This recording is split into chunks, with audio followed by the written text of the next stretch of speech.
reincarnated in a sci-fi world to pilot the strongest mecha and save the world from demons. Volume 1, by Futsuyomo, translated by Gadgetized Panda.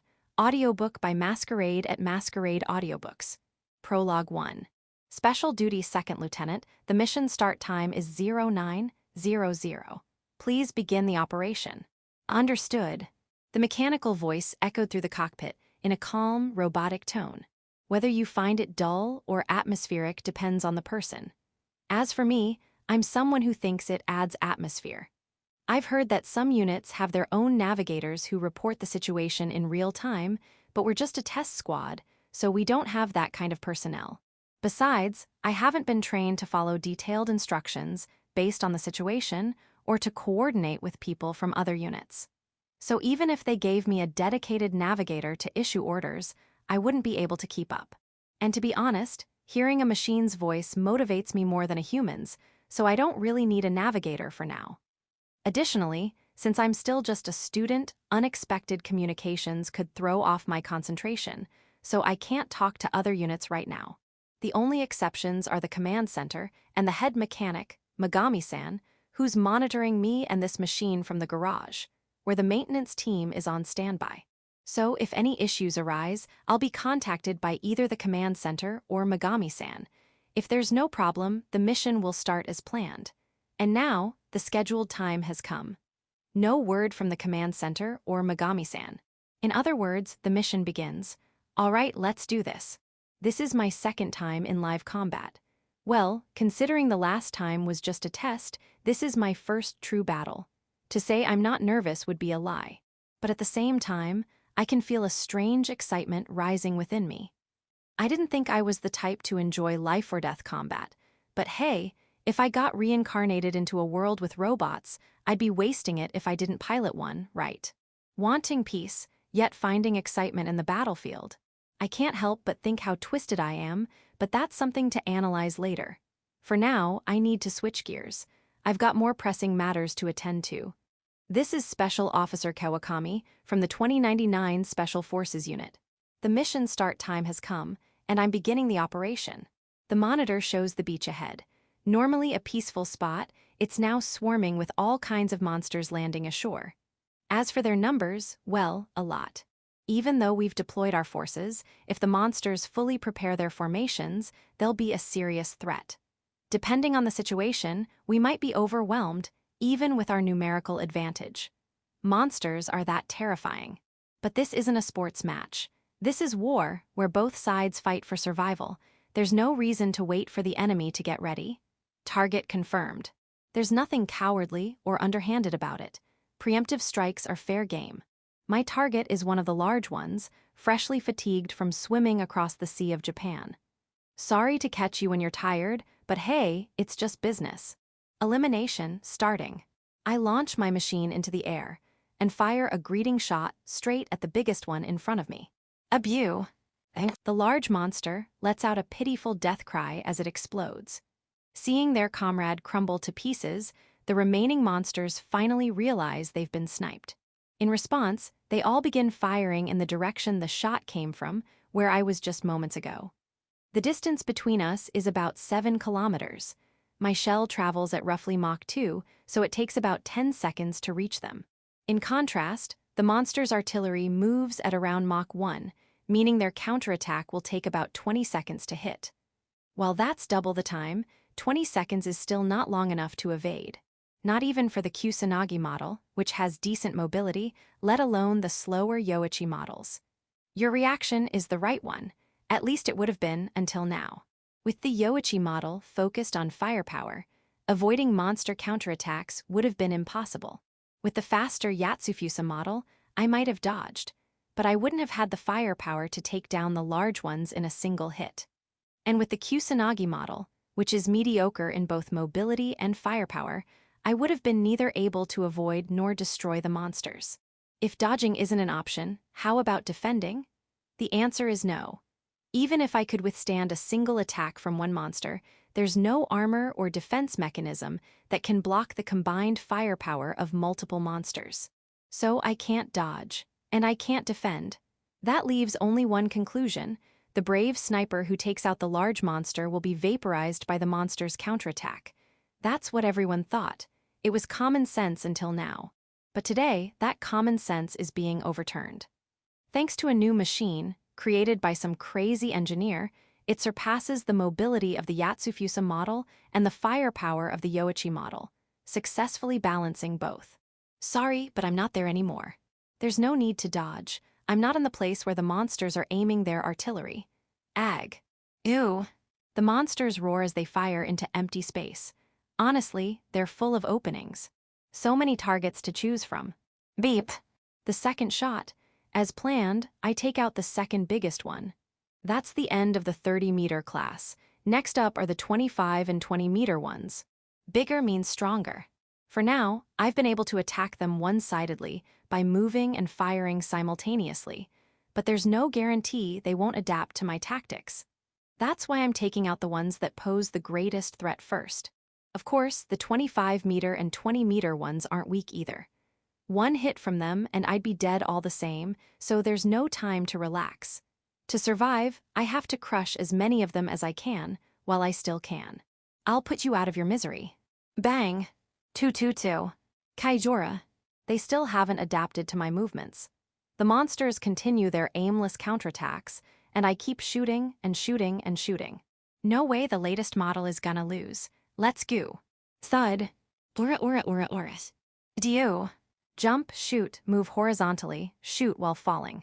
Just as my feet touch the ground, I immediately leap again and keep shooting. Scatter their aim and fire, repeat. Honestly, I'm probably in a strange mood right now. When I watch the footage or listen to the audio later, I might cringe and roll around in embarrassment. But I can't stop moving. If I stop, I'll die. I was just an ordinary student not long ago. How did I end up like this? That day, at that time, in that place, was deciding to become a soldier in order to survive the wrong choice or the right one. Well, I'm still alive, at least for now, so I'd like to think it was the right choice. Carefully dodging the increasingly accurate monster attacks, I fire back. Your aim's too soft. Uraba. Landing and jumping repeatedly. No issues with the legs. No damage from the recoil of the shots. The only minor problem is a slight delay in reloading, but it's not serious. That's mostly due to my lack of skill, so I'll improve with more training. Meaning, no real issues overall. There's a saying, pushing it too far is dangerous. But I should be fine this time. I've got plenty of allies around. I'm not fighting alone in some closed-off space.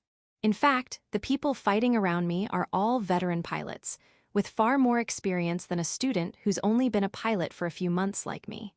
That's right. I've only been a pilot for a few months. As I continue moving, my mind drifts back to a few months ago, to the day that changed my fate, the day I, Kada Kawakami, made a life-altering decision. Prologue 2. Guidance. First, I will explain the Second Savior Project and its overview. It happened several decades ago. In a certain place, there was a child born among people called the Symbiosis faction. One day, the child's parents decided to perform a ritual that was popular among the Symbiosis faction at the time. This ritual involved offering a living sacrifice to summon a demon, with the goal of transforming humans into intelligent monsters or demon kind. The child chosen as the sacrifice for this ritual had a special stone called a magic crystal implanted in them. This crystal was said to be left behind when monsters die. The ritual would have been considered successful if a demon had been summoned in response to their wishes, or if the child absorbed by the magic crystal had become demon kind. However, during the ritual, the parents and their companions were raided by people from an opposing organization. They died, leaving behind the child who was desperately resisting being absorbed by the magic crystal.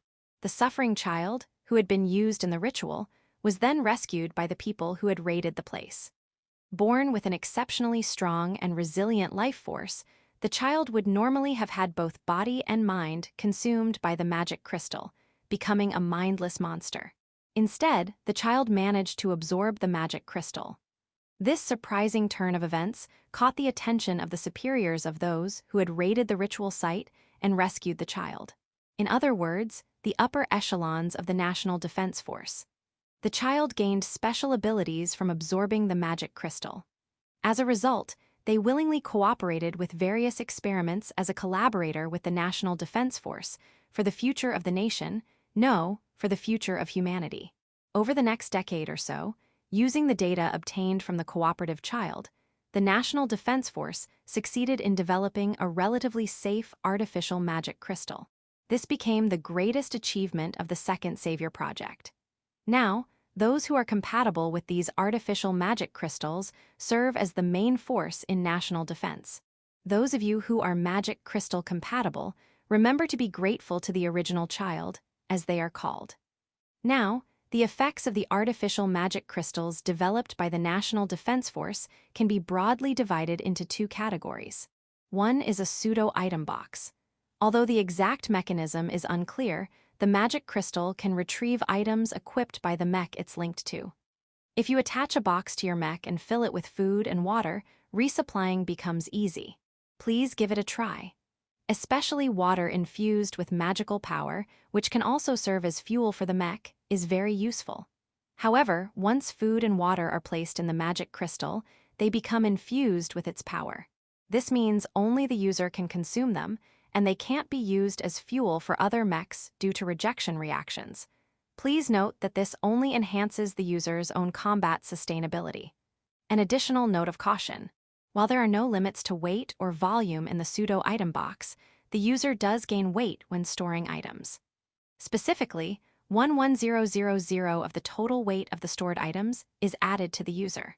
For example, 10 tons would add 10 kilograms. Since carrying too much weight can lead to fatigue, consider the weight carefully when storing items in your magic crystal. The second effect is that the magic crystal serves as a device key for the mech. Basically, the mechs, which are ultimate weapons against large monsters, use many monster body tissues in their construction.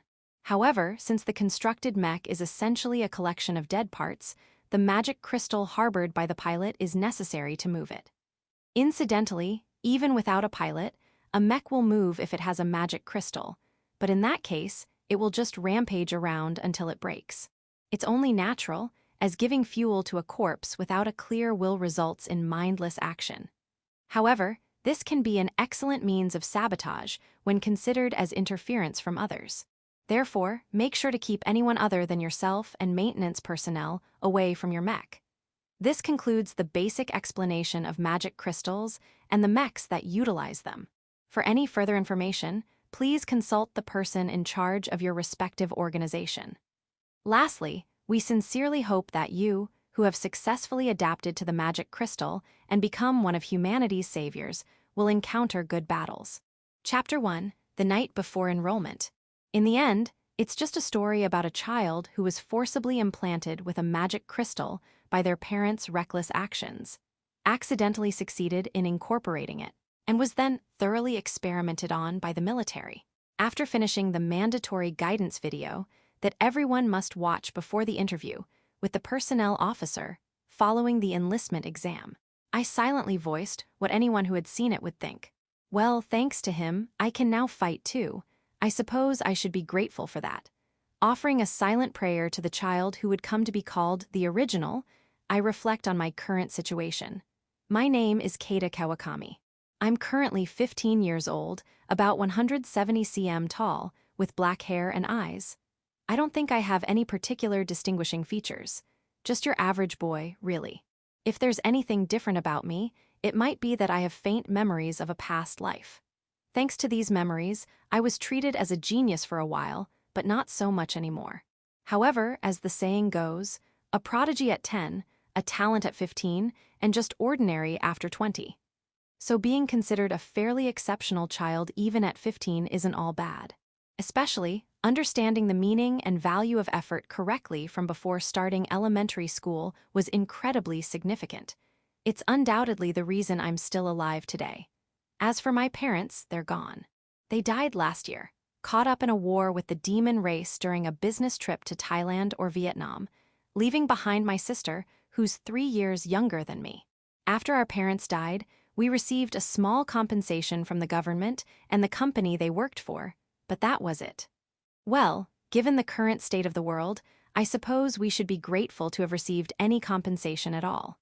However, I can't forgive those self-proclaimed relatives who suddenly appeared, acting as our guardians, selling off the house and land we lived in, and even trying to get their hands on the compensation money. I stayed quiet about the house and land because there was a possibility they had put money into it, but the compensation money is for her education. I won't hand it over to anyone. You see, in these times, while high school might still be manageable, quite a bit of money is needed to go to university. But conversely, if you have the money, it's possible to attend university. And in this country, students receiving higher education at universities are recognized as national assets. Therefore, if she can just make it to university, my sister can stay away from the battlefield. A cynical view might be that this is a ploy by the wealthy to keep their children off the battlefield, but right now, I'm grateful for this ploy. However, the compensation we received isn't enough for tuition, so I decided to find a job instead of continuing my education. Of course, with just a middle school education, no connections or backing, and no special qualifications, there's no way I could get a decent job anywhere. So, the place I chose for employment was the National Defense Force, which is always rumored to be short-handed. I chose the military not just because of the education and connection issues, but also because it was discovered during regular health checks that I have an aptitude for compatibility with magic crystals, and apparently a fairly high compatibility at that. It's probably due to the influence of my past life memories, but the details are unknown, and I have no intention of telling anyone about it. As of 2055 AD, while there are a fair number of people with an aptitude for compatibility with magic crystals, the level of compatibility varies greatly. Among them, I, with my relatively high compatibility, am apparently a valuable asset to the military. Being a valuable asset should mean decent treatment. Of course, there's a possibility of being sent to the battlefield right after training, but at least I won't die during training, and more importantly, even if I'm sent to the battlefield, I won't be thrown out there with just a rifle. If I become a pilot entrusted with a machine, my survival rate will increase dramatically. As long as I continue to live and fight, I can prevent intervention from those self-proclaimed relatives, and my sister will be safe. That's why I decided to volunteer for the National Defense Force. By the way, the military's greatest concerns are external enemies and internal operatives. Therefore, those who seem likely to become operatives can't join the military, and they also keep a watchful eye to prevent any strange elements from attaching themselves to the families of those who have enlisted. Moreover, if we can move into official residences, tough soldiers will constantly provide free security. Some people might feel restricted, but in my personal opinion, I think the benefits outweigh the drawbacks if you consider that dangerous elements won't be able to get close. Besides, in this country, the social status of military personnel is by no means low, which is good. Even my sister would probably face less discrimination as a soldier's sister than as an orphan without parents when she goes to school. Unlike in the past, people are now aware of the dangers right in front of them. No one would dare to speak ill of the military personnel who protect us from those dangers or their families. Well, apparently there are some who do, but they're mostly operatives dispatched by other countries or demons or people brainwashed by them. In these times, anyone who raises their voice to cut military spending must be out of their mind. Their arguments often include things like, if we can communicate with demons, we can understand each other, or even if it's impossible with demons, magical beings are negotiable partners, so we should talk before taking up arms. But let me be clear. It's impossible. Magical beings inherently dislike humans, and above all, humans and magical beings are in the midst of a competition for the survival of their species, so negotiations are impossible except for the purpose of sowing discord within each other's ranks. A promise to spare lives? What's that, something delicious? There's only one exception, but that's just a case of a demon who lost in a battle between demons and cozied up to humans, not at all for the purpose of building a friendly relationship. Therefore, those who think negotiation with demons is possible, based on this one example, are simply too foolish for words. To begin with, humans are food for demons. So if humans were to negotiate, the only possible contract would be unconditional surrender and a lifetime of slavery. Whether to call this a negotiation is debatable, but if we insist on calling it that, then yes, negotiation itself is not impossible. In fact, those called the coexistence faction seem to be acting with this in mind. I can understand the feelings of those who are tired of war and wish, I'd rather be a slave if it means living away from the war. But I think they're underestimating what it means to be a slave to demons. Sure, they might be able to live under the protection of demons, because once you're dead, it's all over. But if you ask whether the living conditions are good, the answer is no. It's common knowledge that humans who become slaves to demons will be exploited, just like the islanders who were captured on that island. However, it seems there are some clever demons who show videos of humans living carefree lives, saying, "If you surrender to me, I'll let you live like this." It seems there are actually some humans living such lives, but they are very, very few in number. By treating a very small number of humans preferentially like this, the demons direct the slaves' rebellious spirit and grudges towards these privileged few and feed on that negative energy. That's how demons operate. Moreover, the preferential treatment only lasts for a certain period, after which they're demoted to slaves. In other words, it's like this. They make those who have defected send messages to their families and friends saying it's paradise here. Their families and friends believe it and defect too. Once they've taken in as many humans as they can, the person is deemed missing, meaning they've become a slave. Even if they go missing, it's not a problem because there are no longer any family or friends left to report it. It's an unpleasant method, but effective, really unpleasant. While I don't believe 100% of what the military says, if you're shown several videos that were supposedly sent to a certain family for enlightenment purposes, you can see that the backgrounds are being reused. The military knows the fate of missing people because they've seen what used to be humans discovered when cities were conquered. And the military doesn't hide this fact. On the contrary, they're actively spreading the information. As a result, currently, most humans avoid negotiating with demons and recognize the coexistence symbiosis faction, which recommends it, as traitors to humanity. There are various reasons why people join the coexistence faction and recommend negotiating with demons. As mentioned earlier, some are tired of war, while others have their families held hostage. Among them, the most active are those related to the very, very few humans currently receiving preferential treatment from demons. They are tasked with offering humans to demons and have a contract that guarantees preferential treatment as long as they fulfill this task. Therefore, their words that negotiation with demons is possible are not lies, and their recruitment words are filled with passion. And there are always some humans who are deceived by the words of such people. Sadly, humans are creatures who tend to think, "I'll be fine." They only realize the truth when it's too late to turn back. But at that point, it's their own fault and they'll have to accept it. It's pitiful for their families and friends who get caught up in it, but I don't have the luxury of feeling sorry for others right now. In any case, I have no intention of joining the coexistence faction, nor do I intend to let my sister get involved with them. That's why I don't mind at all if military personnel patrol around our house. So, Mr. Officer, can't we move into the military housing too? That's impossible. Why? Well, because there are many people who think like you. Hey. But well, since you're compatible with magic crystals, we can give you some special treatment. Hi. Indeed, I showed aptitude for magic crystals in the aptitude test.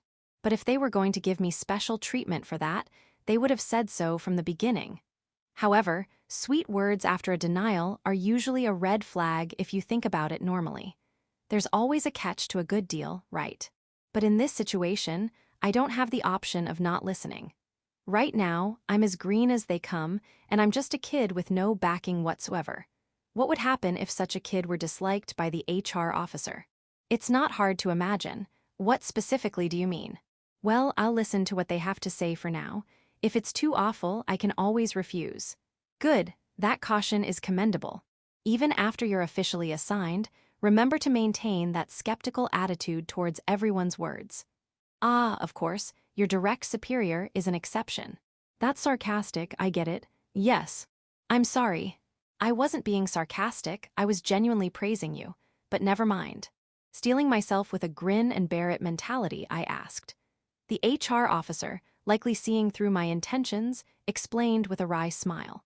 It's simple. You know that it takes a certain training period to use a mech, right? Oh, well, yes.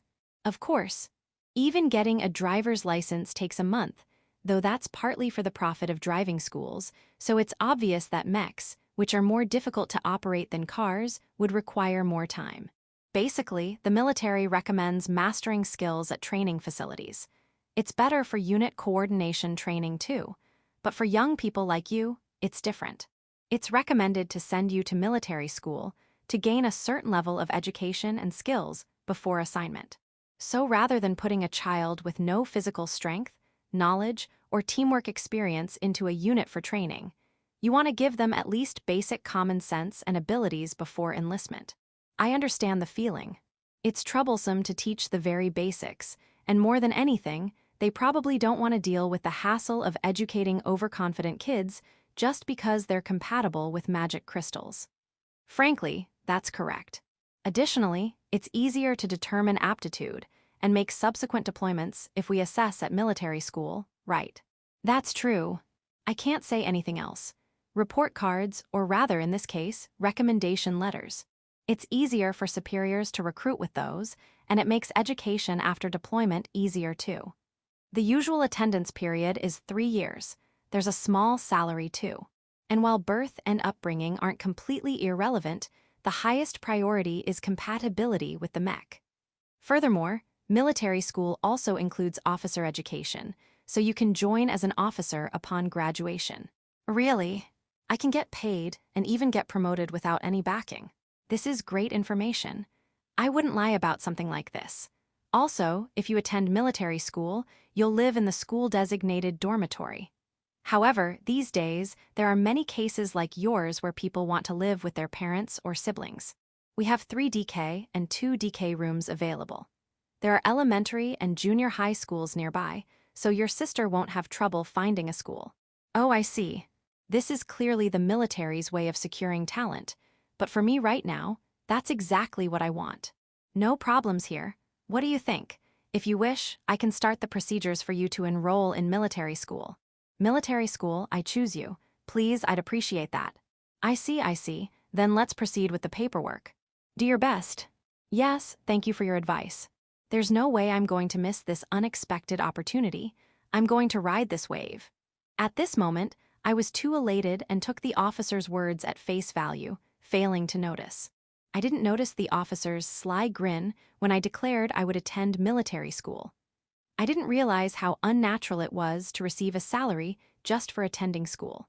I didn't recognize my own foolishness in not being cautious about the sweet deal the officer proposed, despite having said myself that there's always a catch to a good deal.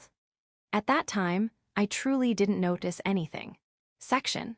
After that, since the officer said they would handle the enrollment procedures, I just signed a document stating my intention to enroll in military school and went home. Of course, I did think the deal sounded too good to be true. So, considering the possibility that some dangerous contract might have been made without my knowledge, I carefully checked every corner of the document. But no matter how many times I looked, it only said I intend to enroll in military school, so I felt reassured. I also asked why I would receive a salary just for attending school. The answer was that students who enter military school as mech pilots also serve as test pilots. Apparently, while students get used to the machines, they also help with debugging processes. That's a proper job. Of course, they need to pay a salary for that.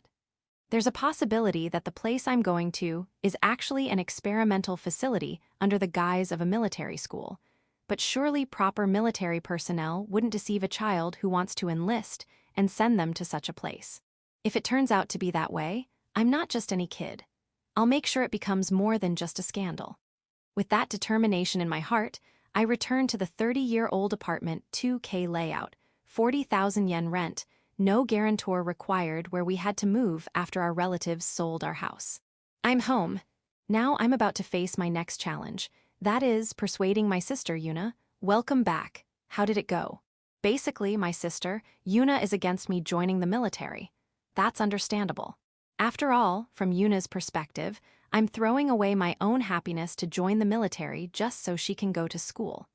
If our positions were reversed, I'd be against it too. But my decision to join the military is based on my judgment that if I don't join now, we won't be able to lead a decent life from here on. So this isn't just for Yuna's sake. It's for my sake too. I was planning to persuade her by saying that, but this time I'll keep that strategy sealed. After all, there's been a happy miscalculation. I passed the test. I'll be joining the military next year. I see. Did the light disappear from Yuna's eyes? Wait, it's not time to panic yet. Why yeah, but... Although it's not time to panic, I don't want to make my sister sad. So I decided to quickly explain about the happy miscalculation. But, seeing me trying to continue the conversation in an unusually cheerful tone, my sister probably thought something's odd. Her eyes regained their light, urging me to continue. I'm not joining as a soldier, but first entering military school. Military school. It seems my sister doesn't know much about military schools either. Well, that's natural. I didn't know about them either. In a word, it's a school for training military personnel. If you graduate from there, you're not treated as a regular soldier, but as an officer, a candidate for executive positions. Of course, you also get a high school diploma. And that's not all. Apparently, experiments as a mech pilot count as military service, so you get paid just for attending. A candidate for executive positions. So you won't be used up on the front lines. Oh yeah. She was quite wary of something negative, huh? Well, even if she's a child, if your only family member suddenly says they're joining the military, you'd look into it, right? And after researching how a child with only a junior high school education and no backing would be treated in the military, the result was probably used up on the front lines. Normally, that would be the case. I was prepared for that too, but it didn't turn out that way. All because I have an aptitude for magic crystals, and apparently quite a high one at that. Huh. When I mentioned the aptitude, my sister's eyes widened in surprise. Yeah, I understand that feeling. I've never told her about my health check results before. I mean, usually you don't say anything unless there's something unusual, right? I've never seen Yuna's diagnostic results either. Our parents probably just got a report saying no particular abnormalities, I guess.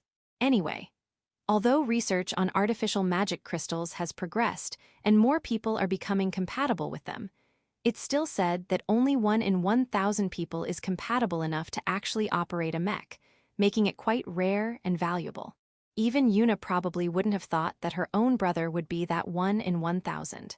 Actually, I didn't think my aptitude was that high either, so when the officer told me the details, I was even more surprised than Yuna. Setting aside my own feelings at that time. The mechs are valuable, but the pilots who can operate them are even more precious. That's why, to avoid wasting lives, when a child with aptitude expresses a desire to enlist, it's standard practice to send them to military school to acquire minimum knowledge and survival skills. I see. Yuna, who had only thought of me as an ordinary brother until now, seems to still be in shock from learning that I'm actually 1 in 1,000 talent. It might be a bit mean to continue the conversation like this, but I might as well keep going with this momentum.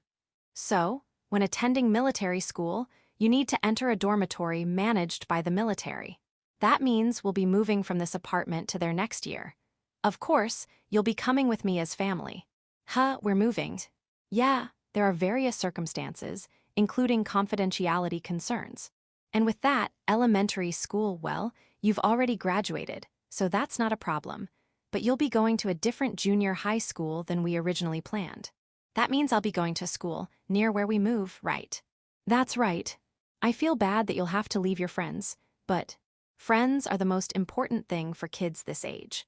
Moreover, if you enter a junior high school managed by the military, you'll definitely be starting without knowing anyone around you.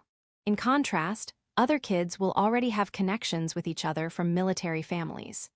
No matter how cute, intelligent, sociable, academically successful, and athletically gifted Yuna might be as a perfect girl, or rather, precisely because she's a perfect girl, I'd like to think she wouldn't be bullied, but there's still a possibility of her becoming isolated. What should I do if that happens? I can endure anything, but I don't want Yuna to have to endure such things. However, if I don't join the military, we can barely make ends meet. Therefore, not moving isn't an option. But if that causes Yuna to become isolated, well, that's fine, isn't it? What broke me out of my spiraling thoughts was a casual remark that sounded more relaxed than I expected. Is it really okay? Yeah, because, well, I was already prepared to move when Mom and Dad died. Ah, I see, that's right. Normally, we would have been taken in by distant relatives, which would have meant changing schools. Considering that, it's not strange that Yuna had already prepared herself to transfer schools when those self-proclaimed relatives sold our house. In fact, I'm the strange one for going to such lengths as begging the company executives who attended our parents' funeral to find someone willing to be our legal guardian on paper if we paid them, and quickly renting an apartment nearby that didn't require a guarantor to throw off those relatives' pursuit. All this to buy time until the paperwork was sorted out, having realized that those people were only after our parents' money. Of course, they know where we live now, but since we already have a legal guardian on paper, those self-proclaimed relatives have no excuse to interfere with us. Still, we need to be cautious in case they try something forceful, thinking we're just kids, but never mind that now. What's important is that I'll enroll in the military school and enter the dormitory with my sister Yuna, and Yuna herself is prepared to enter a different middle school than planned, knowing she might become isolated. If she does end up feeling sad and isolated, I intend to do something about it as her brother, but that's just a hypothetical situation. She might even become popular in her class. In fact, that's more likely. Yeah, let's think that way. It's okay to worry, but not too much. Besides, it's written even in the Kajiki that you shouldn't interfere too much with a girl of that age. All right, then I'll leave the moving preparations to you.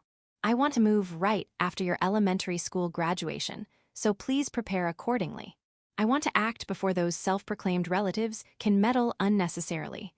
Oh, right. Your middle school graduation ceremony is earlier. Got it. I'll prepare everything. Thanks. Yes, mission accomplished in persuading my sister, the most important task. And so, feeling good about resolving my worries about the future and Yuna all at once, I decided to invite Yuna out for a meal, something we hadn't done in a while. By the way, after ordering dessert following our meal, she reminded me, I'm happy to eat out with you, big brother, but let's make sure to cut down on expenses from now on. But I hope she'll let it slide just this once. Interlude, from the sister's perspective, Part 1. I have an elder brother who is 3 years older than me. Again, out of the blue, I think my brother is a genius. He can basically do anything and is very intelligent. His intelligence isn't just about studying, it's more like social intelligence. He thinks like an adult. In fact, last year, when the two people we called Dad and Mom died, my brother didn't trust any of the researchers claiming to be our relatives. He managed to distance us from them, even if he had to use some forceful methods. By the way, I'm not sure if my brother knows this, but I'm pretty smart too. You could say I'm especially good with information. And I know that the two people we called Dad and Mom until last year weren't our real parents. Actually, my brother probably doesn't know this, but he and I aren't even blood related. I confirmed this when I snuck a peek at our parents, or rather, the people we called parents' research data. It's an undeniable fact. My brother and I were both born from the woman we called Mom. That's true. But our genes were completely different from theirs, using genes from entirely different people. To begin with, we were individuals created and adjusted through the Third Messiah Project. We were mainly observed by those two as successful cases raised in an ordinary family as part of their nurturing plan. The reason those two died last year was simple. They were caught trying to sell our data, the rare successful subjects of the Third Messiah Project, to another country. So while it said they were killed by monsters during a business trip, they were likely executed by a military agency. The people who appeared around the time of the funeral, claiming to be relatives, were actually trying to take over their research. They arbitrarily sold the house we lived in to deprive us of our place and leave us with no choice. But such a clumsy trick would never work on my genius brother. Amazingly, my brother approached a military official who came to the funeral to apologize and asked for protection. I don't know if the person my brother approached was involved in the Messiah Project, but for the military, it must have been unexpected for my brother, who was raised as an ordinary person, to proactively contact them. Normally, they would have refused. After all, we who haven't been deployed in actual combat yet, meaning we're still in the research stage, should be under the jurisdiction of researchers. The reason the military agreed to deal with my brother was not only because they could secure a successful example of the third Messiah project early, but also because they considered issues like the subject's motivation. It goes without saying that for any experiment, it's less troublesome and more efficient if the subject voluntarily participates rather than being forced to do so unwillingly. The military thought that even if it meant upsetting the researchers, it would be worth it to create goodwill with us early on. After all, they were planning to incorporate us eventually. That's why they readily agreed to my brother's deal. I don't know the specifics of what deal my brother made with the military.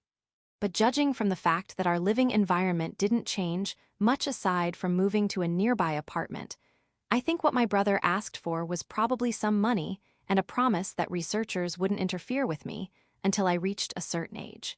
In fact, when I investigated how other test subjects taken by researchers were treated, it wasn't exactly praiseworthy. My brother probably wanted to make sure I wouldn't have to endure such treatment. And the condition my brother presented to the military was, of course, that he would join them. Due to external issues, he likely promised to voluntarily enlist in their division. Normally, one child enlisting wouldn't make much difference. But this child is, as mentioned earlier, a subject of the third Messiah project. Moreover, he's my brother, who is highly regarded as a genius even among the few successful cases. The military was already in a situation where they never had enough mech pilots. They were already short-staffed when they received news of the 3rd Division's annihilation. Just as they were racking their brains over what to do, my brother appeared. As a subject of the 3rd Messiah project, my brother naturally has a high compatibility rate with magic crystals. Moreover, by keeping my brother close, they could gain not only knowledge that tends to be monopolized by researchers, but also early combat data. Also, by educating and deploying my brother ahead of other test subjects, they could confirm the usefulness of the 3rd Messiah project subjects and use him as a benchmark for educating those who would join the military after him. In other words, they could move their timeline up by several years. People in the past used to say time is money. But nowadays, with the invasion of demons and magical beings, no one fails to understand the value of a few years' time. My brother is someone who can bring all these benefits. And this time, they could get all this just by providing a little support. The military had no reason to refuse. I'm home. And there's that brother of mine, returning. My genius brother, a subject of the 3rd Messiah project, who went to take the military entrance exam. My brother, who could easily outsmart researchers if he were alone, but had to make a deal with the military because I was holding him back. Welcome back, how did it go? Personally, I'm against my brother joining the military. Especially now, when the military is rushing to compensate for the damage caused by the 3rd Division's rampage. If only it could wait until after he graduates high school, there would be data from other test subjects. And more importantly, the difference in treatment between a middle school graduate and a high school graduate is too significant. So I hoped he'd be rejected due to his age. That's why I asked, but of course, the answer was exactly what I had expected. I passed the exam. I'll be joining the military next year. So the military wouldn't let my brother go after all. I see. My heart feels heavy thinking about my brother's future, even more so because I know it's my fault. Oh, come on. But, my brother speaks in an especially cheerful voice, as if to comfort me as I sink into gloom. You don't have to force yourself, you know? I want to tell him that, but I can't find the words, thinking about who I am to say such a thing. I'm not going to be a soldier, but I'll be entering a military school first. What military school? Am I hearing things? I thought I heard school after military. Weren't you going to enlist in the military? Why are you entering a school? Simply put, it's a school to train military officers. When we graduate, we'll be treated as officer candidates, not just regular soldiers. Of course, we'll also get a high school diploma. And that's not all. Apparently, our experiments as pilots count as military service, so we'll get paid just for attending. My brother explained with a matter-of-fact smile, facing me in my confused state. It seems the most important part for my brother is the getting paid bit at the end, but from my perspective, that's the least important thing. I mean, I know full well that you can't live without money, but if my brother, who's a genius and I really tried, we could earn as much money as we want, so that's not the important part. What's important is that my brother will be going to school, and that school is for training officers, not just soldiers. Officer candidate, so you won't be used up on the front lines. Oh yeah. I decided to confirm since I might have misheard, and my brother, for some reason stumbling over his words, firmly affirmed it. Huh. As I listened to the details, a surprising fact came to light. Apparently, my brother knew he was compatible with magic crystals, but he didn't know that his compatibility rate was much higher compared to others. In fact, it seems he still doesn't know. My brother should have undergone the same examination disguised as a health check as I did. Then it hit me. My brother hadn't been told the detailed information by those two people he called parents. Actually, I only know because I peeked at the information. If I hadn't, I wouldn't have known about my own uniqueness either. In other words, my brother succeeded in negotiating with the military without fully understanding his own capabilities. As expected of my brother, his genius isn't just for show. Not only the mechs, but the pilots who can operate them are even more valuable. So, to avoid needless deaths, when children with aptitude express a desire to enlist, it's customary to send them to military school to acquire basic knowledge and survival skills. I see. From what I'm hearing, it's not a true high-ranking officer position like colonel or general, but it's definitely not a bottom-rung position either. Thank goodness, Big Brother would not going to be used up on the battlefield. As I was relaxing with relief, my brother had some additional information. So, when attending military school, we need to live in a dormitory managed by the military. That means we'll be moving from this apartment to their next year. Of course, you'll be coming with me as family, Yuna. We're moving. Even though this apartment was arranged by the military thanks to my brother's negotiation. Yeah, there are various reasons, including confidentiality concerns. And with that, after you graduate elementary school, which won't be a problem, you'll be going to a different middle school than originally planned. The confidentiality thing is a bit late, but I guess it's to guard against conflicts with researchers. And middle school, the school I'll be attending. That means I'll be going to a school near where we move, right? If we move, the school district will change, so it's natural that I'd go to a different middle school, isn't it? Is there some troublesome rule at this school? That's what I was thinking, but what my kind and genius brother was worried about was completely different from what I had in mind. That's right. I feel bad that you'll be separated from your friends. But, friends, oh, that's fine actually.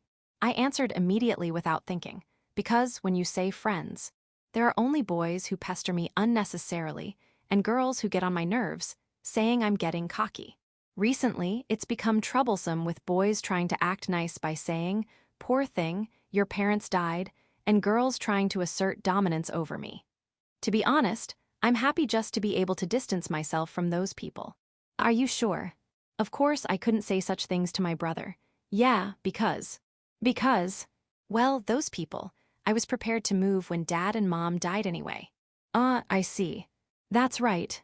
Regarding the incident where my brother made a bitter face when I said something that sounded plausible. I don't know what he associated it with, but when he makes such a face, well, it's troubling.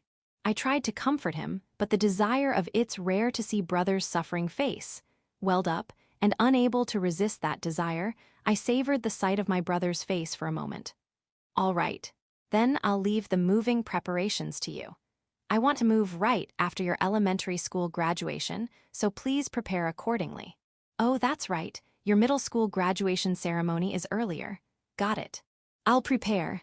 As my brother, who seemed to have made up his mind about something, told me the specific schedule, I successfully managed to hide my mouth while pretending to ponder a bit, so as not to reveal that I had been savoring the sight of his face. I'm counting on you. Yes, he didn't notice. Of course, if he had seen me smiling while looking at his suffering face, it would have been an instant turn-off. I'm glad I managed to hide it in time. After this, I ended up going out to eat with my brother, who was in a good mood. While it's true that I felt warm inside seeing my brother's happy face as he enjoyed a dessert we rarely eat, I still think we're spending too much money. Sure, I believe that if my brother and I work together, earning money wouldn't be difficult, but that's a future matter, not about now. Besides, now that he's going to attend military school, we won't be able to earn money, so I think we need to be frugal with the money we have now. When I pointed this out, he visibly deflated. Yeah, a happy face is nice, but a dejected face is good too. The fact that I thought this while looking at my brother's dejected face is my little secret.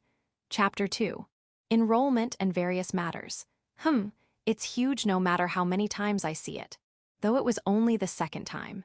Time had passed, and it was now April. Since then, I had taken the entrance exam as instructed by the military officer in charge and successfully enrolled in the military school. Now standing in front of the school's entrance, I muttered those words. By the way, while the main campus of the military school is located in Isekai, where the Ministry of Defense is situated, we mech pilots attend a branch school in Ohm City, a bit away from the city center. This is due to the need for mech maintenance, operational experiments, and transportation using the Air Force Base in Uruma City. The number of students is 100 per grade. With 3 years in total, that makes 300 students. The top 10 students are in Class A, the next 20 students are in Class B, the next 30 students are in Class C, the last 40 students are in Class D. You might wonder if 100 students per grade is enough in a world where war is intensifying. But apparently this department only admits students with high magic crystal compatibility rates. So it's sufficient for now.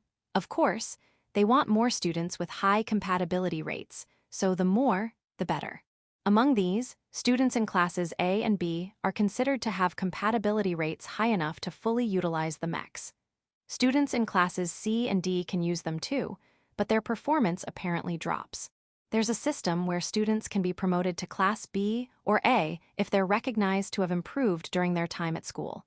So even if you start in Class C or D, there's no need to be discouraged. Yeah. Setting aside the feelings of students placed in Classes C and D, once a mech is registered, it becomes that person's exclusive machine unless reset. Therefore, because they're too valuable to prepare for children who can't use them satisfactorily, this school, despite being a training school for mech pilots, doesn't have mechs for all students. Well, that's understandable in terms of both space and inventory. For that reason, the number of mechs prepared by the military school is 10 per year. In other words, they only prepare enough for Class A. However, among the students who make it into Class A, some come from families with military connections. In fact, most of them do, and in some cases, they prepare mechs for their own children. Must be nice to be rich. In such cases, the surplus mechs are given to the top performers in Class B, of course. There are also cases where parents of Class B students prepare mechs, so when you look at the whole school, there are about 50 mechs in total. By the way, what do students who aren't given mechs by the school do? Apparently, they enhance their understanding of magic crystals and mechs by training on simulators and doing maintenance work. There's a difference between completely useless and somewhat useful. While they may not have the skills to get a GA, they have enough power to fight in AL. Considering potential emergencies, it's not wrong to provide basic education. The important thing is which class I'm in, of course. It's Class A. Haha. My memories from my previous life aren't for nothing. Well, if I were to analyze it seriously, I probably have twice the compatibility rate, my previous life's and my current one. Plus, with my memories from my previous life, I'm strong in written exams too. It would be a problem if I didn't get into Class A with all that. My entrance exam rank was 3rd, though. No, seriously, how did I only get 3rd place with memories from a previous life and decent studying? I studied hard using the trends and strategies my little sister prepared for me, even while busy with moving preparations, and still only got 3rd place.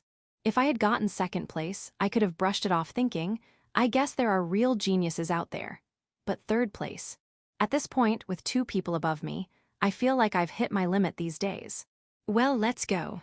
Although I'm feeling down inside, a 3rd place ranking isn't bad at all. Belittling it would be an insult to the other students. Realizing this, I decided to enter the gates of the military school with my chest puffed out, as if full of confidence, thinking, I'm Mr. Kawakami who entered in 3rd place. Aren't I amazing? While making sure not to let my inner disappointment show. Section, so that's the one they were talking about. Black hair, black eyes, average build and height. At first glance, he might look like just another young man, but upon closer inspection, the impression is quite the opposite. His sharp gaze carefully observes his surroundings, and you can see an aura-like something emanating from within him. His name was Kada Kawakami, wasn't it? He's apparently not from a military or financial faction, but it's hard to believe our intelligence officers submitted a report calling him a somewhat clever child after seeing that. What on earth did they see? Or maybe he realized he was being observed and disguised himself. It's strange enough that a child from an ordinary family would be recommended for the military school. Moreover, the one who recommended him isn't an amateur or a weakling who bows to the influence of military clans. It's the personnel manager of the 2nd Division, who's used to seeing the elite of the elite up close on a daily basis. Considering all these circumstances, the seemingly far-fetched idea that he pretended to be incompetent to avoid being pestered by others before entering the military school doesn't seem so wrong. Well, that's water under the bridge now. I'll bring up the issue of declining quality in our intelligence officers later. The question is what to do from here on out. With that fighting spirit, plus top-notch compatibility with magic crystals and written exam scores, there's no way he's incompetent. The fact that I came in second and that young lady came in first ahead of him is solely due to our family influence. The face of the military faction. It's because they were thinking about things like that the 3rd Division was annihilated. While it's natural for the upper echelon's intentions to be reflected in an organization like the military school, I can't help but think it's problematic that placing reputation over actual ability has become the norm in an educational institution like this. But I can't complain openly. If they say it's our fault for losing to him, that's the end of it. That's right. After all, the reason the military school had to resort to such tricks is because we lost to a child from an ordinary family. Both the 2nd-place student, me, and the girl who became the top student are from military clans. Naturally, we've been educated to become soldiers since childhood. We were confident that we had done all the necessary studying, as our admission to the military school was predetermined. Despite all that preparation, we lost. And to a civilian who was invited to join the military school when he went to take the military entrance exam in December and ended up taking the entrance exam in a hurry. This is utterly disgraceful. It's only natural that they would intervene. If you want to complain, do it after you've proven yourself. That's all there is to it. It's humiliating, but it's the result of my own lack of effort. I have to accept it. Once I've come to terms with that, the next question is how to approach him, the de facto top student. Should I see him as a friend to improve myself with, a rival to bring down? Or should I maintain indifference? Obviously, the last option of indifference is out. A rare opportunity should either be kept close or eliminated. Ignoring it would be the worst move. It would be great if we could become friends who improve each other, but he was recommended by the personnel manager of the 2nd Division. This means he'll be tied to the 2nd Division from now on. If I could have made contact before enrollment, there might have been a chance, but trying to scout him now would be pointless. The relationship between the 7th Division, which my family belongs to, and the 2nd Division isn't bad. It's not bad, but it's not particularly good either. It's rather ambiguous. Considering this, I can't act on my own and cause trouble for my family. Wait a minute, could he possibly be a subject of that rumored savior project? If so, all right. Whether to form a friendly relationship or to bring him down, I should get permission from my family first. Until then, I'll maintain an appropriate distance that works either way. Kazunari Fujita, the 2nd-place entrant, entered the gates of the military school, feeling a slight self-loathing for prioritizing his family's interests while outwardly claiming that family connections shouldn't matter in school performance. Section, just as we were leaving the gymnasium, where the entrance ceremony had been held and heading towards Class A. Hey, as a matter of course, the entrance ceremony itself ended without any particular incident. However, that's not where things end with an entrance ceremony. Hey, I said. I know there were speeches by the principal, the student council president, and the representative of the new students, but I don't remember the content. Hey, come on. The people giving speeches probably rehearsed beforehand and did their best despite being nervous, but as a listener, You don't remember the content unless something goes wrong. Source: me during my student days. Hey, are you listening? You can hear me, right? However, it seems I was the only one visibly disinterested, as the other students appeared to be looking at the student council president and the female new student representative with admiring gazes. That's just how I perceived it, and the reality might be different, but whether that perception is right or wrong doesn't really matter. Are you ignoring me? Am I being ignored? In the end, I decided to consider it all irrelevant to me, but it seems there are those who don't like that attitude. I know you can hear me, at least answer me. The girl making a fuss in front of me is probably one of them. Surely, probably. As for her physical characteristics, she has red hair in a short cut. Her height is about 150 cm, I'd guess. I can't look too closely, so the details are unclear, but her chest armor seems decent. Her voice is also a bit on the high side, which is distinctive, but her most prominent feature is her mean look. The fact that she's looking up at me probably contributes to her glaring appearance, but even so, she has a mean look. That's enough. Kaya. While I was observing, it seemed like I was about to be attacked, so I decided to sweep her legs while mentally warning her, "Your footing is careless." The girl fell on her bottom with surprising ease. Well, they say the moment of attack is when one is most vulnerable, and it's true. What? The girl, seemingly unaware that her legs had been swept, was dumbfounded. It can't be helped. To be honest, as someone with memories from a past life, I had understood the importance of this from the moment I gained consciousness in this world. Therefore, I had been diligently training my body. Moreover, there were many books about mecha pilots in my house, probably related to my parents' work. This was also significant.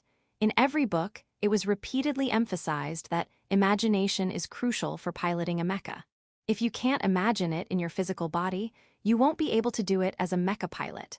So, if you aim to be a pilot, you should master martial arts and shooting skills. Perhaps for practical application, there were numerous manuals on martial arts recommended to learn before piloting. Although I wasn't aiming to be a mecha pilot, I was quite interested in operating mechs, so I worked hard to master these skills. Even in Gundam and flight simulator games, they said that balance sense and G-force resistance were important. The fact that I desperately tried to recreate techniques from Z-Warriors, Holy Knights, and Shinigami during my training is a secret known only to my dear sister. Note: I was training seriously, because I thought I'd end up as collateral damage if I didn't awaken some power like the protagonists. Back to the main topic. As a result of such desperate training, combined with this body's high specs, I've gained considerable skills and physical abilities. While I can't pulverize stones at the atomic level, I have attained a decent level of technique and physical capability.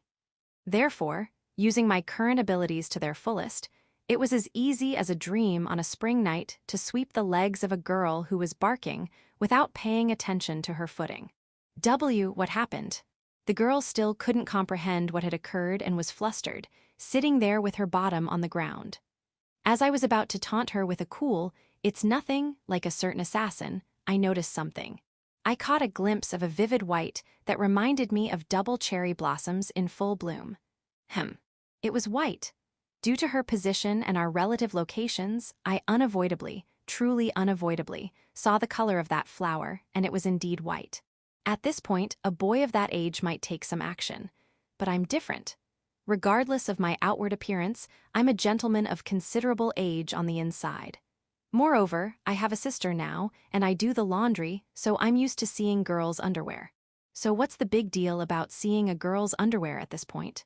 Well, I'd be lying if I said I wasn't a little interested, but considering what might happen to me if I were to stare at this suddenly appeared flower, my course of action is clear.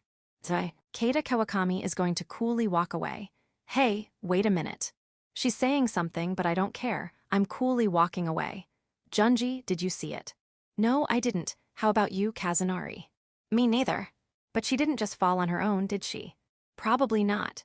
It didn't look like he tripped her, so he might have used some technique involving breathing or something to throw off her balance. A master, We can't rule out the possibility, can we? I suppose not, but... After the entrance ceremony, Kazunari, who had intended to observe his target right away, learned that the person had been accosted. Thinking he might intervene and earn some favor if anything happened, he and his classmate Fukuhara Junji, who belonged to the same faction, were watching the scene unfold. This was the result before their eyes. Even from where the two were watching, it didn't appear that Kada had done anything, but they knew for certain that he had done something. "Geez, what's the big idea?" The girl, still sitting, raised her voice at Kada Kawakami, who had quickly walked away. Her name is Shouko Isatani, who entered the school ranked 4th this year. For her, who would have been ranked 3rd if not for Kada, he was clearly an enemy and a rival. Furthermore, her family's faction belongs to the 6th Division, which mainly guards the Kinki region. They couldn't possibly be uninterested in the movements of the 2nd Division, which is engaged in defensive battles in Kyushu and the neighboring Chugoku region. For these various reasons, she had decided to approach Keita Kawakami, who seemed to be associated with the 2nd Division. The problem now is the scene that just unfolded. She must be an excellent talent, of course, having come to represent the 6th Division. That's evident from her 4th place ranking. But who exactly is this Keita Kawakami who so easily dealt with her? That's what they don't understand. We should refrain from contact, shouldn't we? Yeah, since we don't know what he did, we need to be cautious. Especially you, Kazunari, since you're representing the 7th Division. It would be troublesome if you got injured here. The same goes for you, doesn't it? It's a matter of priority. What a pain. Complain to the 3rd Division. I've done that plenty. As Junji says, there are high expectations for Kazunari, who secured the 2nd place ranking despite missing out on the top spot. This wouldn't have been such a big deal in normal years, but this year is different. The reason for this is the annihilation of the 3rd Division at Impul. Why this relates to Kazunari, who belongs to the 7th Division faction, is because it's believed that how many officers each faction can produce in the coming years will directly affect the power struggle between divisions. Here's more detailed explanation. First, as a major premise, there are broadly 9 divisions in the National Defense Force. Their jurisdictions are as follows. First, the 1st Division. Jurisdiction, Kanto, main duty. Defense of the capital. Next, the 2nd Division. Jurisdiction, Kyushu Chugoku region. Currently in charge of the main battlefield in the fight against demon tribes invading from the continent, so they're allocated a larger budget. The 3rd Division's jurisdiction was originally the Chubu region, prepared to back up the capital or Kinki region if anything happened, but they were deployed as the main force of the Expeditionary Army. Now they've been annihilated and are being urgently rebuilt. The 4th Division's jurisdiction was originally the Chugoku region, but they handed that over to the 2nd Division and deployed as an expeditionary force. They're currently fighting around Vietnam. The 5th Division's jurisdiction was Hokkaido, but they also handed that over to the 7th Division and deployed as an expeditionary force. They're currently fighting around Thailand. The 6th Division's jurisdiction is the Kinki region. At present, they're playing a role similar to the 2nd Division's rear support unit while also exterminating demons that overflow from the Chugoku region. The 7th Division's jurisdiction is Tohoku Hokkaido, mainly fighting against demons that take a detour strategy via Russia. The 8th Division's jurisdiction is Shikoku. At present, they're playing a role similar to the 6th Division as a rear support unit for the 2nd Division. The 9th Division's jurisdiction is the Chubu Hokkyoreku region. While they're prepared to back up the capital and Kinki region, they're also mainly fighting against demons, taking detour strategies like the 7th Division. But they don't have much opportunity to play an active role at the moment. This is the current state of each division's jurisdiction and situation. As you can see from the above, the divisions that are relatively relaxed at present are the 1st, 6th, 7th, 8th, and 9th. The 1st Division, responsible for capital defense, is treated as a special case, so the remaining 4 divisions are trying to increase their influence over the 3rd Division. As for the 3rd Division, although they lost a large number of officers at Impul, their families and relatives remain, so it's thought that reviving the 3rd Division using them wouldn't be too difficult. However, if only those related to the 3rd Division are put in charge, a division eager for military achievements might be created. Thinking we must clear our name as soon as possible, the military organization isn't lenient enough to appoint people known to be impatient for achievements as senior officers. Until now, there was some leniency in favoring one's own people. But if they fail after being overly indulged in the future, the responsibility would also fall on those who appointed them. So they're naturally being cautious, so officers who can act as a brake are needed. But given the current situation, where it's unclear where the next battlefield will be, none of the divisions have enough leeway to send personnel to other divisions. So, they've set their sights on the students who are about to graduate from the military school. If they can send these students in as the most senior officers, they might be able to increase their influence within the 3rd Division. That's what they're thinking. In fact, if the officers fighting on the front lines are occupied by other factions, the 3rd Division faction will collapse as a faction. And conversely, if the 3rd Division faction can provide field officers, the 3rd Division faction can be maintained. For these reasons, the ranking within the school is more important than Kada thinks for Kazunari and Junji, who belong to the 7th Division, and Shouko Isatani, who belongs to the 6th Division. This is why they're wary of Kada, who is effectively the top student, and trying to figure him out. Of course, the ones most anxious are those related to the 3rd Division. Among the students who entered Class A this year, 3 are from the 3rd Division faction. Specifically, the 1st, 5th, and 9th ranked students fall into this category. This is because for them, with many officers dead including General Muraguchi and many staff officers losing their positions, producing officers from their own faction has become the ultimate goal. But it's quite difficult, if not impossible, to gain opportunities for military achievements while being monitored by the military to prevent reckless actions. However, even in this situation, they had one opportunity. That was to become mecha pilots and achieve success on the battlefield. Normally, officers are supposed to command troops, not fight themselves, so seeking battlefield achievements through combat would be considered unbecoming of an officer.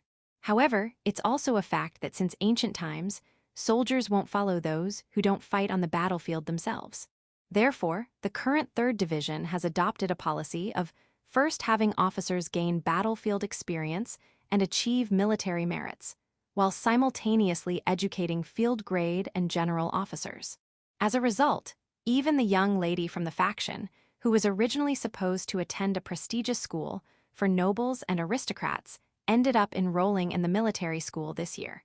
That person was Muto Sayori, who enrolled as the top student and became the representative of the new students this year. No matter how elegant they try to appear, they're still just a military faction. If they make a military blunder, they'll be knocked down as usual. Knock on wood. Kazunari. Sorry, I was lost in thought. While she may be pitiful, Kazunari, who couldn't even get 2nd place, let alone 1st with his own abilities, has no room to worry about others. Isatani Shouko, who approached Kawakami Kada only to be promptly ignored. Muto Sayori, who's being forced to work for her faction.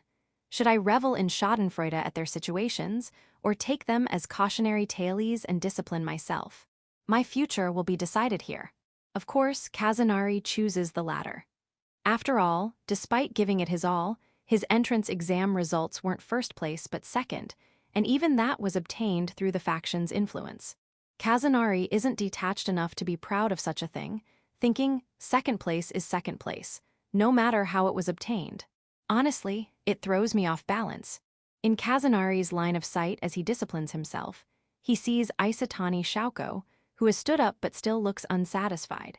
For better or worse, let it be noted that neither Kazunari nor Junji could see the white flower that Kada saw.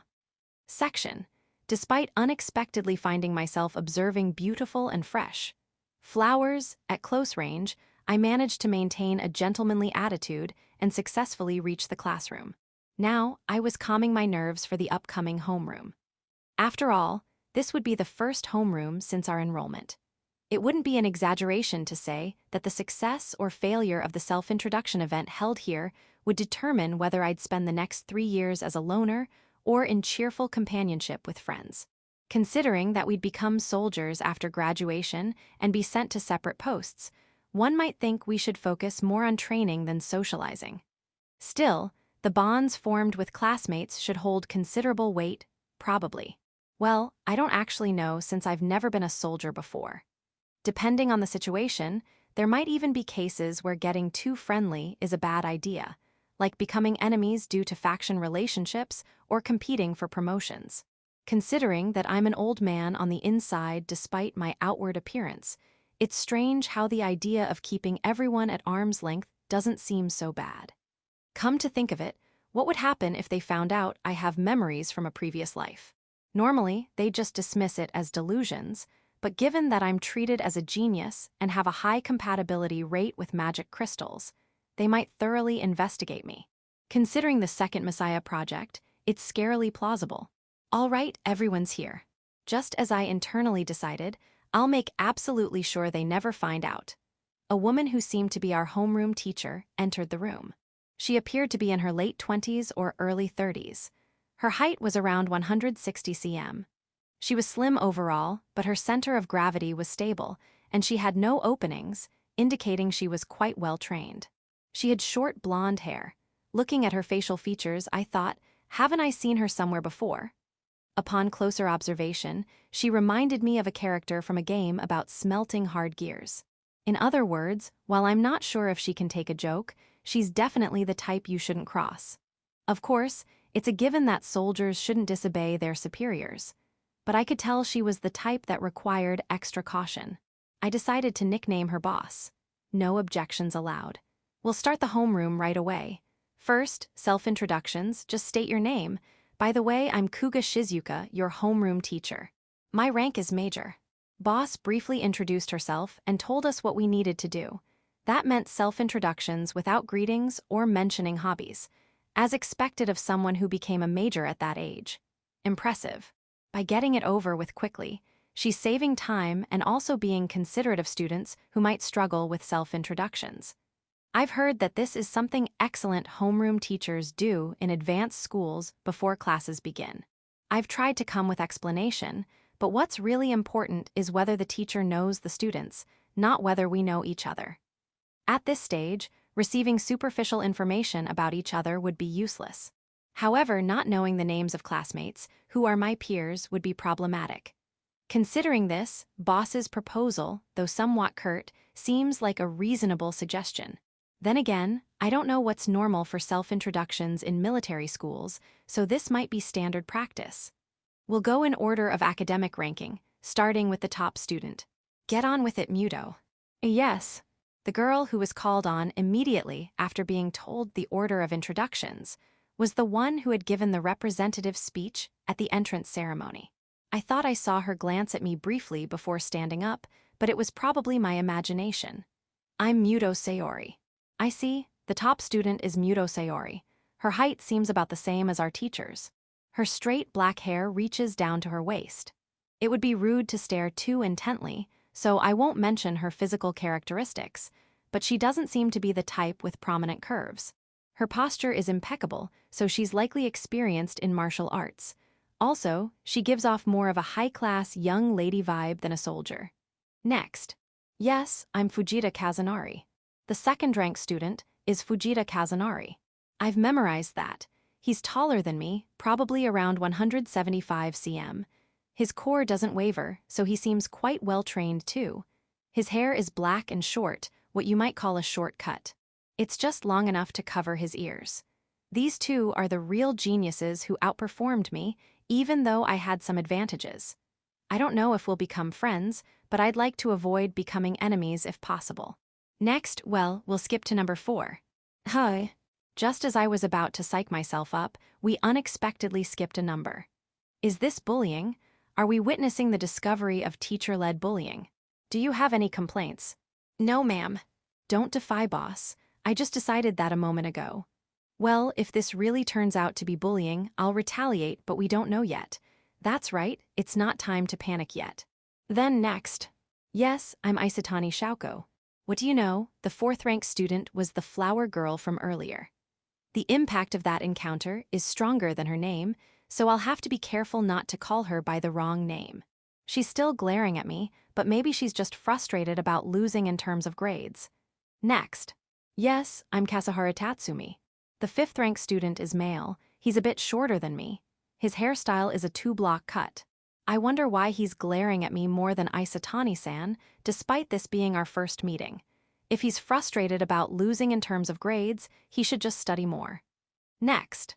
Yes, I'm Teguchi Nana. The 6th rank student is a petite woman, but she has some chest armor.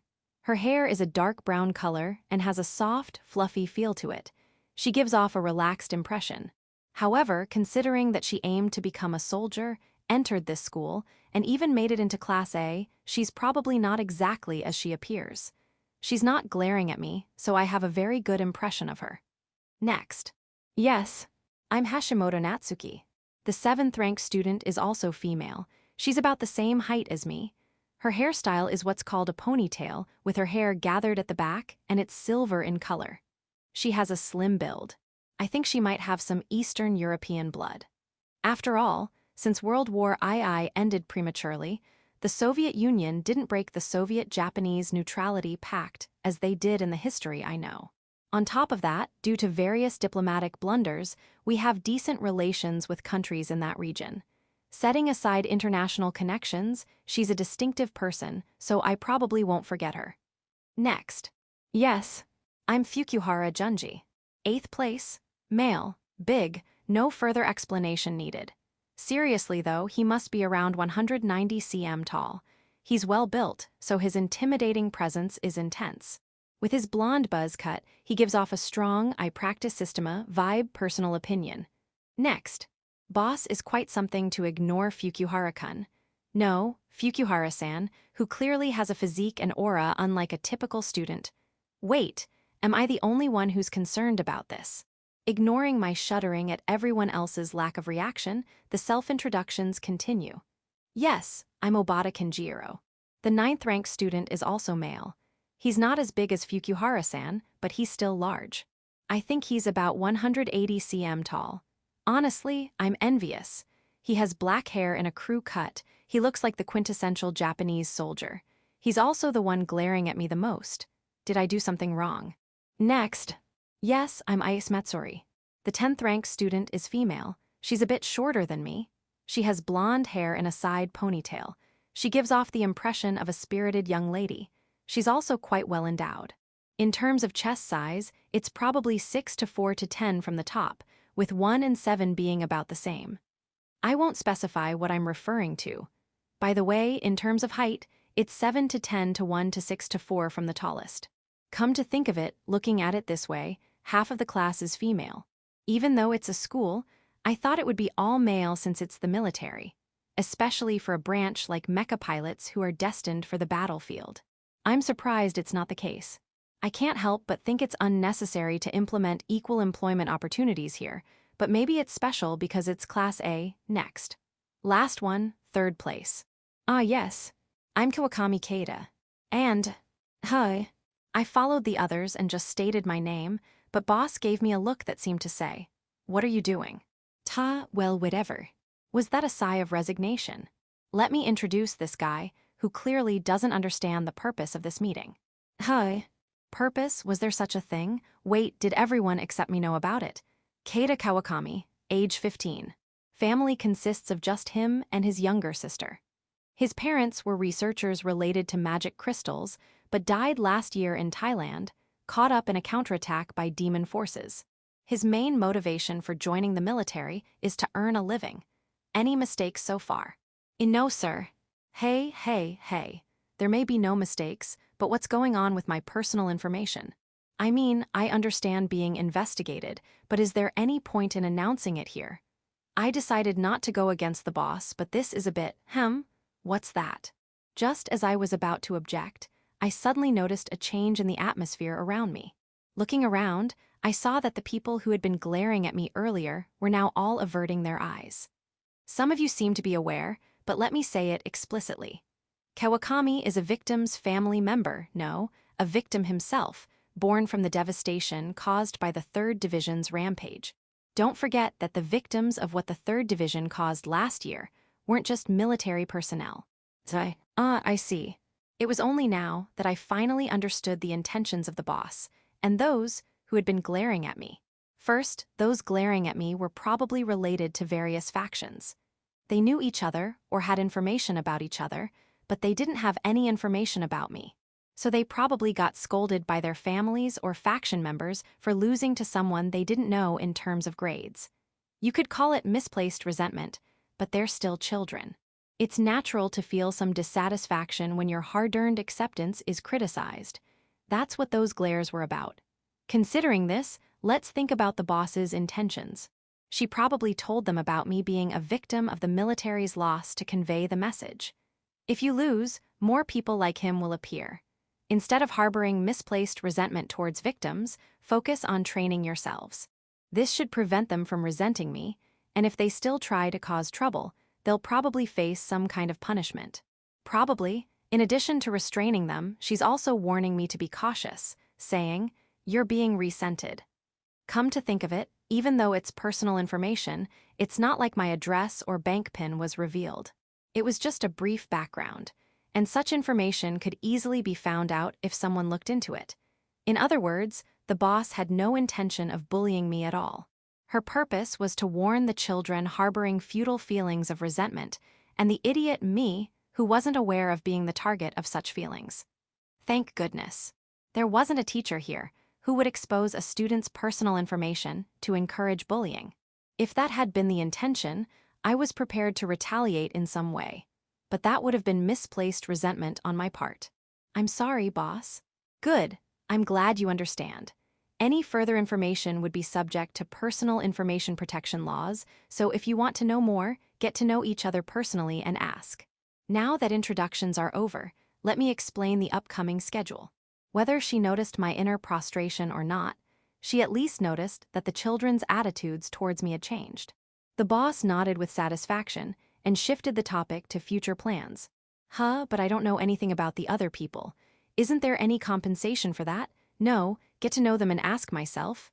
Right, I understand. Having only my information exposed, and then abruptly changing the subject left me feeling incredibly left behind. But I couldn't very well ask for other people's personal information. That's all from me. You lot, head to the hangar immediately to receive your units. Yes, sir. Well, I guess communication with classmates can wait. The unit comes first. In the end, I finished my first HR session, suppressing my slightly mixed feelings by getting excited about the personal unit I was about to receive. Section, what is this? These were the first words I uttered as I entered the garage, where I had been told, "Your unit to be received is here," with high spirits. By the way, I've been consistently calling it a unit, but the official name is apparently Magical Combat Unit. The reason I omit the word magical is that it reminds me of things like Grand Zon, but it's different for other people. It's because many people want to avoid the fact that the units are made from the corpses of monsters. Well, I don't want to say I'm fighting in armor made from monster corpses. Either. I can understand the desire to abbreviate. However, while it's true that almost everything used to be made from monster corpses in the past, nowadays they only use monster corpses for the core parts. These are reinforced with artificial muscles and various machines made of special materials with special processing, and the whole thing is covered in armor, so the corpse parts aren't that extensive anymore. But well, the general image is still strongly that of using monster corpses, so to improve the image even a little, they call them units. As a side note, monsters refer to animals that have mutated after being given a certain factor by demons or magical beings. Although they're based on animals, there are strange creatures like the Gazuki Minotaur with a bull's head and a human-like lower body, or the Juki with a bull-like head and a spider-like lower body. How these came to be is a mystery. We probably won't get the correct conclusion unless we ask the demons or magical beings themselves. Conversely, if we could ask, we might understand, but it's unclear whether they would answer honestly even if we did ask. Setting aside their manufacturing methods, the first thing I thought when I learned this information was confusing. First, the Gazuki is a medium-sized monster, about 5 to 6 meters tall, while the Juki is a large monster over 20 meters long. Naturally, the difficulty of defeating the latter is overwhelmingly higher. There's a story from a while back where a fully armed battalion set out to defeat a Juki, but when they arrived at their destination, they found only a Gazuki and were confused. Of course they were. Imagine a battalion that prepared thoroughly to defeat a monster over 20 meters long, based on the observer's report of the enemy, is a juki, only to find a gazuki barely over 6 meters tall at their destination. Anyone would be confused. I would be confused too. This happened because the observer was from the Aishima region and had remembered the gazuki minotaur as juki. At the time, they were severely scolded with, "Don't make us waste our time when we're busy." But now, it's widely known within the military as a funny story. However, if the reverse had happened, it would have resulted in no laughing matter with serious casualties. So while the military acknowledges that mistakes in the initial report about the enemy's size or scale are unavoidable, mistakes in the name of the target are not tolerated.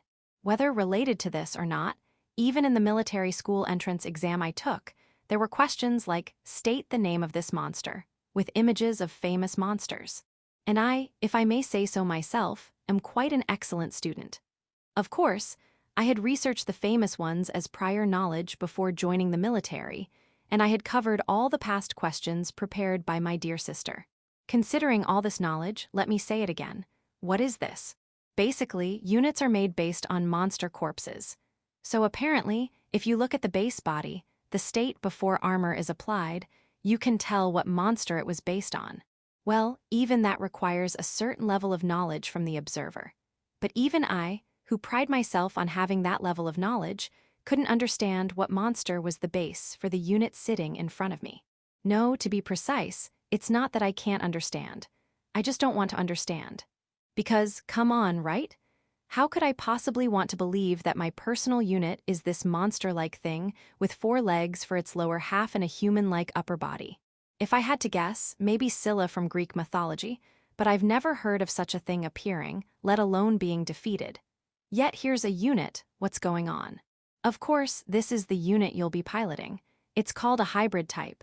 Well, it's no wonder you don't know about it, since it's a type that was only adopted this year. As I stood there dumbfounded, trying desperately to find something good about the situation, a voice called out to me from the side. Probably, no, definitely someone related to the maintenance of this unit. "Ah, I am sorry for the late introduction. I'm Kada Kawakami from Class 1A, just enrolled this year. I look forward to working with you. Greetings are important. It's written in the Kojiki too, an early Japanese chronicle of semi-historical accounts. Moreover, this person is a maintenance engineer. The damage that could result from making enemies of these people, who single-handedly handle the maintenance of the units, is immeasurable. So I made sure to bow deeply to avoid offending them. No matter how grotesque the given machine might be, even if the given machine is an experimental model adopted from this year, he is literally the one holding my life in his hands. I have no resistance to bowing my head if it's to protect my own life. However, whether I'll get along with him or completely reject him depends on the explanation of this machine. Section. Ah, I'm sorry for the late introduction. I'm Kada Kawakami from Class 1A, who just enrolled this year. I look forward to working with you. Nice to meet you too. For a young person these days, he's quite well-mannered. The mechanic was actually Takafumi Megami, the president of Megami Heavy Industries, evaluated the young Kawakami bowing before him in this way. In this day and age, with the increasing demand for machine operators, and the fact that most people who become operators belong to military families with factions, it's generally said that those aspiring to be operators are high-minded. High-minded sounds nice, but in reality they're treated as just selfish, though it's better left unsaid. Takafumi, for his part, tries to understand their circumstances. These military families have factions, and not only is there conflict between factions, but there's also competition within factions. In such an environment surrounded by enemies, he understands that they can't show weakness to anyone but themselves. But that doesn't mean I want to be treated arrogantly all the time. He understands, but whether he can tolerate the unpleasant feeling is a completely different matter. Moreover, Megami Heavy Industries, which Takafumi runs, has been a company that has developed armaments for machines until now, and is seen as a new company with no track record in machine manufacturing, so it's not highly evaluated by the military. Because of this, they had a hard time securing a slot for this practical test with new students. Given these circumstances, while wondering, what if the student tester turns out to be a disrespectful brat, The boy who appeared and properly bowed his head in greeting was Kada. Well, I can't forgive him for calling the hybrid type this thing, but it's a new model. Can't blame a child who just enrolled for not knowing. For Takafumi, who had been expecting the worst, Kada's greeting was a pleasant surprise. Therefore, although Takafumi was slightly offended by the first words, he thought he would adjust the machine according to Kada's requests unless something major happened. Section. No matter how many times I look at it, it's strange. Accepting the mechanic's kind words to raise my head as he was going to explain, I lifted my head to see the same hybrid type machine, which was to become my personal machine, sitting there imposingly. Well, of course it's there since they haven't moved it. That's not the important part. What's strange is this hybrid type itself. Before pointing out what's strange about it, let me briefly explain about the machines. Skipping the explanation about the official name and materials of the machines, let's start with their types. Machines are broadly divided into two types. The first is the standard type, also called orthodox, which is shaped to mimic human form. In Japan, it's also called the Kusanagi type. In Japan, these are based on the corpses of demon-type monsters like the ox-headed, Gazuki, or horse-headed demons Mizuki, while in the West, they're based on giant-type monsters like minotaurs or gigants. The biggest feature of this machine is that it can trace human movements. It can be equipped with swords in both hands or with a shield. Of course, it can also be equipped with heavy weapons. Naturally, as the pilot's proficiency increases, so does the combat power. So it's said that people who have studied martial arts since childhood or have experience with heavy weapons tend to prefer this type. The second is the beast type, also called the beast model. In Japan, it's called the Yatsufusa type. As the name suggests, it's a machine modeled after beasts, basically quadrupedal, so it's lower in height compared to the standard type. The materials for the beast type are mainly the corpses of mutated monsters of large tigers, bears, wolves, and so on. The features of this machine include high stability and mobility due to its low height and the support of its 4 legs. Although it lacks the flexibility of weapons compared to the standard type, it can mount cannons on its back or shoulders in addition to its inherent fangs and claws, allowing for sniping from unique positions that standard types can't reach, sometimes surpassing standard types in terms of firepower. Also, due to its low height, it's easier to evade enemy detection, and because it's more agile than the monsters that standard types are based on, it has superior evasion capabilities that more than make up for its inferior defense capabilities. However, due to the size of the machine and the interference of the cannons, it's difficult to operate multiple units at close range. Coordination like real wolves is not impossible, but it requires considerable training. However, because it's easier to master than training in martial arts from scratch, pilots who have no talent other than compatibility rate tend to prefer this type. To summarize, the standard type is a machine that is versatile and has high defense, and can be operated in multiple units depending on training. In normal times, it's often deployed in the main force or advance units, expected for its defensive power and annihilation capability. It can also perform civil engineering and construction work, so its range of applications is extremely wide. The beast type is a very useful machine for solo operations, suitable for reconnaissance, assault, and sniping. It seems to also play an active role as a relay for orders when monsters that cause radio interference, which are said to be increasing recently, appear. It's mainly deployed in reconnaissance units or advance units. This is the common knowledge about machines. Beyond this is specialized knowledge tailored to the type of personal machine you receive, so I haven't researched further as it would be meaningless to study before receiving the personal machine. However, as we list the characteristics of standard and beast types, we naturally come to one conclusion. Namely, what's the concept of this machine? The upper body is a standard type, so it can hold weapons and armor like humans. I understand that. But anyone who has even a little martial arts training would know that the lower body is more important than the upper body in martial arts. On the other hand, how about this machine where the 4 limbs of the lower body, boasting the beast type's unique strength and flexibility, are excessively asserting themselves? No matter how hard I try, I don't think I can use the techniques I've learned. If I try to use the techniques I've learned with this machine, there will definitely be a lag. Because I'm human, after all. After racking my brain about how to use the upper body, let's think about how to use the lower body. Even if I try to make the flexible movements characteristic of the beast type, the upper body gets in the way, and I've said many times that the advantage of the beast type is its low height. The beast type's agile movements are effective because of its height of 2 to 3 meters. However, how about the machine in front of me? As a result of adding a 3-meter upper body to a 3-meter lower body, it's about the same height as a standard type. Moreover, while a standard type could crawl forward if it wanted to, this thing in front of me has a rigid connection part, making it difficult to even curl up the upper body. Just looking at this, it's no exaggeration to say that it has thrown away almost all the advantages of the beast type. To sum up, at first glance, this hybrid type seems to be a machine that combines the worst aspects of both standard and beast types.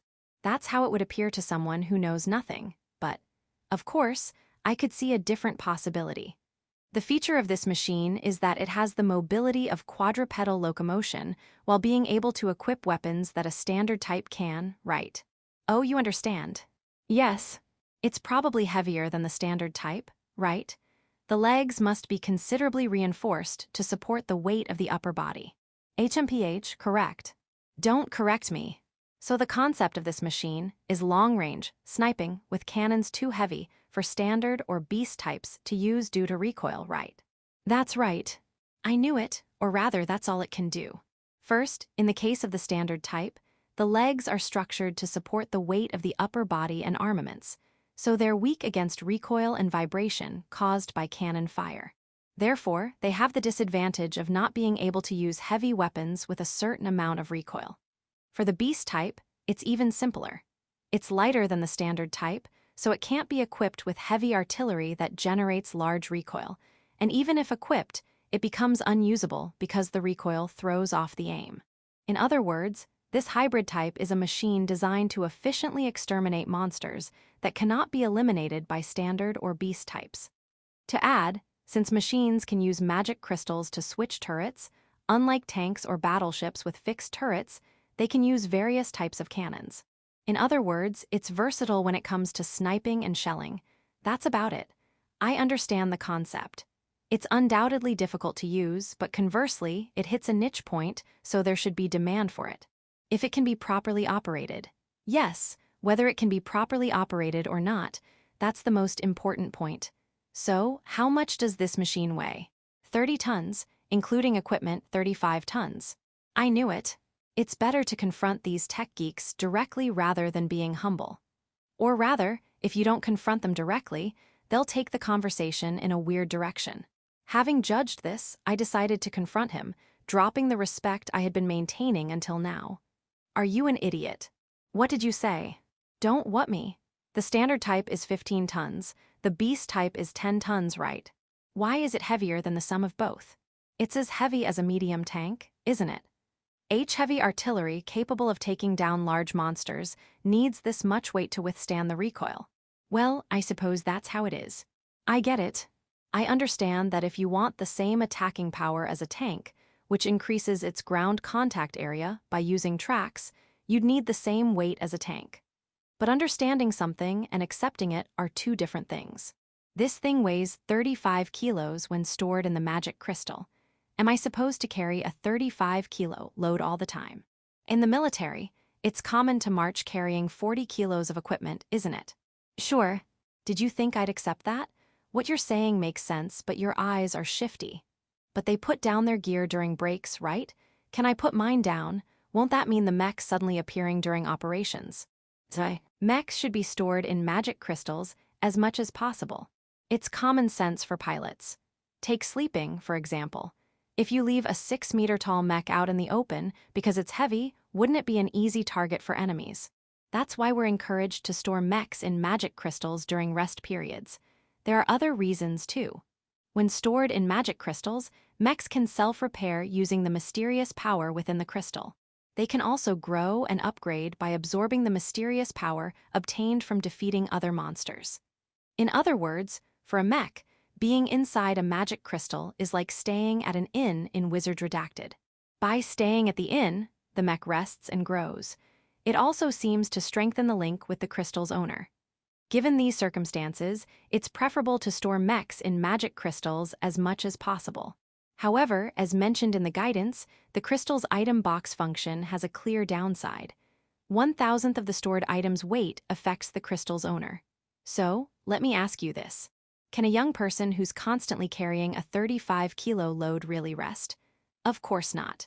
Carrying 35 kilos all the time while moving, riding in a car, using the toilet, sleeping. You'd collapse from fatigue before even reaching the battlefield, but transporting it on a special trailer would be too much hassle.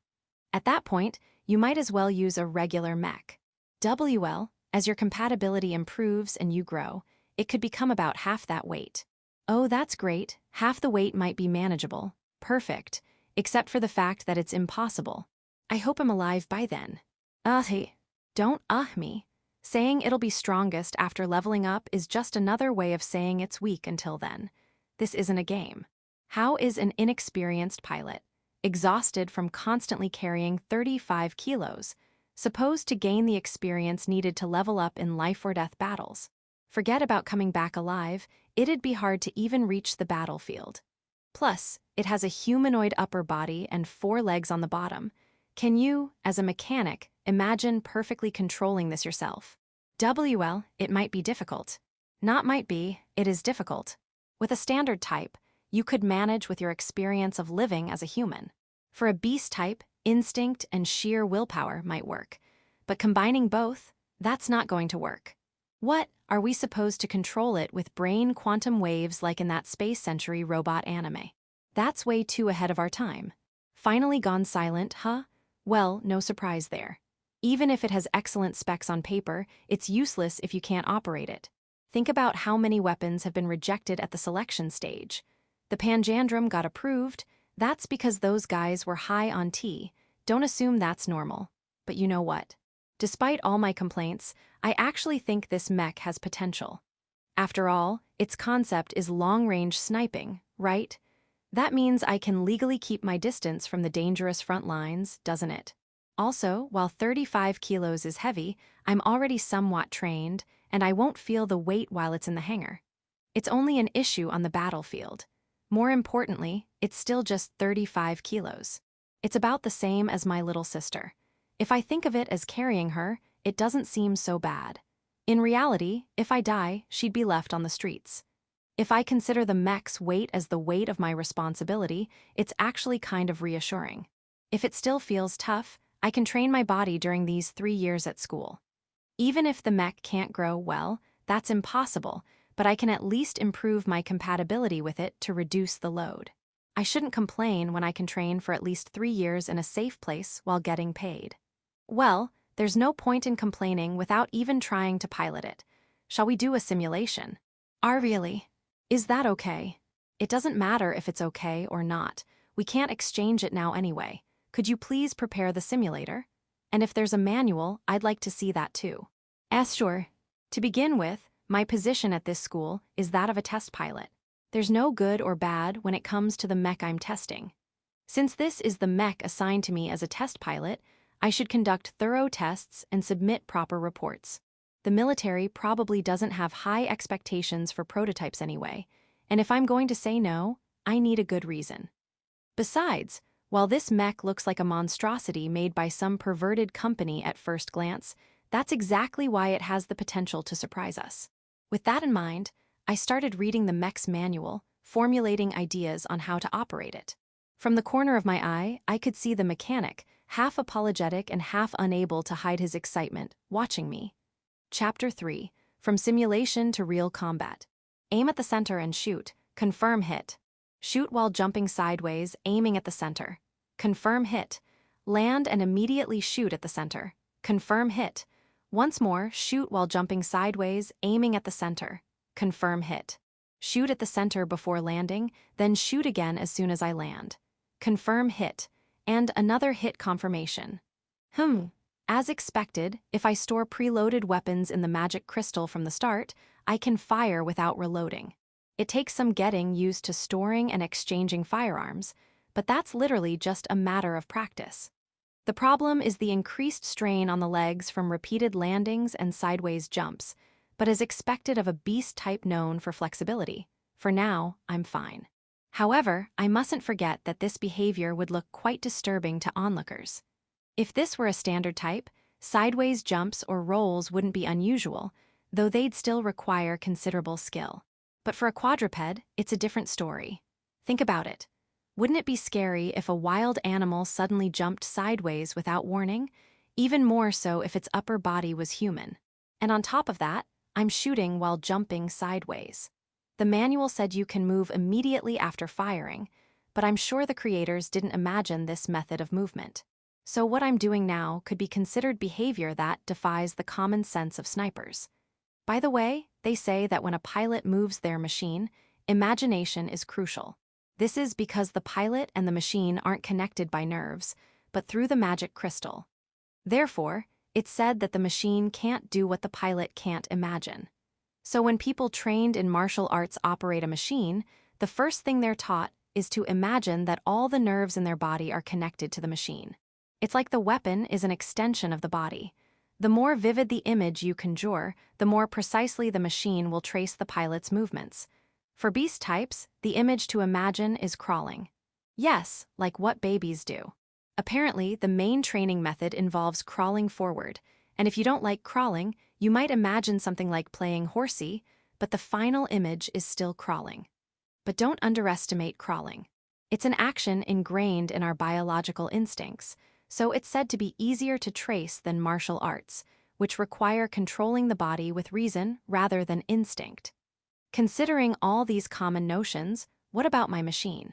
I'm not dexterous enough to imagine myself as a quadruped to connect my nerves, and I can't just connect my upper body and cut off the lower half. Moreover, the upper body gets in the way when trying to crawl, which is necessary to move the lower body. Therefore, actions like jumping sideways with the lower body while sniping with the upper body are normally impossible for a sane person. So why can I, without any particular talent, perform such actions? It's all thanks to the knowledge from my previous life that remains within me. Although the knowledge was faint and I've forgotten most of it now, there are still things I remember.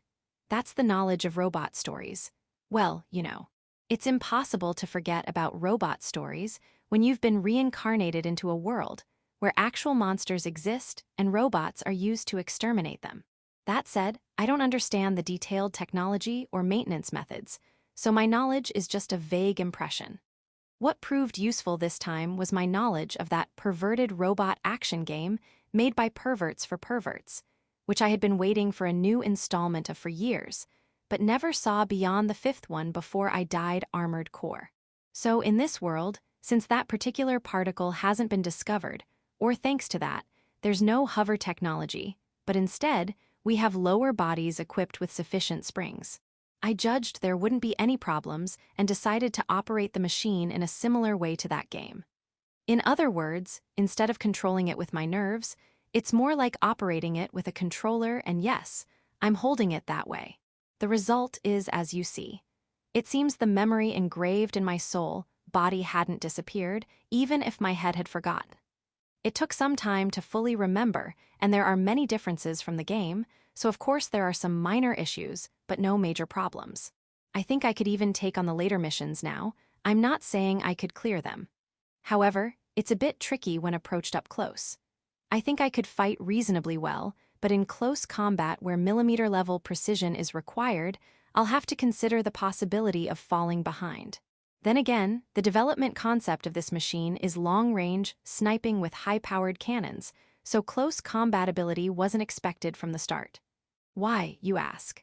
Isn't it uncouth to expect close combat power from a prototype gun tank? That's how it is. Of course, it's a real issue, so it's not like we don't need to think about countermeasures. Mission end. Hi. Is it over already? As I was sniping while thinking about various things, the word end appeared on the monitor. It seems the prepared curriculum has finished. The results are 8 large types and 6 medium types, 22 small types caught in the blast of the incendiary rounds.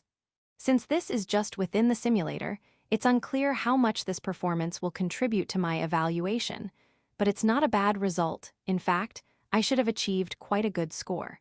The basis for this is that I was able to take down large types single-handedly. It's a bit late to mention, but monsters are creatures created by demons and evil spirits. Of course, the raw materials are humans and wild animals living in areas controlled by demons. The details of how they're made are unknown, but it seems to involve implanting magic crystals or demonic factors. Monsters created this way are classified into 4 types based on their size. First, the small type, 3 meters or less. These are mostly imp type or animal type, and they're the most numerous. Next, the medium type, 3 to 10 meters. For humanoid types, these would be things like minotaurs or ox-headed demons, and for beast types, they're mutated versions of large animals like bears or tigers. The corpses that form the basis of our machines are mainly from these. Then there's the large type, 10 to 30 meters. These are called fantasy types, including Yaka-like creatures such as ox demons, as well as giant insects and animals.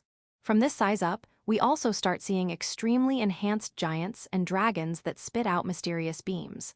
Finally, there's the extra-large type, 30 meters and above. Whether it's 100 meters or 500 meters, they're all classified as extra-large types. A few have been confirmed in Europe. Not only are mythical creatures like Fenrir or Jörmungandr recreated, but there are also individuals that serve as carriers for large and medium-type monsters. And when monsters reach medium size or larger, they start deploying what's called a magic barrier. This field has the power to greatly reduce the effectiveness of attacks that don't contain an equivalent force, namely magic power, so it's very troublesome to defeat medium-sized or larger monsters with conventional weapons that can't impart magic power to their attacks. It's not impossible, but it requires considerable effort. In a word, it's like a degraded version of an AT field. Because of this barrier, we need machines capable of magic-imbued attacks through magic crystals. Also, the larger they get, the more demonic factors they contain, so the strength of the magic barrier increases, and their attack methods expand beyond just physical attacks to include magic-like attacks. That is, long-range attacks with mysterious beams. Due to these circumstances, while small and medium types are manageable, to defeat large monsters, multiple machines, or specially adjusted defense weapons, machines with a huge cannon as the main body, with no mobility or defense, specialized only in attack power, capable of destroying even large types, but prone to prioritized counterattacks, resulting in a very high attrition rate, are considered necessary. Well, that's about it for monsters and machines. In other words, whether it's multiple machines or special defense weapons, the National Defense Force currently assumes some casualties when dealing with large types. So the data showing that I was able to take down multiple large types single-handedly, and without damage, should be treated as very valuable data. Of course, this is just my opinion based on the limited knowledge I gained from a bit of research before enrollment. And it's possible that taking down large types single-handedly has become normal now, but I'd like to think it's still not a bad result. Ignoring such wishful thinking and pointing out concerns simply as a test pilot, I think incendiary rounds are convenient for dealing with small types, but caution is needed regarding the area affected by the attack. We don't want to end up with a ridiculous situation like I sniped the enemy, but also caught allies in the blast.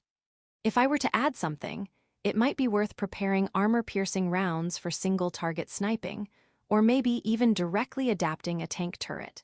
The problem, as expected, is when the distance is closed. We'll consider the case of large types later, but we should anticipate situations with medium or small-type monsters.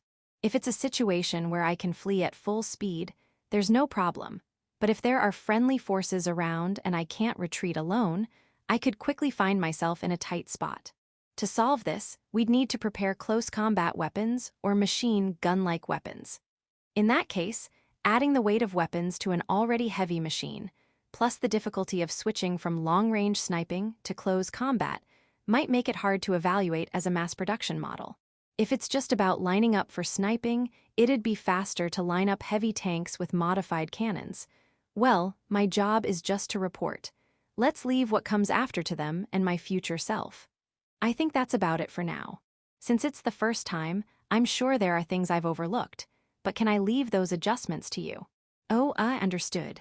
Huh, is he flustered? Did he get discouraged because there were many problems? Sure, there were various issues, but that's to be expected with a prototype. More importantly, it's great that we discovered these problems in a safe simulator rather than in actual combat where a single mistake could be fatal. What's wrong? Smile Mechanic, section, what the hell is going on?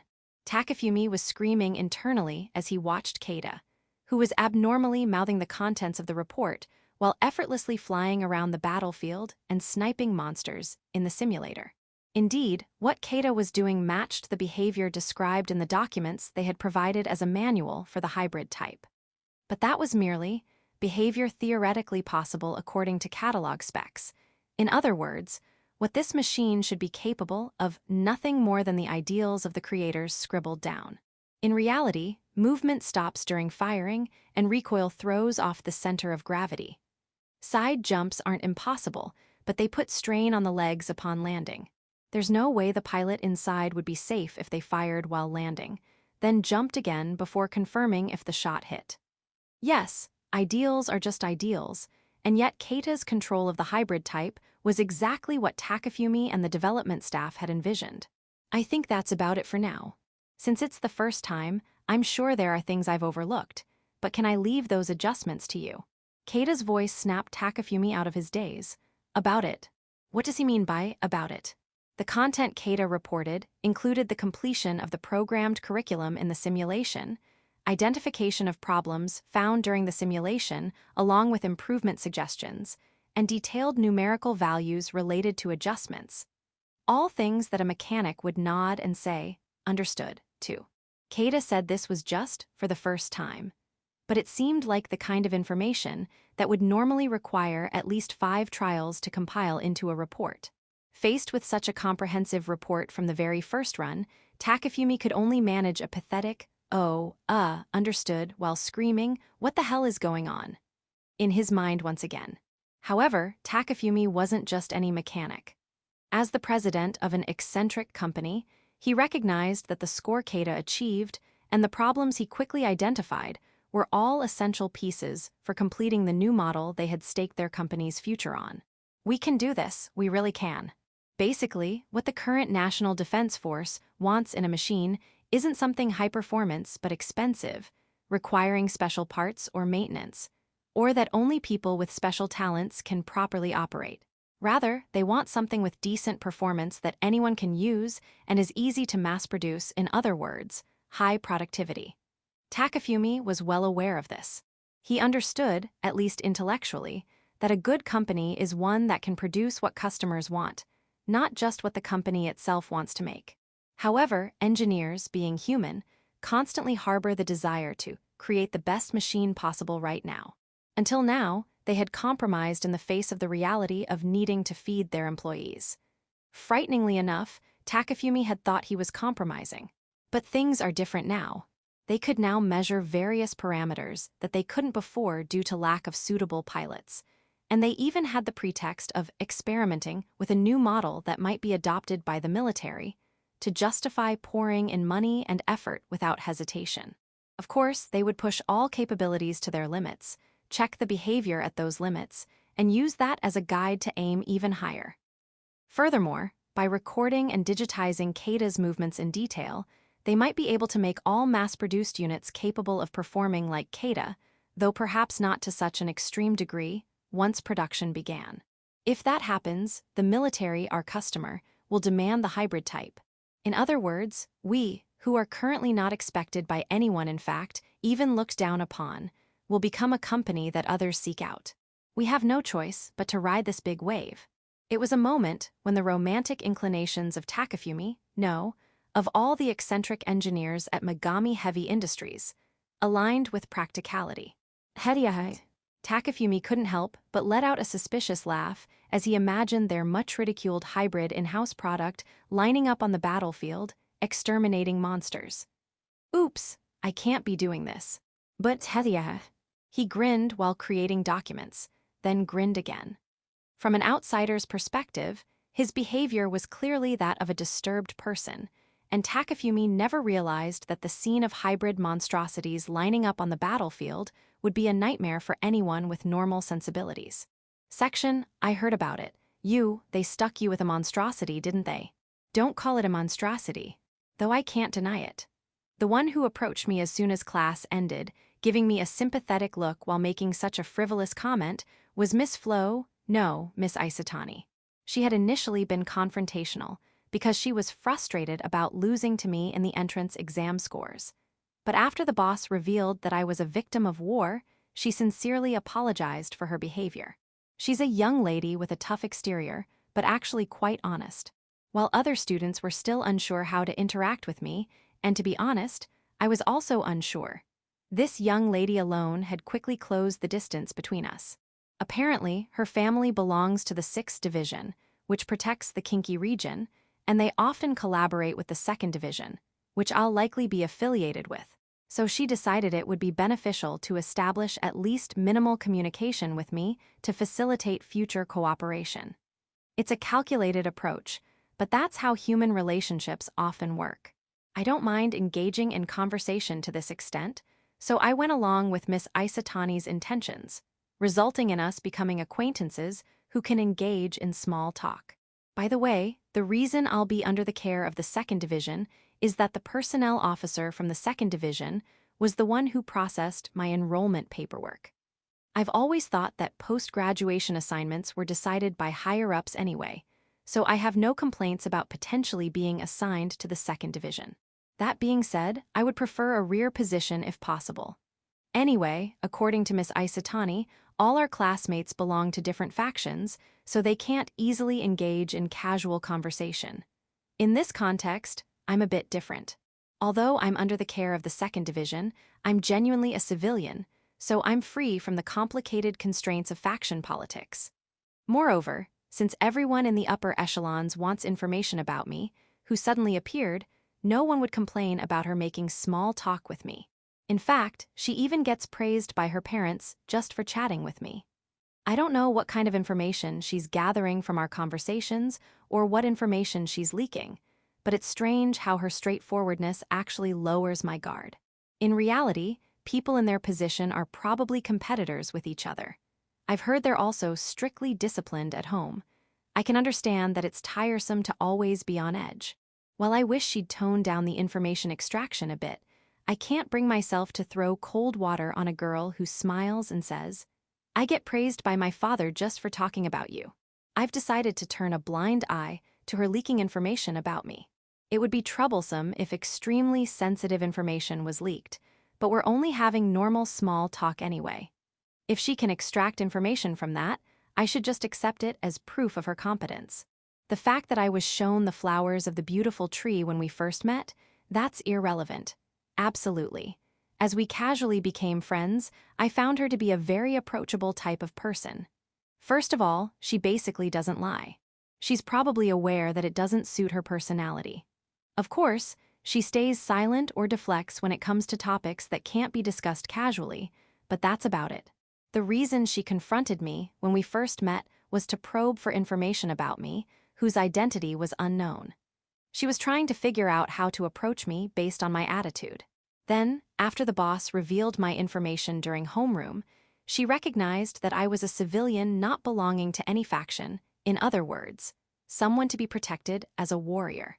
However, that only applied to me before entering the military academy. Now that I've enrolled, she's decided to treat me as a fellow soldier, a colleague. Honestly, I'm grateful that she's willing to interact with an anomaly like me with this level of familiarity. It's a standard type for the upper body and a beast type for the lower body, right? That's undoubtedly a monstrosity. She's also the type to speak her mind directly, like just now. I think it could become quite something if mastered. Can you master it? The same question the mechanic old man Mr. Megami, asked me has now been thrown back at me. Well, I managed to achieve decent results in the simulator. I wasn't sure about the difficulty level, and it was just a simulator after all, so I can't say much. At least you weren't shot down without even being able to start up, right? Were you able to take evasive action and attack? Well, yeah. Surely it would be a stretch to call it a decent performance if you couldn't do that much. Don't look so puzzled. Most people wouldn't even be able to start up such a weird machine, right? But you managed to start it up. Not only that, you were able to perform basic maneuvers like evasion and attacks. This is undoubtedly good information. Father will praise me again. Ah, I see. Should I call her sharp, or am I just being slow? No, I'm just being slow. It should be obvious that information about a new model is rare and valuable, regardless of whether it's usable or not. However, the reason for being happy about obtaining this rare and valuable information being, because Father will praise me, is somewhat deflating, to say the least. But I can't let my guard down. After all, I'm a soldier, even if I'm still a student. Well then, I have training. Oh right, I'll go too. Leaking information about the machine would be bad, even if it's just my personal information. Having made that judgment, I ended my conversation with Isatani-san and headed to the hangar where the weird machine and the pervert who created it were waiting. Section, 2 days after that conversation. It was late April on the calendar, a time known to the general public as Golden Week. Unlike the general public who need to keep the economy moving, soldiers who have been fighting demons for over 100 years since World War II don't have such a custom of taking long vacations. Whether it's late April or early May, the 2-day weekend system is maintained regardless. Incidentally, in the past, it used to be a Monday, Tuesday, Wednesday, Thursday, Friday situation. But the 2-day weekend system was introduced because it was proven that lack of rest decreases work efficiency, and without days off, there's no opportunity to spend money, meaning the economy doesn't move. How are you all doing these days? I, Kate Akawakami, am currently at the seaside in Kite-Kyushu, far from Tokyo. I know it's sudden and you might not understand what's going on. To be honest, I don't quite understand it myself. To briefly explain the situation, yesterday I was suddenly told by my boss homeroom teacher, "You're going to the Air Force Base in Uruma tomorrow." When I went to the Air Force Base, some old maintenance guys were waiting for me. Before I knew it, I was put on a plane and arrived in Kyushu. Wait, why? Even if you explain it, I don't get it. I understand that in this day and age, we military cadets don't have long vacations. Even if civilians have long vacations, we military cadets who are set to go to the battlefield after graduation don't have such things. We can't have them. Even if we did, everyone would spend it training. Because if we don't get used to the machines before going to the battlefield, we'll die, and that's no joke. And it's not just ourselves who die. We are officer candidates. We'll be commissioned officers upon graduation. That means we'll be platoon leaders or their assistants. When do people like us die? It goes without saying. When our entire unit is annihilated. It's one thing to die alone, but we'll be responsible for the lives of our subordinates. If there's someone who can enjoy a vacation while knowing this, they're not mentally strong, they're just socially maladjusted. At least, that's how the military would think. And the current military doesn't have the luxury to train socially maladjusted people as officer candidates.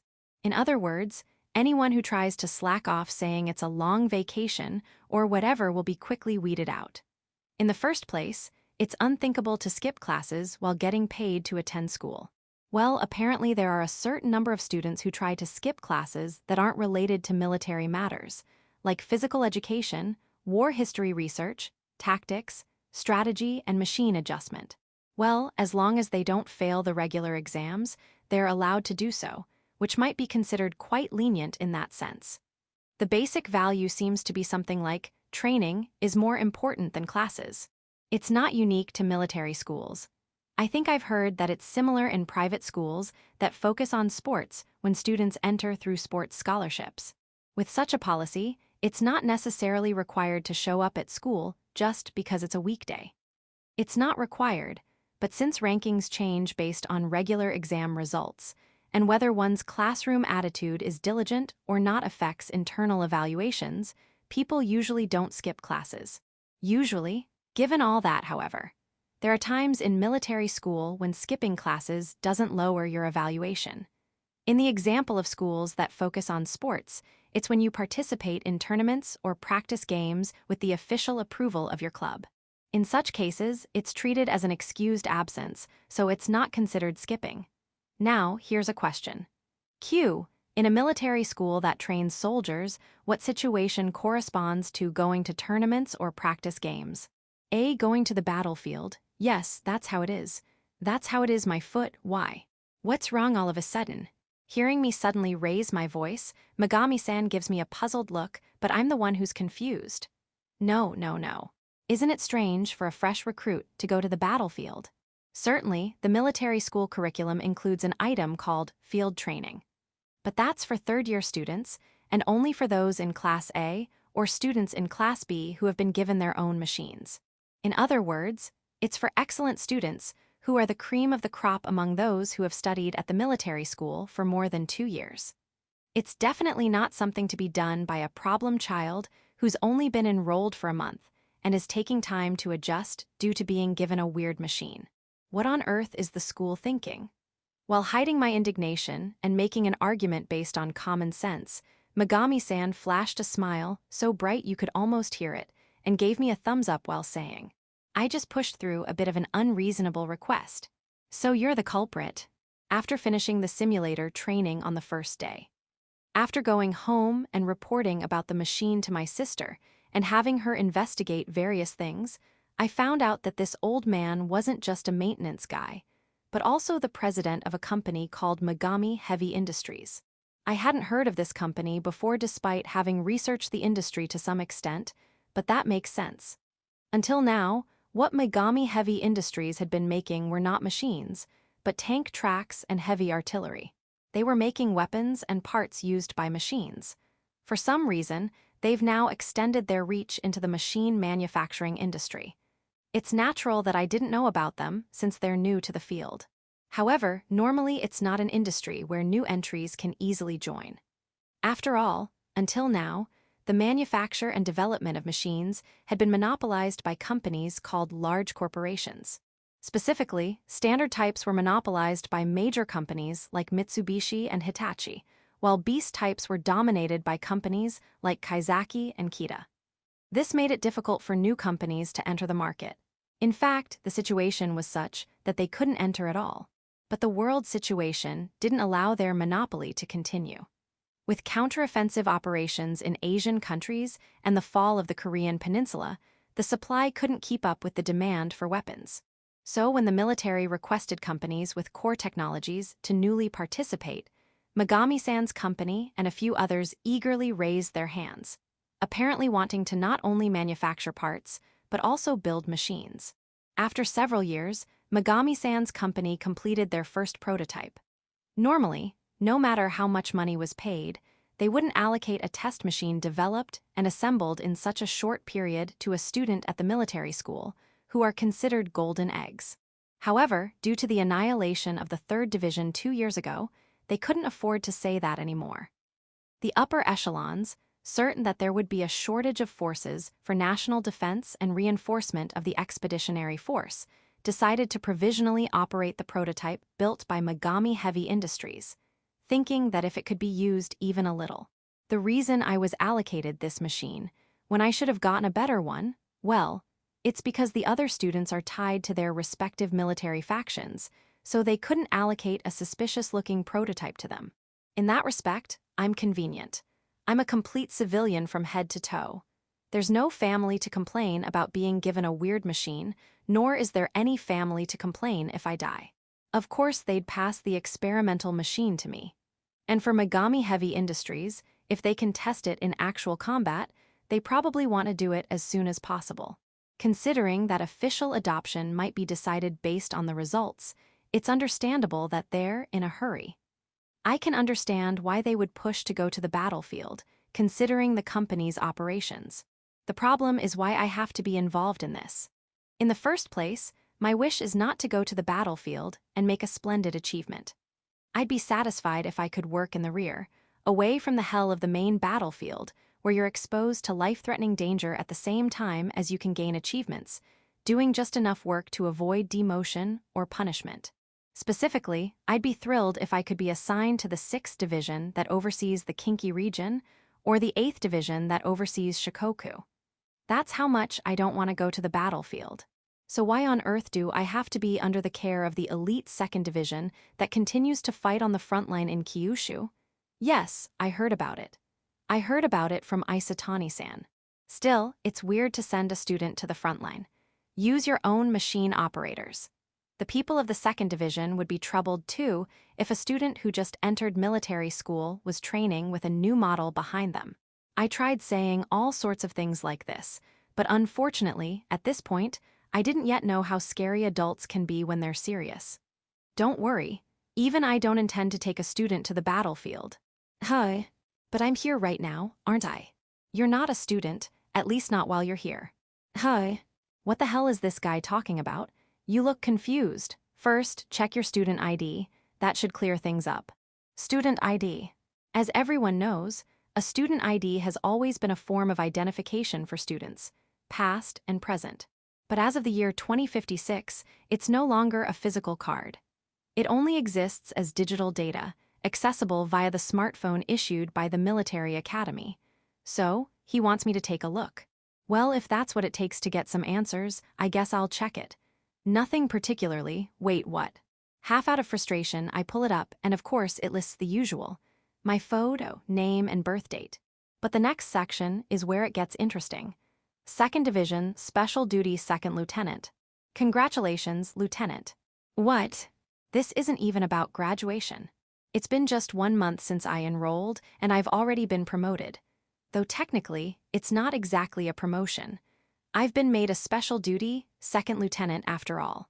Special duty means that under normal circumstances, I still operate at my original rank, which, in my case, is equivalent to a cadet special lieutenant's.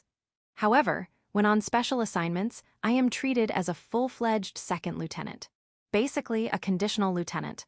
The condition, of course, being you can't become a full second lieutenant until you've completed officer training. But by accumulating experience as a test pilot here, you'll either graduate as a second lieutenant or be promoted to special duty first lieutenant. Once again, congratulations, Kawakami. So they've already set this up, huh? I get it now, or not. Damn it. I seriously underestimated this old man and Megami Heavy Industries. Sure, it's a new company entering the defense industry, but there's no way they don't have connections or money. Using those, it's easy enough to pull some strings and send a cadet like me to the front lines as a special duty officer. And once I'm officially a second lieutenant, even with the special duty label, rank is absolute in the military. There's no more hiding behind the excuse of being a student once I'm on the battlefield. So, what exactly am I supposed to be testing? Good, you adapt quickly. First, we'll start with some mobility and deployment training. Head to the hangar and retrieve your unit. Then, move to the designated location. Understood. And so, I learned the terrifying power of those with money and influence, while being thrown into a battlefield, albeit in a rear position, for my so-called training. Section. The designated test site for the new model is along the coast near Idashima City in Fukuoka. Lock target in the center and shoot. Kaboom! Lock another target in the center, shoot. Splat. Again, center, shoot. Bang. Switch weapon types, shoot. Swoosh. After confirming no allies were nearby, I switched to incendiary rounds and fired at a cluster of smaller targets. Rat-a-tat-a-tat-a-tat-a-tat. I keep shooting and shooting at the monsters, crossing the Sea of Japan and making landfall. If they counterattack, I dodge. Actually, I dodge before they even get the chance to counterattack. Even monsters won't just sit there and take it when being attacked from a distance. They hurl stones or fire beams of light back at me. Naturally, those attacks are aimed where the artillery fire originated, in other words, where I am. Whoosh, too slow. But of course, I'm no longer there. I'm not just sitting around. Fire and move. That's basic sniper protocol. That said, jumping is faster than running. I need to learn how to land without damaging the joints, though. It might be easier if I had some wire anchors to adjust my time in the air. I'll ask for them later. This is probably the kind of experience you can only get in real combat. I'll make sure to report this later. But for now, take this. When there's an opening, I keep shooting, shooting, and shooting. Boom! I fired a shell back at the monster that had attacked me.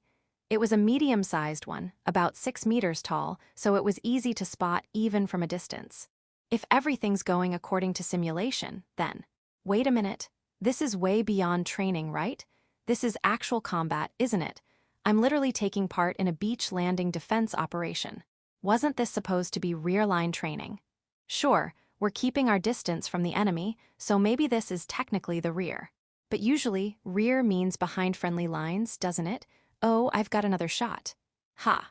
Splat. I don't have time to comment on every little thing out loud, but I'm pretty sure the 2nd Division soldiers behind me are watching in shock. That's just my imagination, right? If you keep fighting on your own, the enemy might close the gap. Leave the rest to the 2nd Division. Scatter some incendiary rounds and retreat. Can you fire with both hands? I can. I mean, that's what happens when you send a long-range sniper unit into solo combat, right? I appreciate the order to fall back before things get too dangerous. But honestly, this isn't something that should be classified as training. What's going on here?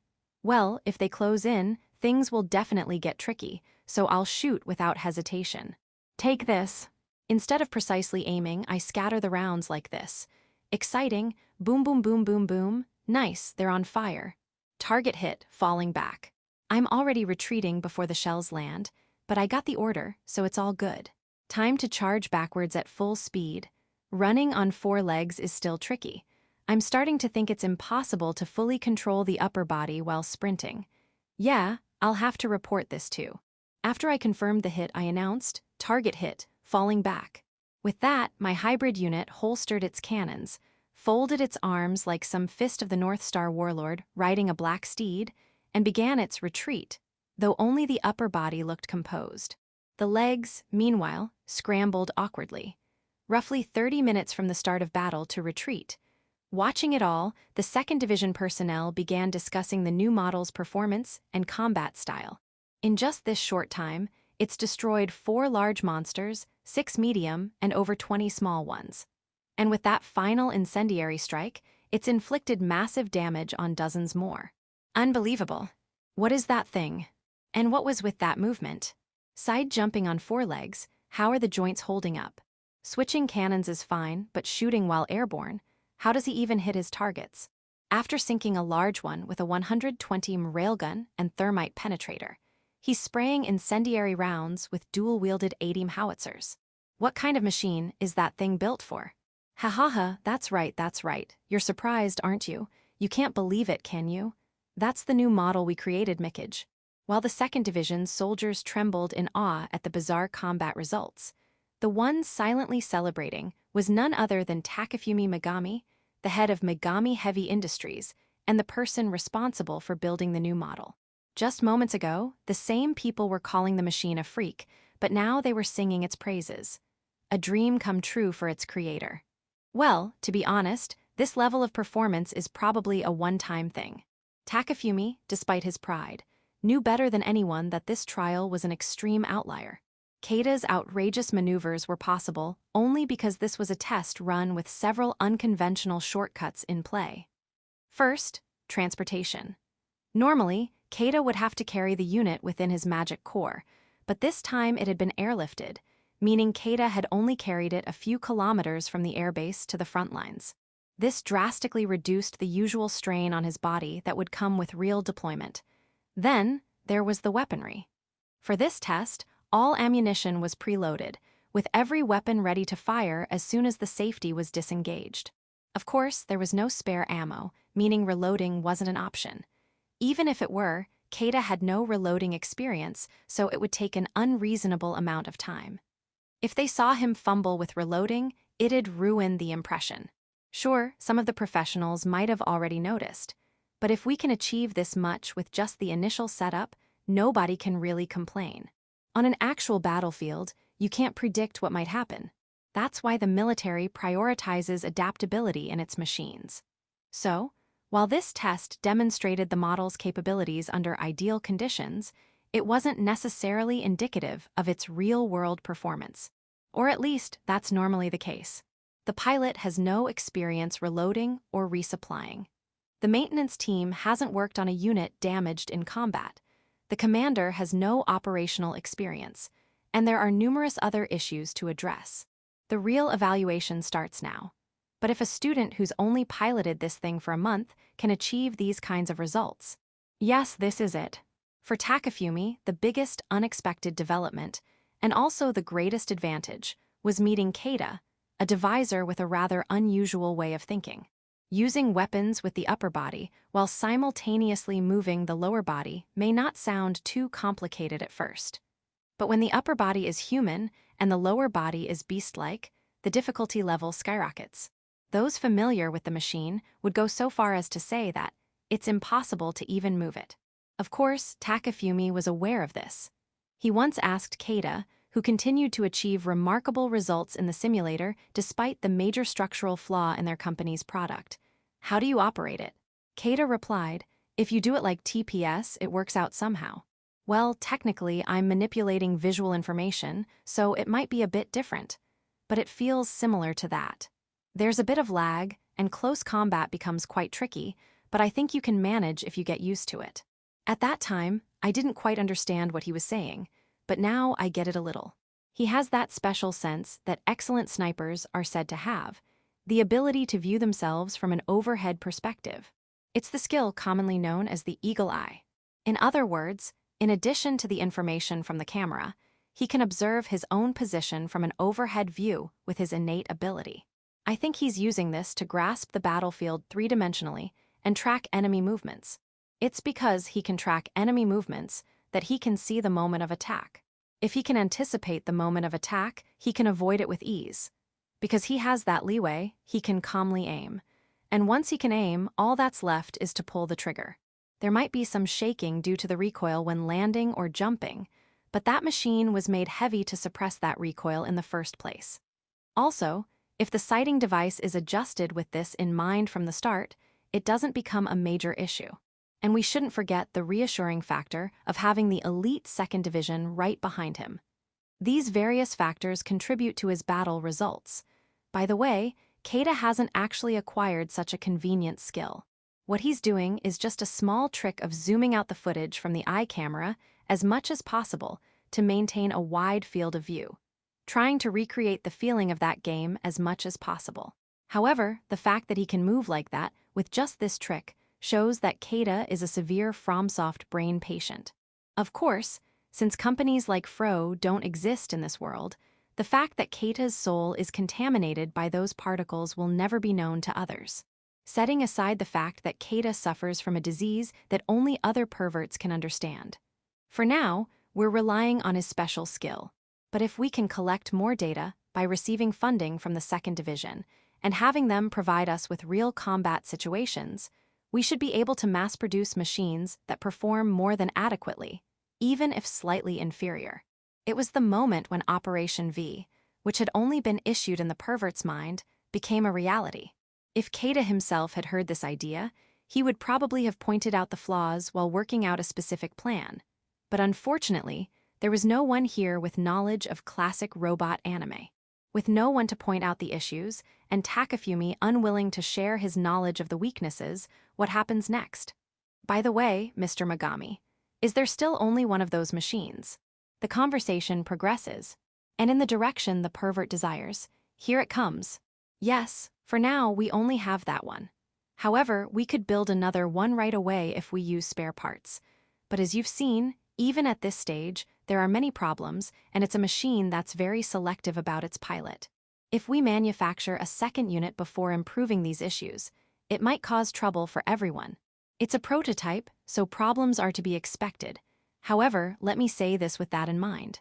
Of course, the firepower that can take down large units single-handedly is impressive, but what's really good is its evasion capability. For the soldiers who are put in machines called coffins, it must be something to drool over. We'll also submit a proposal from our end, so please hurry with the production of the second unit. Of course, we'll cooperate with the operational tests, including providing test pilots and test sites. Please let us know anytime. We'd be delighted too. Their new model, which had been ignored by everyone until now, was finally in the spotlight. It was truly a moment of fulfillment for the manufacturers. Not only that, but establishing a connection with the second division, which consumes a lot of weapons and ammunition due to being on the front lines of national defense, has great significance from a company president's perspective. Yes, now I can feed my employees. although they had created a test machine pursuing romance as manufacturers. From a company's perspective, a lump of romance is just garbage if it doesn't sell. We need to conduct more tests from now on, and we don't know how the second unit will turn out, but the first unit will definitely be bought by the second division. Of course, that includes the weapons and ammunition it uses. That's enough for now. With the success of this unveiling, the evaluation of the test machine improved. This also made it possible to promote other products. It's all thanks to Kada. You've done well. I'll make sure to repay this debt. Accumulate lots of achievements, and get promoted more than any of your peers. Now then, regarding the schedule and location for the next tests. Takafumi, who had been receiving cold looks from his wife, daughter, and even the accounting staff, decided to discuss the next test schedule with the second division representative who had become positive about the tests, aiming to achieve 2 goals: the company's profit and repaying the debt to Kada. Note that Takafumi doesn't understand that Kada's wish is not to fight gloriously on the battlefield and get promoted, but rather to work moderately as a test pilot, and then be assigned to a safe and secure administrative position. Anyway, this is how the first battle of the hero, Kada Kawakami, who would later be known by his allies as the death-bringing Reaper Pervert and by his enemies as the Black Pervert, came to an end. Interlude, various reactions. 1. Fujita Kazunari. Junji, have you heard about that matter? Of course. Who would have thought he'd be on the battlefield as a special duty second lieutenant just over a month after enrollment? I heard he took down multiple medium-sized and even a large one. A large one. Then he'll be a second lieutenant upon graduation. No, maybe even a special duty first lieutenant. Well, at least second lieutenant is certain. He's surpassed us by far more than just a year. Indeed. Normally, those who graduate from the military academy are assigned to the army as warrant officers.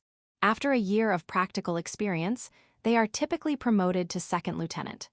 Therefore, Kada, who is likely to become a second lieutenant at this point, has essentially skipped the 1 year of practical experience, period based on his achievements alone.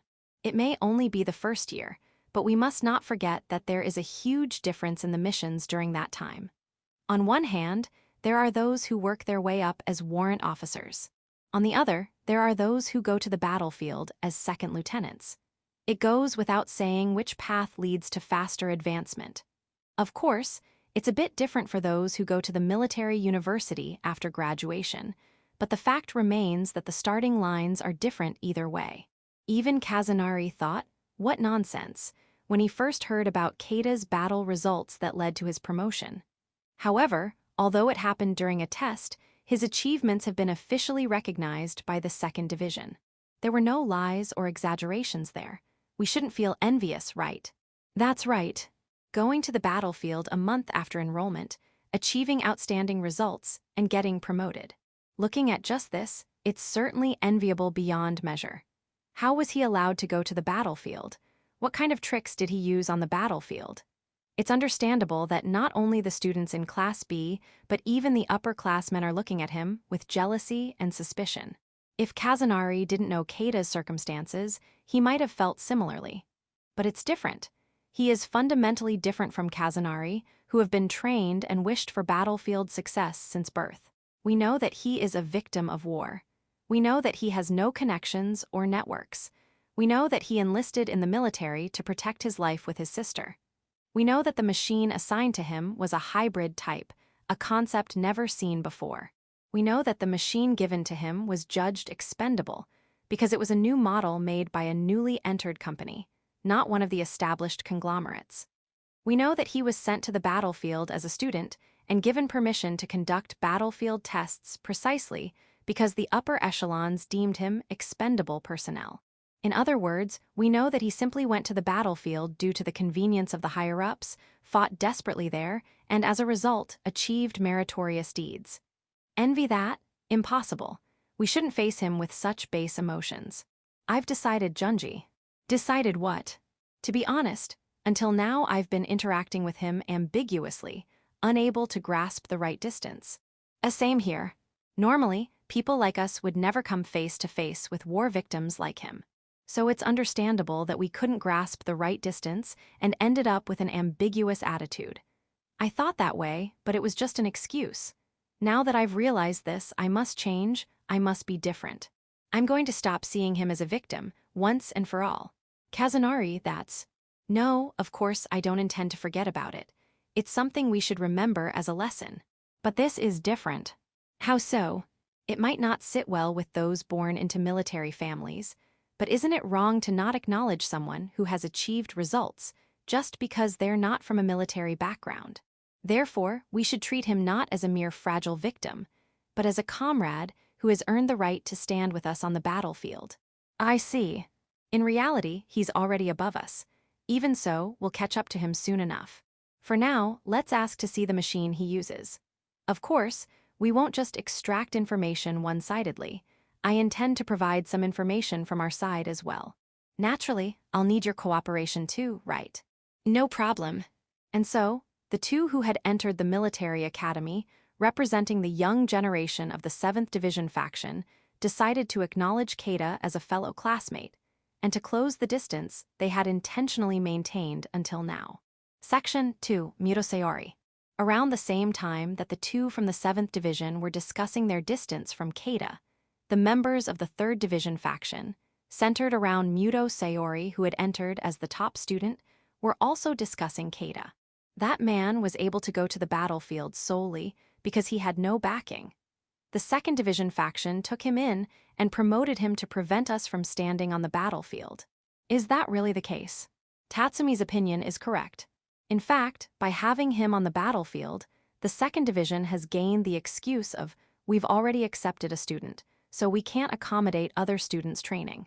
That might be true, but... As Kasahara Tatsumi, who entered in 5th place, raises his voice in appeal, Obata Kenjiro, who entered in 9th place, nods in agreement. By the way, the reason Obata Kenjiro, who is in 9th place, acts more important than Kasahara, who is in 5th place, is solely due to the difference in status between their respective families. While the Kasahara family is a distinguished family that has produced staff officers and brigade commanders within the 3rd Division faction, the Obata family is even more prestigious. Specifically, they are members of the Muraguchi family, which produced Muraguchi Renji, the former commander of the 3rd Division. To be precise, the Obata family welcomed the second son of the Muraguchi family as a son-in-law, and Kenjiro is the second son of that union. In other words, Kenjiro is the grandson of Muraguchi Renji, who was the leader of the 3rd Division faction.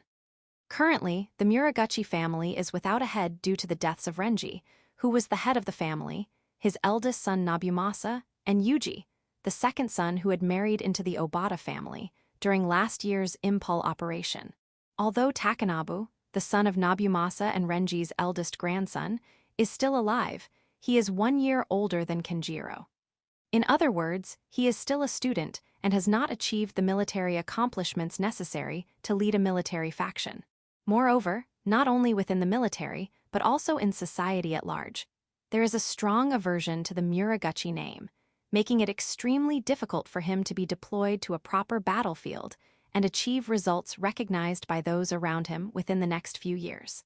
Due to these circumstances, the expectations placed on Kenjiro by the Muraguchi faction have grown significantly.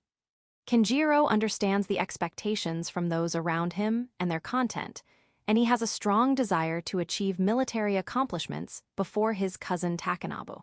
Therefore, Kenjiro had grand ambitions to first lie low for 2 years, or perhaps 1 year, at this military academy, then go on an expedition in the form of practical training, achieve military accomplishments there, and succeed the main family to revive the Muraguchi house. Due to these circumstances, Kasahara Tatsumi has been ordered by his family to support Obata Kenjiro. In other words, they are in a master-servant relationship. By the way, Sayori's family, the Muto family, is a heavyweight in the 3rd Division faction that even the Muraguchi family cannot ignore, with her father, the previous generation, serving as the chief of staff of the 3rd Division. That being said, they also lost their lord and many personnel on the expedition, so they don't have the leisure to concern themselves with other matters. Therefore, they are not interested in the current underground succession dispute between Kenjiro and Takanabu, and are primarily focused on restoring their own family's military reputation. So unlike the Kasahara family, the Muto family has not ordered Sayori to support Kenjiro. Rather, they have instructed her to keep her distance. For Sayori, who was raised as a pure lady, both Tatsumi and Kenjiro were people she wanted to keep at a distance, so this instruction was exactly what she wanted. It seems that both Tatsumi-san and Kenjiro-san think I'm on their side. Sayori wanted to sigh, but there's no point in causing waves here. She decided to just silently listen to their conversation, setting aside the intentions of the Muto family and Sayori. As someone who considers himself the rightful successor to the 3rd Division faction, Kenjiro naturally had some thoughts about losing to Kasahara Tatsumi and Muto Sayori in the entrance rankings. However, he had convinced himself with the logic that I am destined to use them as a general among military officers. So it's inevitable to be behind in tests that prioritize compatibility with magic crystals. Furthermore, he had been venting his frustrations by mocking the fact that a commoner boy, who not only had better grades than them, but also played the victim by saying he lost his parents due to the 3rd Division's defeat, and didn't even come to greet them. Showing such an insolent attitude, was assigned a grotesque machine manufactured by a company he had never heard of. It was in this state of discontent that he received the information that Kada had gone to the battlefield ahead of them and had achieved significant results there. At first, Kenjiro doubted the veracity of this information, but when he learned it was true, he openly expressed his displeasure. Or rather, it would be fair to say he became enraged. This meeting was arranged by Kasahara, who saw Kenjiro's reaction and thought this is not good, to calm Kenjiro down and discuss how he should achieve his own accomplishments. And, emboldened by the fact that Sayori, from a prominent family and the top entrant, didn't deny his opinion, and that Kenjiro, the main line, acknowledged it, Tatsumi spoke wisely. That's right. And while there's no doubt that the main factor allowing that man to go to the battlefield is related to factions, there were other excuses actually prepared. The testing of a new model, right? You're absolutely right. Without that, no matter how much the 2nd Division tried to intervene, they couldn't have put a civilian child on the battlefield, disregarding us. Indeed, if it's a test for the only machine of its kind in this academy, no, in all of Japan, they might grant permission as an exception. Especially if the pilot testing it is an expendable brat. Yes, that's correct. Looking at the alleged achievements of that man, it's clear that machine should have been assigned to us. But they couldn't give us something that hadn't even been test-driven, meaning its safety was uncertain. That's why that brat got to use it first. That's all there is to it. Exactly. The achievements that Brat made are something anyone could do with that machine. Their discussion wasn't based on recognizing facts, as Kazunari and Junji did, but rather speaking purely on emotion. However, at least these two believed they were having a sincere conversation. I don't think that's right, you know. Sayori, who had been listening silently, held skeptical thoughts about the opinions of these two. First of all, even Sayori, who was an excellent pilot herself, wasn't confident she could operate the hybrid type that Kada had reportedly piloted. Just being able to move that thing showed Kada's competence, or perhaps his rarity. Moreover, the feelings Sayori harbored for Kada were close to those of Kazunari, who led the 7th Division faction. In fact, she thought he was a much more capable person than herself, who had been made the top student for the sake of the faction's reputation, or even that young master from somewhere who only managed to rank 9th despite being given numerous advantages. Besides, given the current poor state of the 3rd Division, shouldn't we be making allies rather than enemies? Not only was this her personal opinion, but as a member of the 3rd Division faction, she also believed that they should refrain from picking fights with other divisions, given that they would need help from other factions to rebuild their division. Moreover, Kada was a civilian without any backing. Although the 2nd Division seemed to be trying to bring him into their fold, wasn't that a problem that could be solved by arranging a political marriage or something similar to make him one of their own? It would be fine to marry someone from their faction to him or to take his sister as a bride. Since he had distinguished himself in battle, they should be trying to bring him in, so why were they deliberately trying to antagonize him? If they've decided to lie low, I wish they'd endure for a year or two. Is this what they call male pride? I don't understand. According to information, they're going to assemble Unit 2 at the request of the 2nd Division. Then let's recover it for ourselves. It won't be difficult to requisition it from an unknown company like Megami Heavy Industries. There will be others who dislike the 2nd Division monopolizing the new model. That's a brilliant idea. No, how is it? If we do that, we'll completely make enemies of Megami Heavy Industries and the 2nd Division. We should keep our distance from them. For now, shall we contact Kawakami? Fujita will probably make the same move. So they'll have at least 2 people on their side. We need to make allies quickly. If only they were more capable people. No, there's no use saying that now. Sigh. How troublesome. While watching the two in front of her plotting with cold eyes, Sayori, drawing on the instincts honed by her upbringing as a young lady, contemplated the power struggles that were likely to occur behind the scenes. Section, well then, shall we start by becoming friends with her? Muto Sayori, having decided to close the distance with Kada, determined that the necessary person for this was Isatani Shoko, who had enrolled as the 4th-rank student. Sayori had several reasons for choosing her. First, the faction to which her family belonged was the 6th Division faction. The relationship between the 6th Division, responsible for the Kinki region, and the 3rd Division faction, which originally had the role of backing up Kanto and Kinki in times of emergency, was not bad, though not particularly good either. So Sayori judged that there was a low possibility of their respective families becoming enemies. Next was her personality. While basically aware of her own excellence, she wasn't the type to be arrogant about it. Rather, she was the type who never neglected her efforts to aim higher.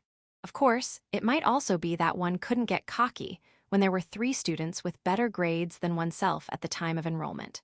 But there are people in this world who can somehow delude themselves into thinking they're the most excellent despite only managing to enroll in 9th place even after being given numerous advantages.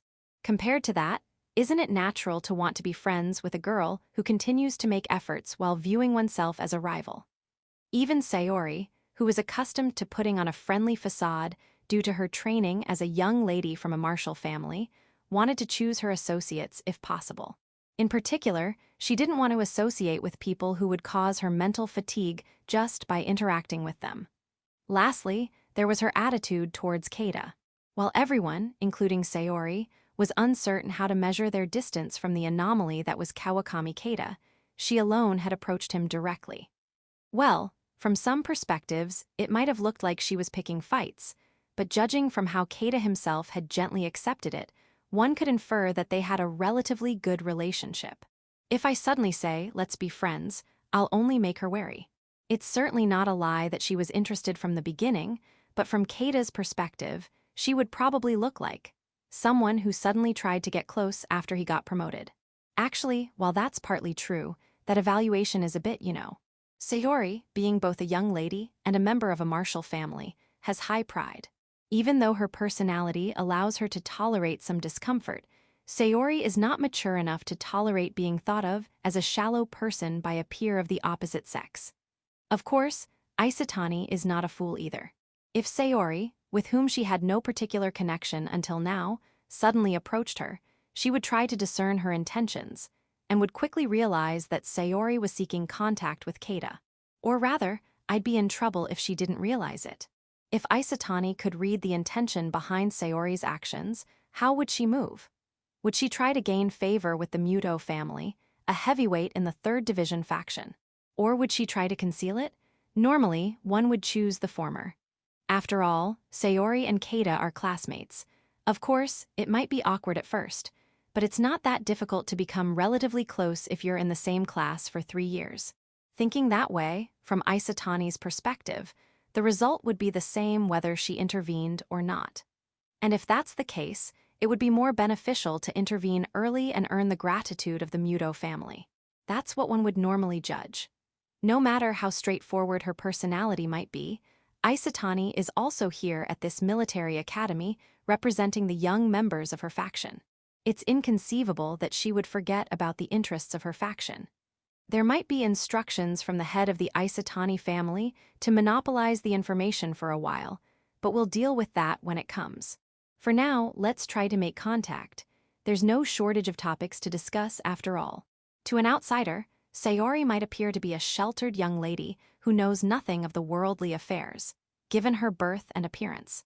In fact, even Kasahara Tatsumi and Obata Kenjiro, who belong to the same faction, treat her that way. However, her inner nature is completely the opposite. Trained by her father, who was the chief of the general staff, Sayori's essence is that of a cold-blooded strategist who is aware of her own appearance and doesn't hesitate to use even herself as a pawn when necessary. Fufu. It's quite enjoyable when you don't know how things will unfold, isn't it? Sayori smiled elegantly while seriously considering how to become closer friends with Isatani Shoko and how to approach Kada once that succeeds. Her brilliant mind working at full capacity. Section 3. Isatani Shoko. While others were puzzling over how to interact with Kada, Isatani Shoko was in high spirits. Him. It's my him. She was in such a good mood that she couldn't help but hum a tune. Lady Shoko, you're in top form, aren't you? Can you tell? Can you really tell? Of course I can tell. Her childhood friend and now assistant, Sakazaki Emi, who had entered the military academy to support Shoko, but had been assigned to Class B due to slightly insufficient grades, was in such high spirits that it was almost annoying, though better than being in a bad mood, honestly. And for good reason.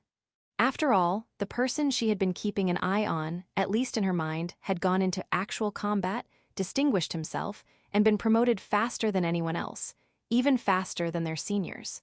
Of course, there's a part of her that feels frustrated that it wasn't herself. However, Isatani Shoko was the type of person who could honestly celebrate a friend's promotion. But that's not all. Until now, other classmates had kept their distance from Kada, so they knew nothing about him despite being in the same grade. But Shoko was different. As the only one in Class A who had closed the distance and interacted with Kada, Shoko alone had succeeded in accumulating information about Kawakami Kada, the secret weapon user created by Megami Heavy Industries and the hidden ace of the 2nd Division. This was an achievement that even her usually strict parents would praise with beaming smiles. Now that Kada had proven himself, other classmates would likely try to close the distance to gather information about him. However, from Shoko's perspective, while Kada might have some weak points, he was by no means a fool. Therefore, he would likely be cautious of those who approached him after his promotion and interact with them without giving away information.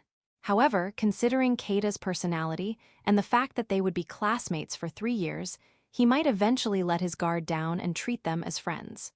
Or rather, unless they became adversaries, they would likely end up as friends. But how long will it take for the others to get past his caution?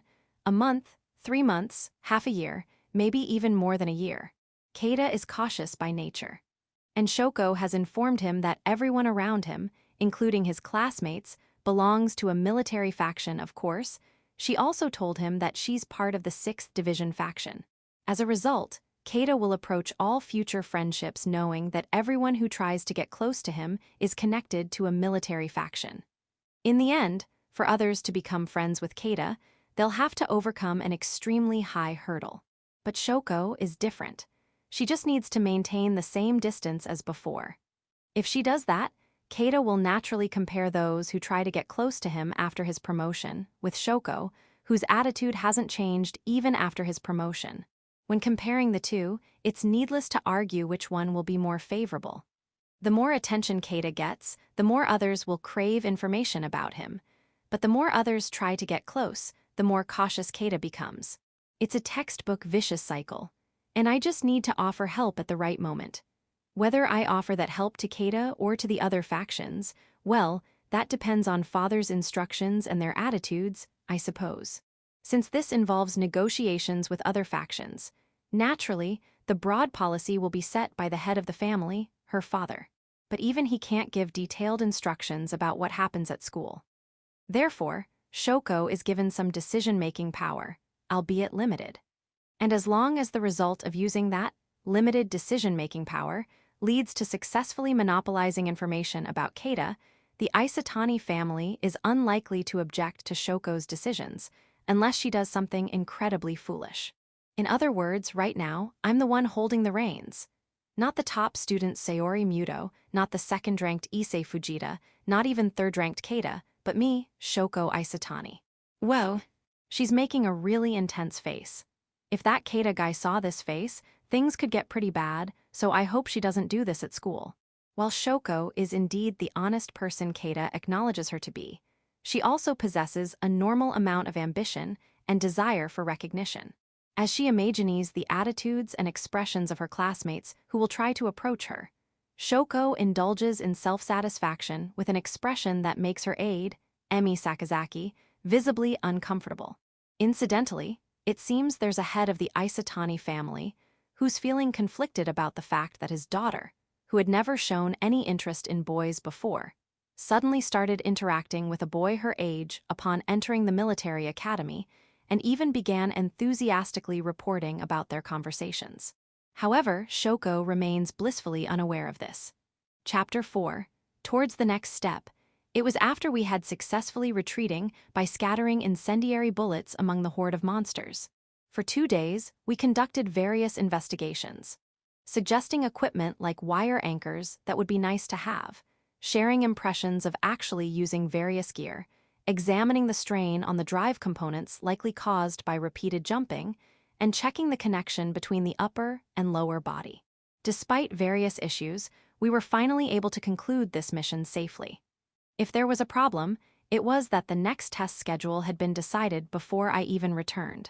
When I heard that, I couldn't help but say, hey, wait a minute. Setting aside my personal circumstances, since I'm now officially commissioned, we need to update the mech, develop new equipment, and get familiar with the existing gear, especially the reloading systems, before we can even think about the next mission. How can they arbitrarily decide the schedule without knowing how long all that will take? After I argued strongly, the old man Megami reluctantly gave in. However, he did say, "Are you sure? You can get promoted faster if you go to the battlefield." I wonder what that old man thinks of me. Maybe he's mistaken me for some bundle of rebellious spirit trying to climb the ranks and get close to those in power to avenge my parents. Sure, I have a sister who will likely grow up to be a beautiful woman, but that's our only similarity.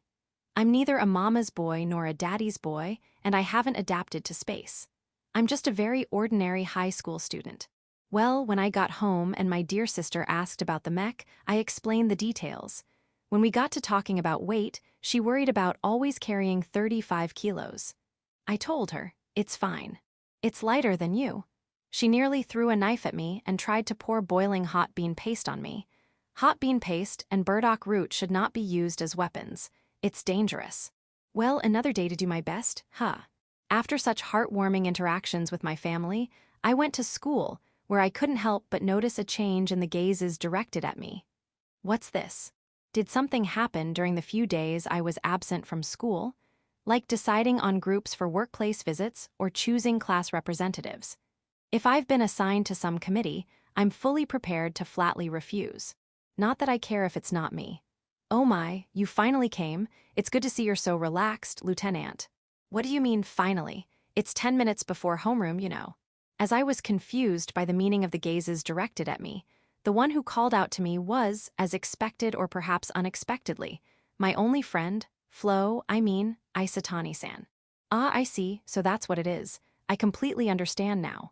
With her casually addressing me as Lieutenant, I understood the meaning of the gazes from those around us. I think this is one of Isatani-san's good points, how she helps out in these subtle ways. The content of the gazes I felt was a mixture of not knowing how to react to my sudden promotion and curiosity about how I got promoted. From my perspective, it's nothing more than an annoying story of being ordered by the boss to go to the Air Force base, only to be dragged out to the battlefield and made to experience actual combat under the pretext of collecting data. But for those who want to go to the battlefield, want to excel there, and want to be promoted, I suppose the basic premise is different. If they want to switch places, I'd gladly do it. If only I could say that, it would be easy. Well, I understand their feelings, and once I understand that, the solution is simple. Yes, I just need to go along with Isatani-san, that's all. At least she wouldn't do anything that would put me at a one-sided disadvantage. She wouldn't, right? I'm trusting you. Oh, I thought you'd come early to brag about it. You wanted me to leak information under the guise of bragging, right? I get it. Even if you say brag, it's not like I did anything on my own. And the whole lieutenant thing is, well, the result of piling exception upon exception. There's nothing to brag about. In fact, I became a lieutenant, albeit a special duty one, before achieving any war results. And the fact that I was able to achieve results in actual combat was entirely due to the performance of the mech and old man Megami's thorough preparations with armaments and behind-the-scenes work. It's definitely not something for me to boast about. Oh, I'd like to hear more details about that. But a promotion is a promotion, even if it's an exception. Unlike me, my classmates who aim to be promoted through military achievements probably can't overlook the existence of this exception that allows promotion while still a student. So they want to know more. I can understand that feeling. I can understand it, but what's in it for me if I share that information? Any further information will require a separate fee. I meant to convey that I had no intention of disclosing any more information. However, Isatani-san seemed to interpret it as, if you pay, I'll sell you the information. How much? She jumped on it eagerly. I hadn't even thought about a price. But having said it once, I can't just say never mind without earning some frowns. It would be a shame to lose my only friend over something like this. Now, what should I do? As I was pondering this, a gentleman suddenly appeared in my mind and gave me a brilliant idea. Think about it the other way around. It's okay to give the information. Just demand an amount that a student couldn't possibly pay right away. That's it. Originally, the price of a product is born from the negotiation between the demand side and the supply side's value perceptions. Therefore, an appropriate price doesn't emerge at the initial stage. So what if I say, the value of this information is 1 million yen, and they say, that's too expensive. If I then say, then I won't sell it, the conversation ends there. I didn't say I wouldn't share the information. They just chose not to buy it. This way, I won't have lied, and it gives them a reason to give up. There might be some dissatisfaction, but keeping information confidential is a matter of course for a soldier, so I probably won't be resented. It's truly a brilliant plan. The problem is that I don't know the appropriate price for information, so I don't know how much to charge to make them give up. If it's too high, I might be thought of as a lowly person and lose the friendship, but if it's too low, they might buy it. Maintaining friendly relations while not leaking information. Having to do both is the tough part of being both a soldier and a student. Are you ready? I am. About 500,000 yen, I guess. It's Isatani-san after all. For a number decided on the spur of the moment, it's not bad, is it? There was a time when I thought so. I'll buy it. That was quick. I thought it would be fairly high for a soldier, and definitely a large amount for a student. I was planning to snort and say, considering a lieutenant's salary, this is nothing, if she said it was expensive. But for her to buy it so easily, isn't that a bit much? I don't know if it's quick or not, but I've definitely bought it. Let's see, how about you tell me during our next practical training session? Oh, and don't sell it to anyone else until I ask, okay. Of course, I know you're not the type of fool who'd carelessly spread information to just anyone, but just in case. Now that she's secured my word, she definitely won't let me off the hook. And she's saying it's okay to sell after she's heard it, but not for less than 500,000 yen, right? Roger. And so, realizing I had underestimated the value of my information and Isatani-san's financial means, I found myself attending class that day in a gloomy mood. I was planning how to sort out what I could and couldn't tell her, and even considering negotiating to return some of the excess payment I received. Section. As you've heard. If you want information, you'll have to wait until after me, okay? Well, as long as I get the information in the end, I don't mind. Maybe talking to Isatani-san will lower the hurdle in his mind. That's possible. I'd like you to introduce me normally, though. Can't you do that yourself? It feels weird to introduce classmates at this point. Well, I think you'll naturally get closer if you're near me. True, everyone agreed. Women are scary.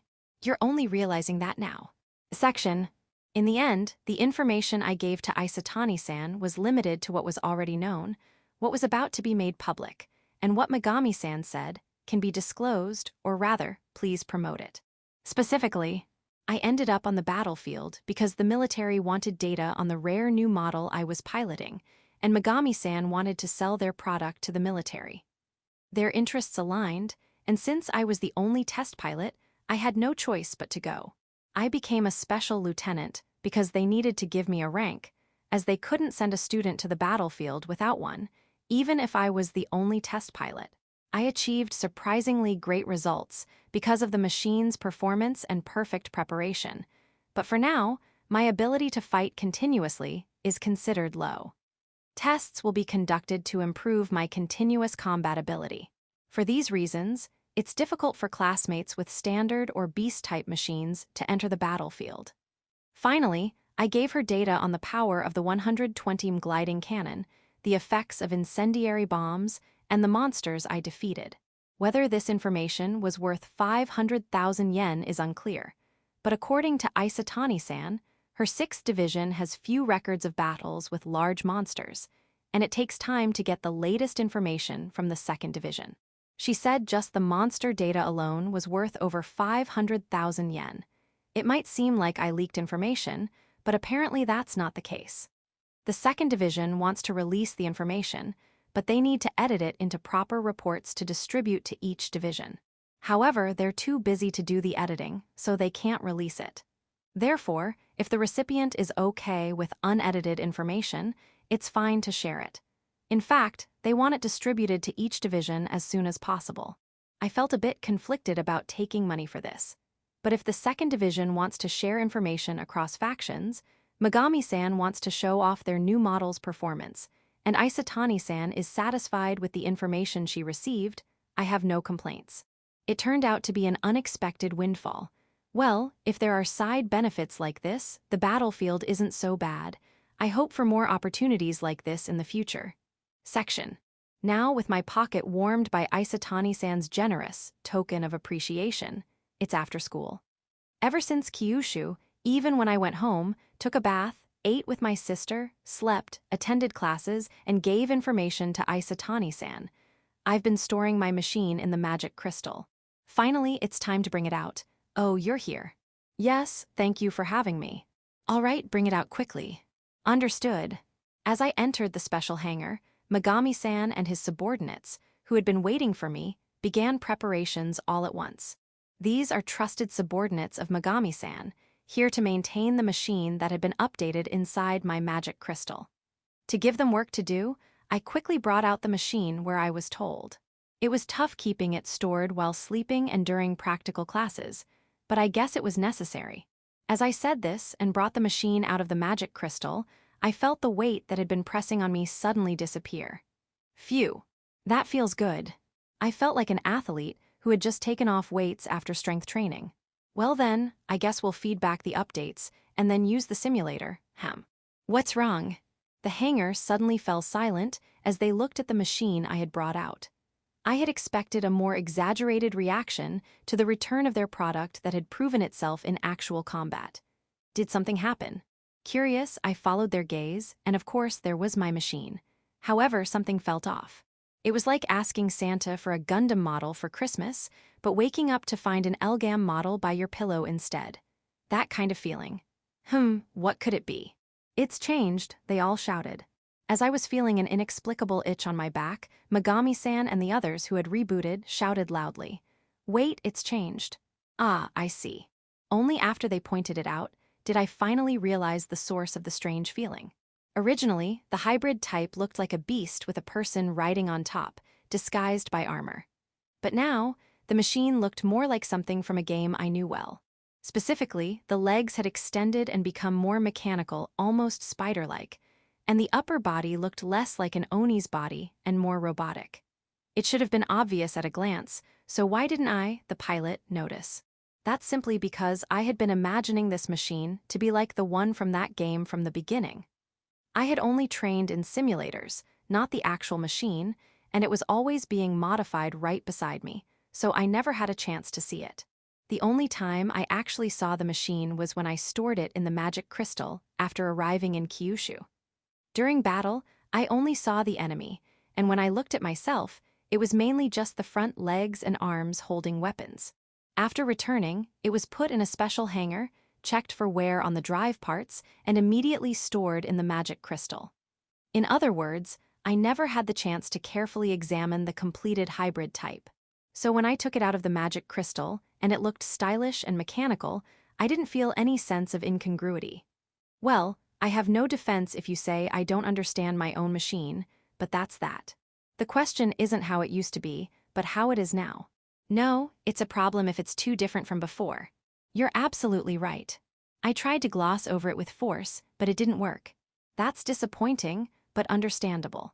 For Megami-san, the hybrid type is a treasure made by betting the company's future. It's natural to want to complain a little if it suddenly changed in an unintended direction. Thinking this, I was about to apologize for my flippant attitude, but I noticed something odd about their behavior.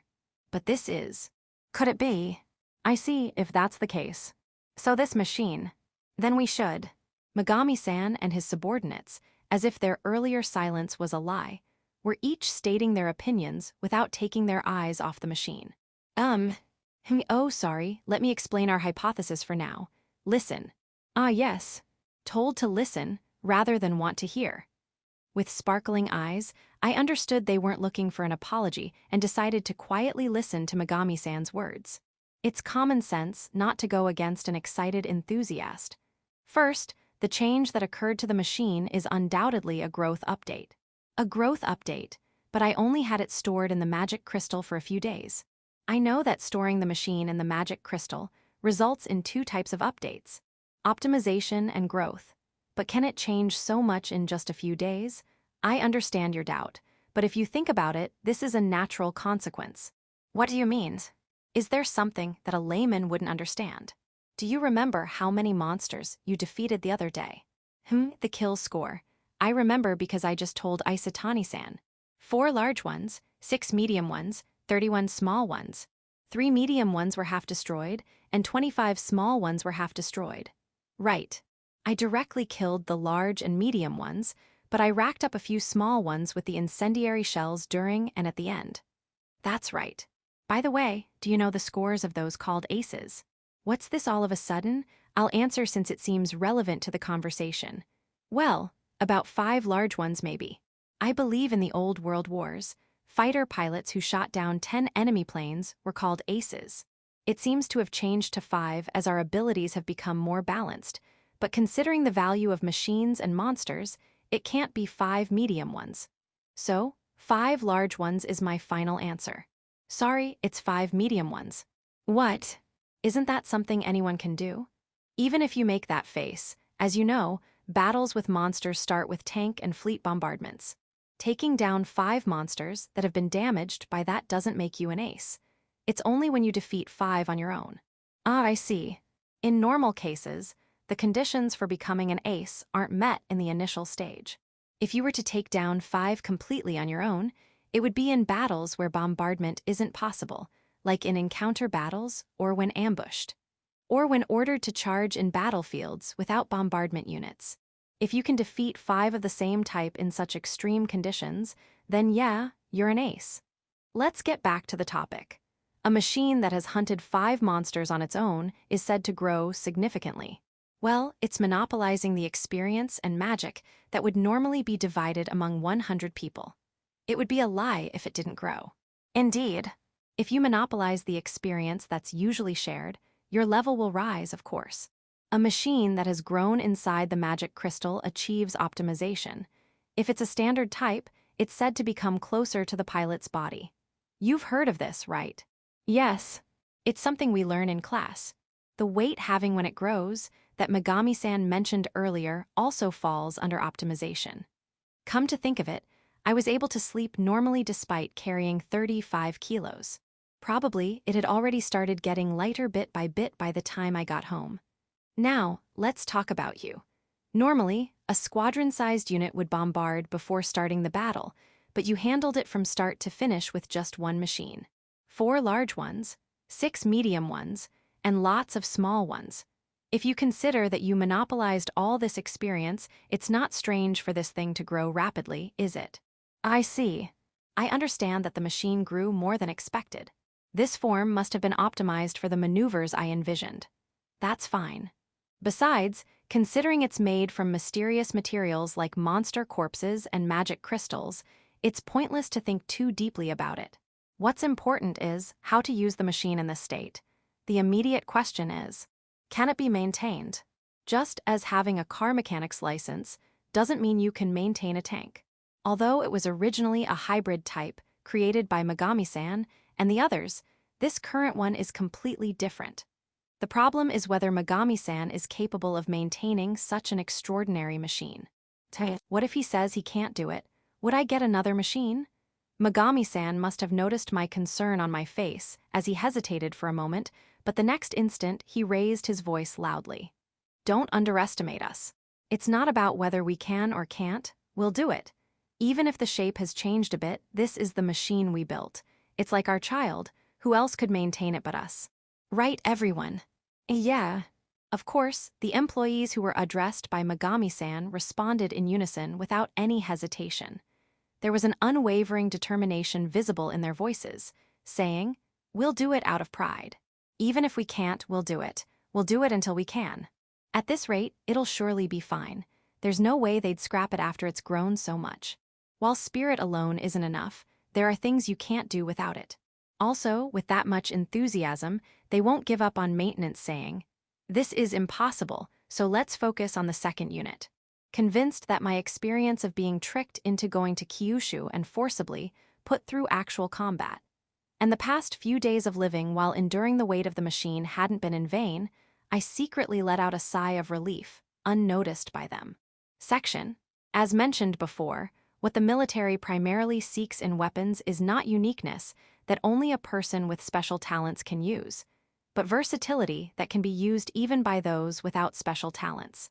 Although the most important issue is whether one is compatible with the magic crystal to use the machine, which does rely on talent, it's the minimum required aptitude, and it's somewhat better than relying on just one person.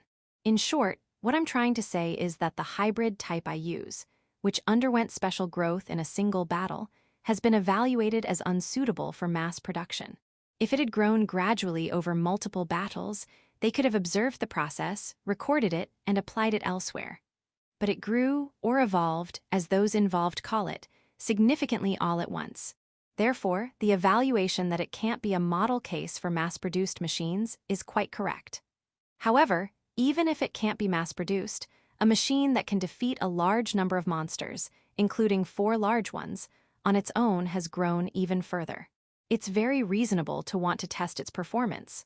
Under such circumstances, I would normally be sent to the front lines again without delay, but this time, Megami-san apparently stopped it.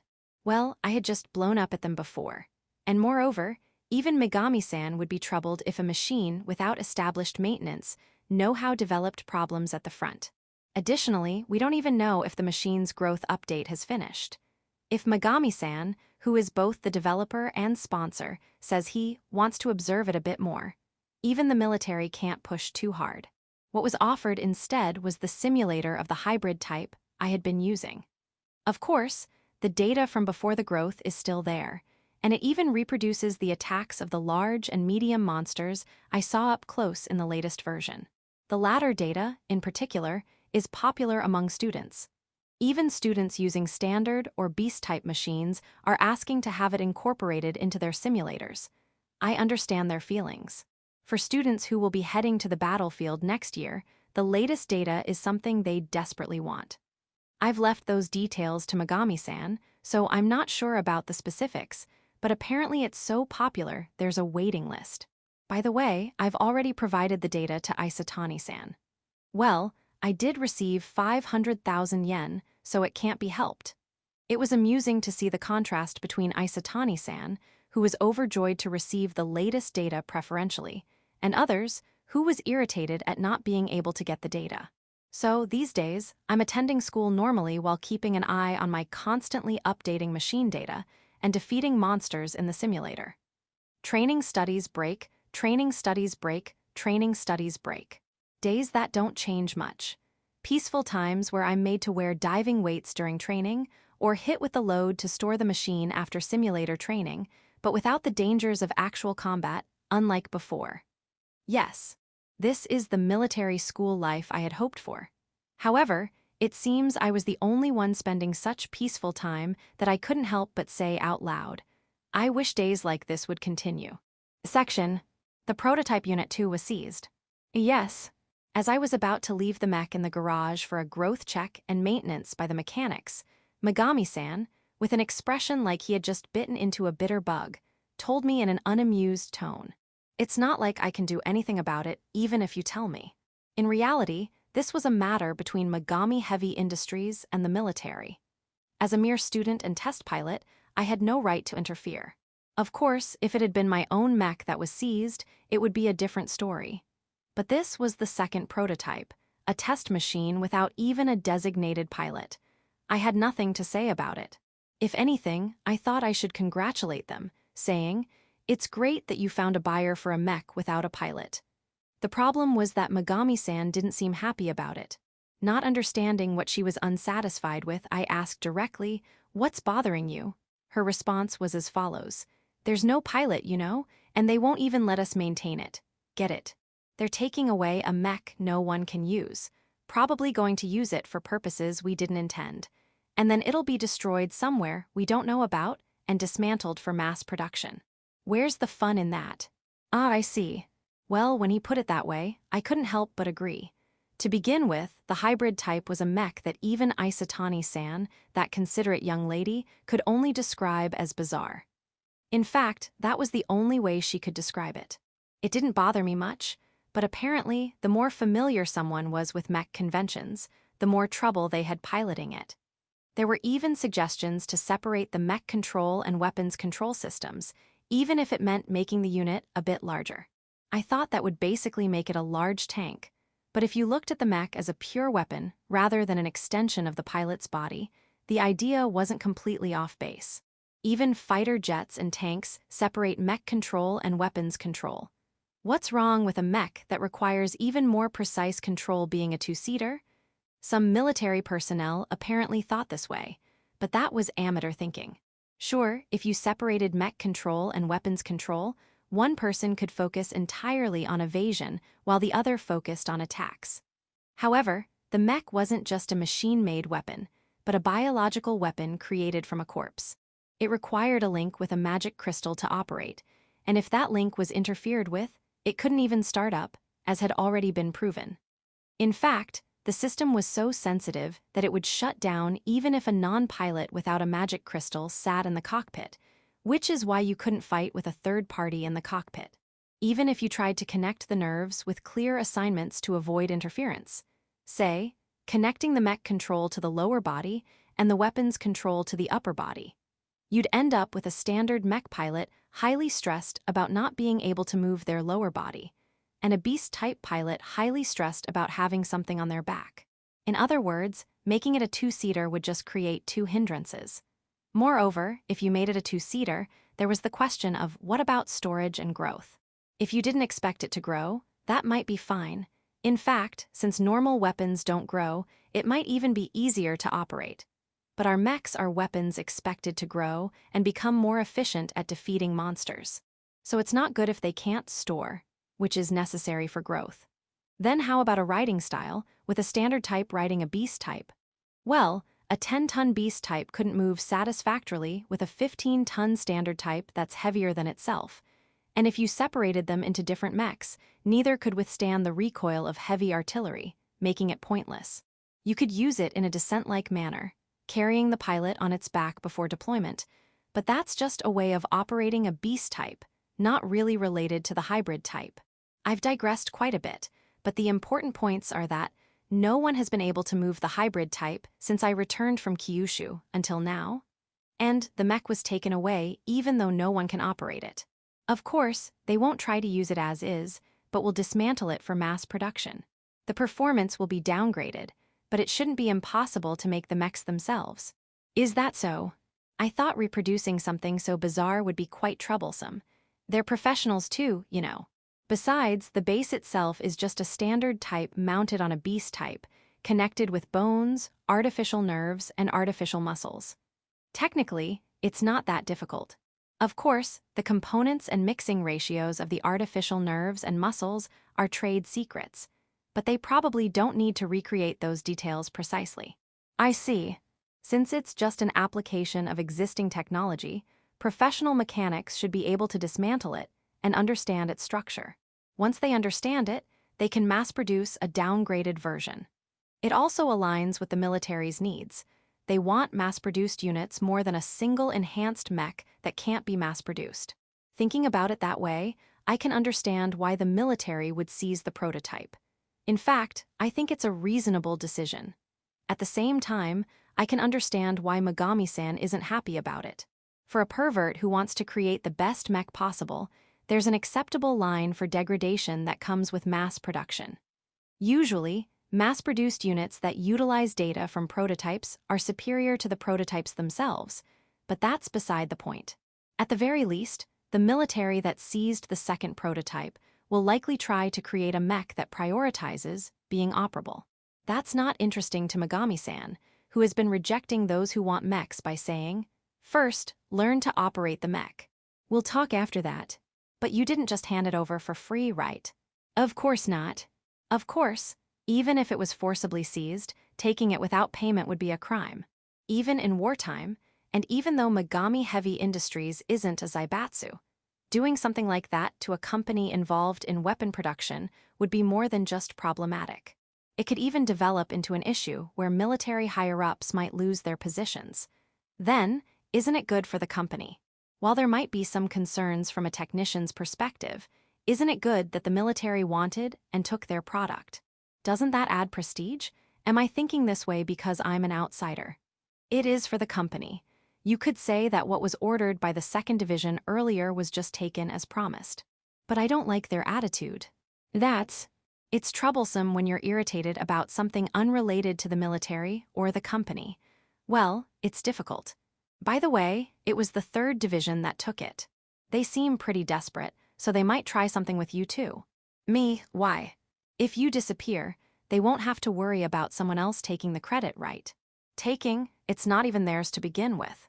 They could find plenty if they went to the seas of Kyushu or the Chugoku region. They should aim for those. If they understood that, they wouldn't be going berserk. That's incredibly convincing. Anyway, is it okay if I tell the boss and Miss Isatani about this? I mean the homeroom teacher and the daughter from the family affiliated with the 6th Division faction. Exchange information for protection. It's called give and take. I only have 2 acquaintances who might serve as deterrents, but I suppose having any is better than none. Yeah, that's fine. We'll manage the mech here, so you focus on protecting yourself. Understood. It would be good if the staff in the 3rd Division could mass-produce it. Even better if pilots who can use the mass-produced mechs emerge. The worst case is if they can't mass-produce it and no suitable pilots appear, but I can't be bothered to deal with that. Or rather, it's not something I should be dealing with. If they want to make achievements, let them do it on their own. Don't drag me into it. Little did I know how naive my thoughts at this time were. I would come to realize this just 2 months after this conversation. Chapter 5, shortly after that. It's done already. It was in mid-July, just 2 months after the prototype was confiscated, when I heard from the visibly irritated Megami-san that they seemed to have made a mass-production prototype. Apparently so. Apparently. I had asked thinking it was a mass-production model of the machine you built, but it seems the situation is more complicated than I thought. We were just asked a few questions at first, and then released. After that, they probably wanted to claim they made it with their own hands. I see. Come to think of it, while 2 months is indeed quick for a prototype, it's not surprising given the difference in production capabilities between Megami Heavy Industries, a single company, and the military, an organization that can mobilize resources and personnel nationwide. Although the 3rd Division faction forced the confiscation, the upper echelons of the military also wanted mass production, so cooperation was not spared. It's probably easier than building an aircraft carrier in a month like the superpowers of my previous life. Probably. However, no matter how much production capacity differs, there are things that remain out of reach. The most significant of these is Megami Heavy Industries' technological black box. From the mixing ratio of monsters and machinery used in the body to the processing method of pseudonerves, connecting the upper and lower body, and the artificial muscles covering the whole. Various elements are deliberately kept as trade secrets without patents, known only to Megami-heavy industries. Of course, dismantling and closely examining the prototype would reveal some of this information. But considering professional ethics and future relationships with companies, if this were allowed, weapons made by major Zaibatsu companies would also be copied in the future, inevitably causing backlash. It's not something that can be done openly. Even so, you'd think Megami-san would be displeased about mass production models being made this way, but I don't sense that kind of atmosphere from him. Rather, he seems pleased. They did succeed in mass production. But you know what? The machines they built didn't move. Oh, I wonder if it's too difficult for ordinary pilots used to standard or beast types. After considering why they wouldn't move, they first thought about making them smaller. I'm not sure if they thought it was too heavy to move, or if they believed a smaller frame would be better for routing nerves. But it's not necessarily a bad idea. First, they reduced the height to 5 meters. The weight was cut down to 20 tons. What? Wouldn't that make it impossible to use the heavy guns needed to take down large types in one shot? The 30-ton weight, 35 tons including equipment of the hybrid type, was determined necessary for the machine's concept of long-range shooting with heavy guns capable of taking down large types in one shot. While growth and optimization might make it feel lighter to the pilot, it doesn't actually reduce the machine's weight. If anything, it increases. In other words, making it lighter means sacrificing attack power. What's the point of a sniper without firepower? Well, if they can't move it, there's no choice. As for the heavy guns, they just need to stop fixating on taking them down in one shot. Is that really okay? Come to think of it, even at 20 tons, it's still heavier than the standard type. If you consider that it can handle weapons with stronger recoil, maybe it's not so bad. They still couldn't move it. Well, the upper body could hold weapons, and the lower body could crawl to some extent, apparently. I can understand crawling movement, since that's the basic movement for beast types. But just because I and other pilots can accept, that doesn't mean the enemy will show mercy. They'd die from counterattacks like that, wouldn't they? The reason snipers move after an attack is to avoid counterattacks from the enemy. The mysterious beams fired by monsters are, despite their appearances, slower than the speed of light or lightning, but they're still faster than normal shells. Moreover, there's a blast effect that can blow away several meters around the impact point. This is why the trick of storing in the magic crystal immediately after shooting and moving on foot doesn't work. In other words, to score with a hybrid type, it's essential to be able to leap sideways about 10 meters simultaneously with firing. Yet they can only crawl? They'd die for sure. That's right. But for now, they prioritize just getting it to move. At least it could move, so they're probably satisfied with that for now. Is that really enough? That's how it is. Taking things step by step isn't wrong. Though to be honest, we can't laugh either since we haven't found anyone besides you who can move it. Haha. I can only laugh at that. But it's strangely impersonal for a machine he originally built. No, to Megami-san, the military folks who took it are probably more hateful than strangers. That's why Megami-san is pleased, no, delighted to see the inferior product made by the military engineers. It's not in bad taste. If anything, I can understand the feeling well. They pressured us and took the second prototype, but now they're struggling and have no prospects of success. Yep, this is undoubtedly a case of schadenfreude. How does it feel? Megami-san has every right to point and laugh at the military folks. And by mocking the military engineers like this, it seems he's been able to relieve some of the stress that had been building up lately. It's a zero-sum game since it was originally caused by the people who took the prototype, but at least it's better than being in a bad mood. Oh, right. As I was thinking this, Megami-san, who had been wearing an evil grin reminiscent of a schadenfreude enthusiast, suddenly turned serious and called out to me. I told you before, but with this incident, the likelihood of the 3rd Division faction causing trouble has increased. You be careful too. Why would that? Oh, I see. You're right. The fact that the mass production plan led by the 3rd Division faction isn't going well means that the 3rd Division faction's face has been completely crushed, while other divisions that had planned to use it if the mass production plan succeeded, but only criticize if it failed might not care either way. Considering that they've only managed to ruin the prototype and earn enmity from Megami-heavy industries. It's not amusing for the Second Division faction that had requested to rush the production of the second prototype. In other words, for a while now, the Third Division will be facing scrutiny from the Second Division and others. And my position at the military school is that of a civilian leaning towards the Second Division. Question: what answer can be derived from this? Answer: I'll probably be subjected to misdirected anger from those affiliated with the Third Division faction. It's not a pleasant prediction, but it's probably not far off the mark. By the way, in Class A, the top student Muto-san, 5th-ranked Kasahara-san, and 9th-ranked Obata-san are from the Third Division faction. That's 3 out of 10 people. There are apparently 5 or 6 more in Class B. At this point already, you know. Moreover, the fact that I'm a civilian doesn't help. Compared to them who originally belonged to military factions, I have no backing but stand out unnecessarily, making me an easy target for bullying. Until now, they might have overlooked me due to a sense of superiority from snatching the prototype from me, but that's going to change. When feelings of inferiority and stress from losing to a civilian are combined with resentment towards the Second Division, it's not hard to imagine what might happen. Megami-san is warning me about this. That's why I can't waste this warning. While jealousy among peers is ugly, it's something to be expected, especially when the other party consists of students. If I were to say, I didn't think my fellow students would do such a thing, so I wasn't prepared at all, despite receiving this warning, my value would plummet instantly. After all, someone who can't even protect themselves can't be expected to become a proper soldier. It's troublesome, but I should think of countermeasures. The only silver lining is that we're heading into the summer vacation period. By the way, military schools originally don't have long vacations like Golden Week. However, the public gets noisy if the treatment is too different from regular students.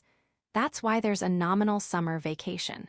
But unlike regular students, for us who are close to the battlefield, taking a long break is literally suicidal. Therefore, for students attending military school, summer vacation refers to a period when you can train continuously without having to study. Although for students facing the war of entrance exams, summer vacation might also mean a period when you can concentrate on studying without having to do unnecessary things like physical education or art. So there might not be much difference, but that's beside the point. At least during the summer vacation period, I won't need to show my face in class, so I won't have to deal with their harassment. By the way, I'm not worried about petty harassment like scratching my desk, scribbling on it, or spreading filth around. Why? Because the desk isn't my personal property, it's military school equipment. It's common sense in military organizations that wasting equipment is not looked upon favorably. Therefore, if anyone were to do such a thing, there would definitely be an investigation into who did it. Even as students, those aspiring to be soldiers should know this. So I'm not worried about anything happening to the equipment. For the same reason, my home probably won't be targeted either. The surveillance there is even stricter. So if they want to harass me, they're likely to target me directly or my sister. I don't think they'd go after a child who needs protection, but there are idiots everywhere. And moreover, Yuna would be the perfect prey for men with certain peculiar preferences. Yeah, I'll tell her to avoid going out alone during summer break as much as possible, and to contact me if any suspicious people show up. There's also the possibility of security being bribed or letting people through out of deference to their family's authority. What should we do in that case? Having her contact me first is certain, but we should also set up a safe house. While we're at it, we could set some traps to prevent intrusion.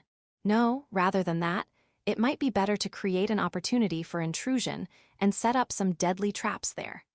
Anyone illegally entering the dormitory probably wouldn't be a problem if they died. Your inner thoughts are leaking out. I'm the one who told you to be cautious, but don't go overboard. Oh, of course, I'll make sure no problems occur. If there are no victims to complain, there shouldn't be any issues. Surely no fool would say, I got injured by a trap while trespassing. Take responsibility. Really, don't go overboard. Megami-san is saying something, but it's fine, no problem. I'll prepare the best trap and lie in wait. Section. Even though I talk about setting traps and getting revenge, both my sister and I are students. Although I've become a special lieutenant and could be considered a full-fledged soldier, socially I'm still just a boy about to turn 16. So no matter how much I try to act grown-up, to those with social status backing them, I'm just a dime a dozen kid. I intend to use that complacency to wipe out anyone who tries to mess with me. To begin with, the 3rd Division faction trying to interfere with me is nothing but a declining faction in the eyes of others. Of course, just because the big shots died doesn't mean their family assets disappear, so the rich remain rich. But those assets were only maintained because their associates had influence in the upper echelons of the military. Having lost that influence, they'll now only continue to eat away at the legacy they've accumulated. It might last a few years, but that's it. Knowing this, they're in a rush to regain power. I intend to take advantage of that impatience to set traps, but the problem is that I can't fully predict how the power players who might lose their children or subordinates to these traps will react. No, as I mentioned earlier, I didn't think anyone would say, "I got injured by a trap while trespassing. Take responsibility." But my sister had a different opinion. According to her, there's no need to tell the honest truth. Won't they falsely accuse you, saying, "We didn't do anything but were attacked"? Now that she mentions it, I can't deny she has a point. Even though they're on the decline, in other words, they still possess power and wealth. For them, framing a child like me who has nothing would be easy. That's already the case, but if their subordinates or children get hurt, even if it's their own fault, can we expect them to choose their methods carefully when they're enraged? If asked, I'd have to say that possibility is extremely low. It would be better if they resorted to forceful measures. We could just subdue them with violence. But if they come at us with social means of harassment or pressure, we'd have no way to resist except by ambushing the 3rd Division's associates in a suicide attack. If I did that, I think I could die satisfied, but my sister left behind would be treated as a criminal's relative. That's unacceptable. So I thought about it. What's the root cause of all this? Yeah. It doesn't take much thinking. Conclusion: everything is the fault of the 3rd Division's associates. In other words, it would be fine if they just disappeared. Sun Tzu said, "The supreme art of war is to subdue the enemy without fighting."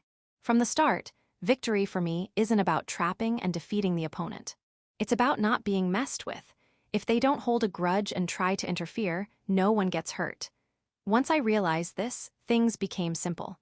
There's someone around me who's from the 3rd Division faction, but we get along reasonably well, isn't there? So, I want to avoid being attacked by the 3rd Division's associates. Can you do something about it? Asking me something like that so suddenly. The one who responded with a troubled expression is my classmate, Muto-san, a young lady from the 3rd Division faction whom I've become friendly enough with to have casual conversations over the past few months. If she, who must be getting attention from the faction for entering as the top student, could put a lid on them, she should at least be able to keep our classmates in check.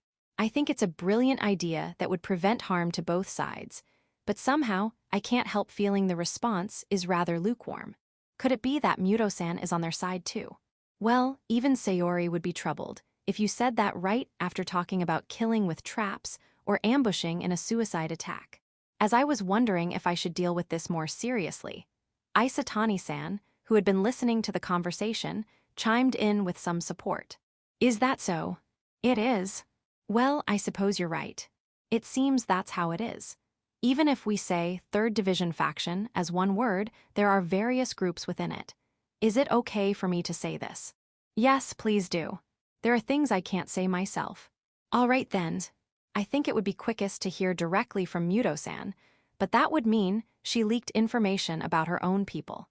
So it seems Isatani-san will explain instead. I wonder if that's really okay, but it seems like it might become troublesome if I interject, so I decide to keep quiet for now. Listen, first of all, 3rd Division faction is not a monolithic group. Oh ho. First, there are the Muraguchi family's associates and those who want them to be revived. In A-class, that's Obata and Kasahara. About 70% of the 3rd Division faction belongs to this group. If I remember correctly, the 9th-ranked boy is the child of the former head Muraguchi general's second son, and the 5th-ranked boy is his retainer. Considering it's a gathering of people who don't want to be messed with by other factions, the large number makes sense. Then there are those who want families unrelated to the Muraguchi family to rebuild the third division. This is about 20%, I'd say. That's about right. Ahem. It seems this faction mostly consists of families that have some relationship with the third division, people while belonging to other factions, or families cooperating in the reorganization of the third division. Looking at numbers alone, they might seem small within the third division faction. But since almost all external collaborators agree with this opinion, their actual influence is very strong. Come to think of it, if the third division is going to be reorganized with support anyway, it's natural that they'd want to provide as much support as possible to strengthen their own influence. By the way, led by Isetani-san's family, most of the families of those in A-class apparently agree with this policy. Lastly, there are those who say, at this point, family doesn't matter, we just want to earn military achievements. That's rather, how should I put it? I don't know whether to call it brave or simple-minded. As a soldier, I think it's admirable, but considering the politics afterwards, it could also be called irresponsible. And you see, Sayori's family follows this last policy. It's like they're saying, we won't get involved in other people's disputes, so don't get involved with us. It's a policy of following the victor, regardless of politics. For other factions, it means they'll earn military achievements on their own while everyone else is engaged in political struggles, so they have a certain amount of freedom, but in exchange, they're kept at a distance by the others. Right. That's right. Muto-san eagerly affirms Isetani-san's confirmation. It's precisely because their policy is to not get involved with other families' policies that they can't put pressure on others. I see. Of course, I can voice opinions to them through my family, but as for the effectiveness, it's bound to be questionable, isn't it? After all, her faction is the one purely seeking military achievements the most. Yes, I see. So that's how it is. For Muto-san's family, what's important is that people from the third division faction earn military achievements, and they don't care about who within the faction does it. So they want information about mass-produced units to earn achievements. They might even want information about me, the pilot of the prototype. Some might not hesitate to break into my house for that. Considering this, my earlier statement about eliminating anyone who interferes and annihilating intruders with traps set in the house might have sounded like a provocation, saying, I'll kill you if you come. Of course, I didn't mean it that way. I honestly just want to avoid trouble. But no matter what I say, as long as there are actual interests at stake, they probably won't give up easily. Or rather, if things continue like this, it might look like I'm the one provoking them. I never thought Muto-san's family would be the most dangerous. That was close. I need to stop her family first. But even if I say stop them, I have no idea what to do or how to do it. I want to hold my head in my hands at this situation. That's too tough for a mere student. I have a suggestion, or rather, a request to improve the situation. As I was thinking about how to persuade Muto-san's family, Muto-san herself spoke up. And apparently she has a request. From Muto-san, who could harass me in various ways if she wanted to, though kidnapping might be going too far, a request can only mean one thing. I guess she's deliberately trying to create a debt of gratitude. Yeah, I'm glad to have such a kind young lady as a classmate. There's only one way to respond to the thoughtfulness shown by such a kind young lady. I'll do what I can for you. I can't leak information, of course. There's not much I can do, but I guess there's something. Then, could you please teach me any tips on how to move that machine? Hi. She's asking so apologetically that I thought it would be some troublesome request, but it's just that. Hey you.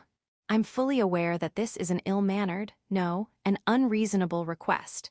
But if you teach me that, the others from different houses won't have time to bother you, Kada-san. What do you think? I see. If you can't move it, you should ask someone who can. It's obvious. Moreover, how to move the machine isn't something we need to keep secret, as we even exchange opinions about it in class. I've taught Megami-san when I was asked, and Megami-san answers straightforwardly when military personnel ask. Muto-san looks apologetic, and Isetani-san raises her voice probably because they think the machine's operation method is classified technology. Indeed, if you rephrase it as how to move the world's only machine, it might be valuable information. But personally, I don't intend to keep it secret. Megami-san is also delighting in a serves-you-right attitude, but he certainly doesn't want Japan to lose. Also, if more people can handle the mass-produced type, it means my importance diminishes. By teaching the tips, I can create a debt with the 3rd Division faction and the military, and there's a possibility that the mass-produced ones might precede me on the battlefield. Which is more important, monopolizing military achievements or personal safety? That goes without saying. Besides, monopolizing achievements is nothing but trouble, so my answer is simple. I don't mind. I'll even present some ideas that I and Megami Heavy Industries engineers are considering. If you use those, at least you won't be unable to move it anymore. Seriously, in exchange, it'll become less flexible though. You'll have to figure that part out yourselves. Is it really okay? Yes, besides, this is also for Japan's sake. Thank you very much. In return, please don't meddle with me, okay? Of course. We'll do everything we can. Very well, it's a deal then. Isatani-san seems to want to say something, though she's glaring at Muto-san. She's keeping her mouth shut. It's originally a deal between me and Muto-san, and moreover, she can't argue when it's said to be for the country's sake. Just to clarify, it's not like I haven't thought this through. The premise is that this deal was made in the presence of someone other than Isatani-san, meaning someone not from the 3rd Division faction, and externally. It will appear as if I gave away valuable information just to suppress the 3rd Division faction's grudge.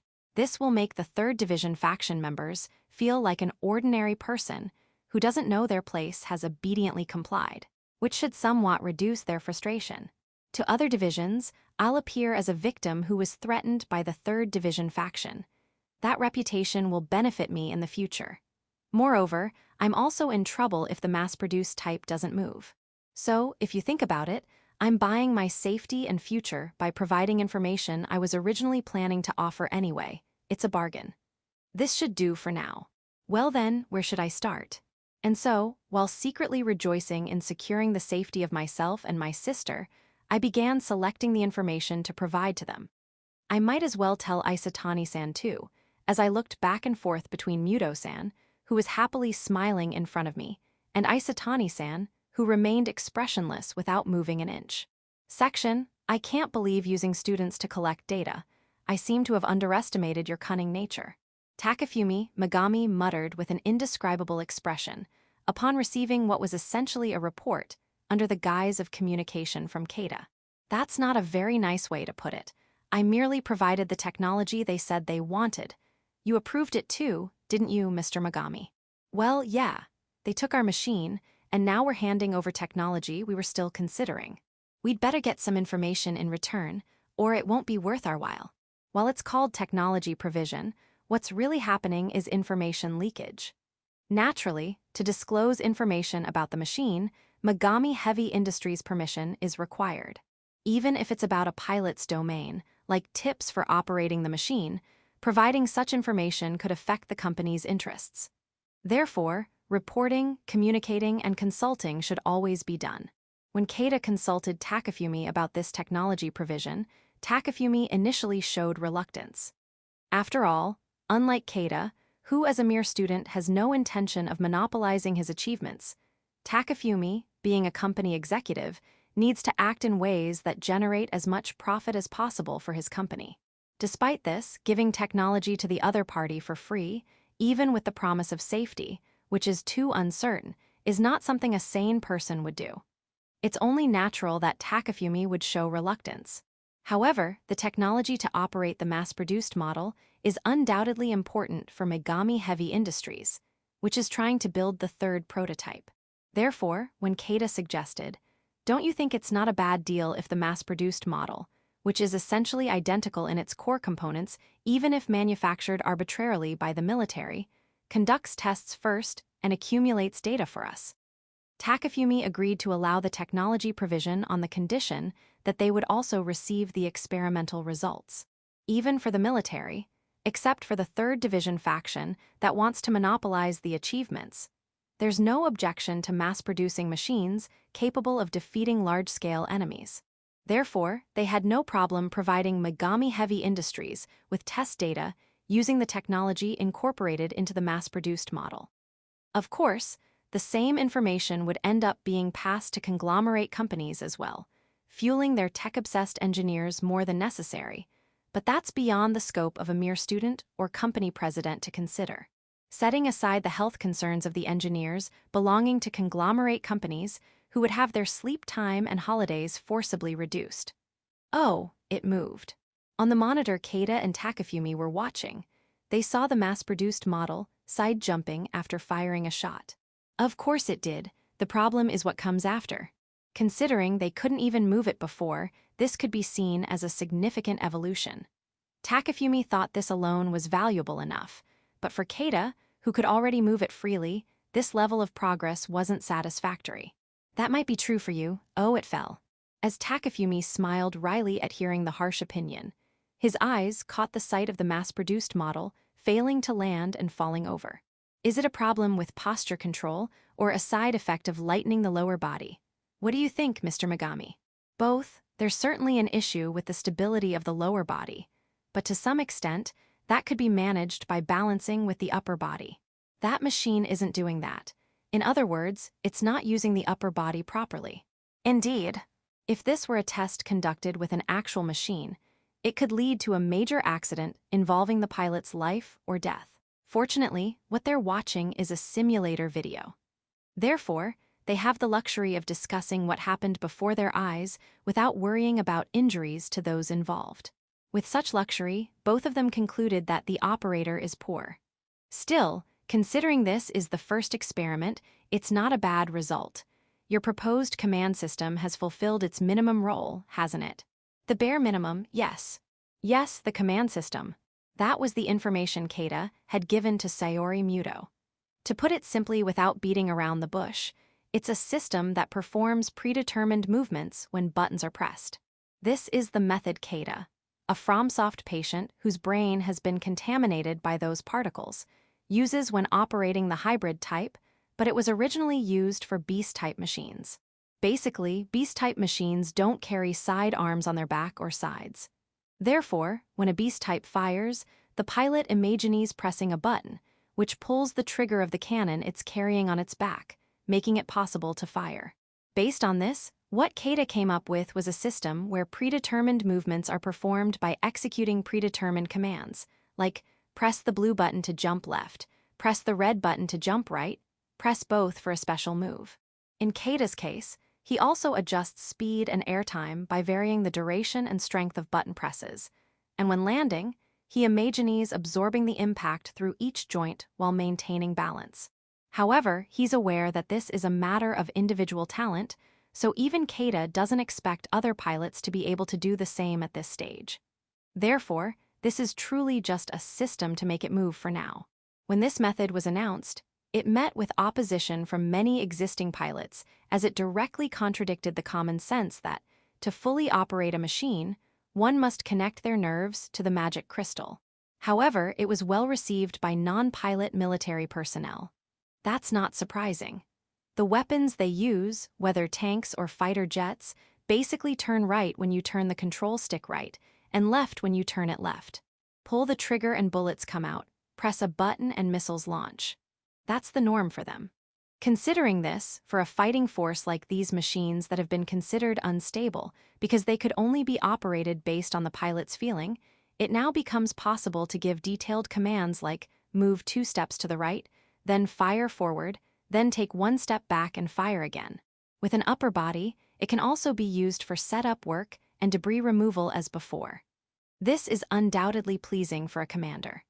While it might feel restrictive for operators who have been used to working freely, the fact is that it's not all bad when you consider how much easier it makes coordinating with allies.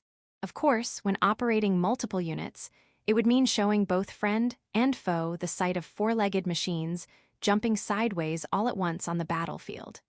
But reaching that level of skill is still far off, so by then, the weapons and operation methods will likely have been improved too.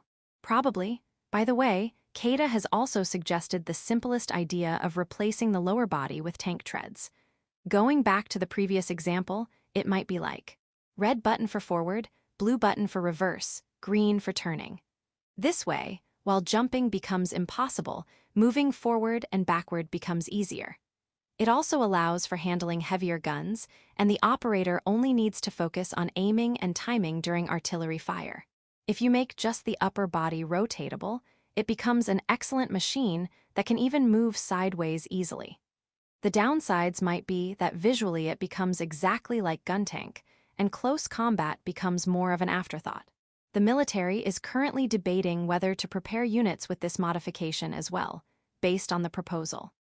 In any case, it's an undeniable fact that machines that could only crawl before can now perform the movements necessary for combat, albeit clumsily, thanks to the introduction of the command system.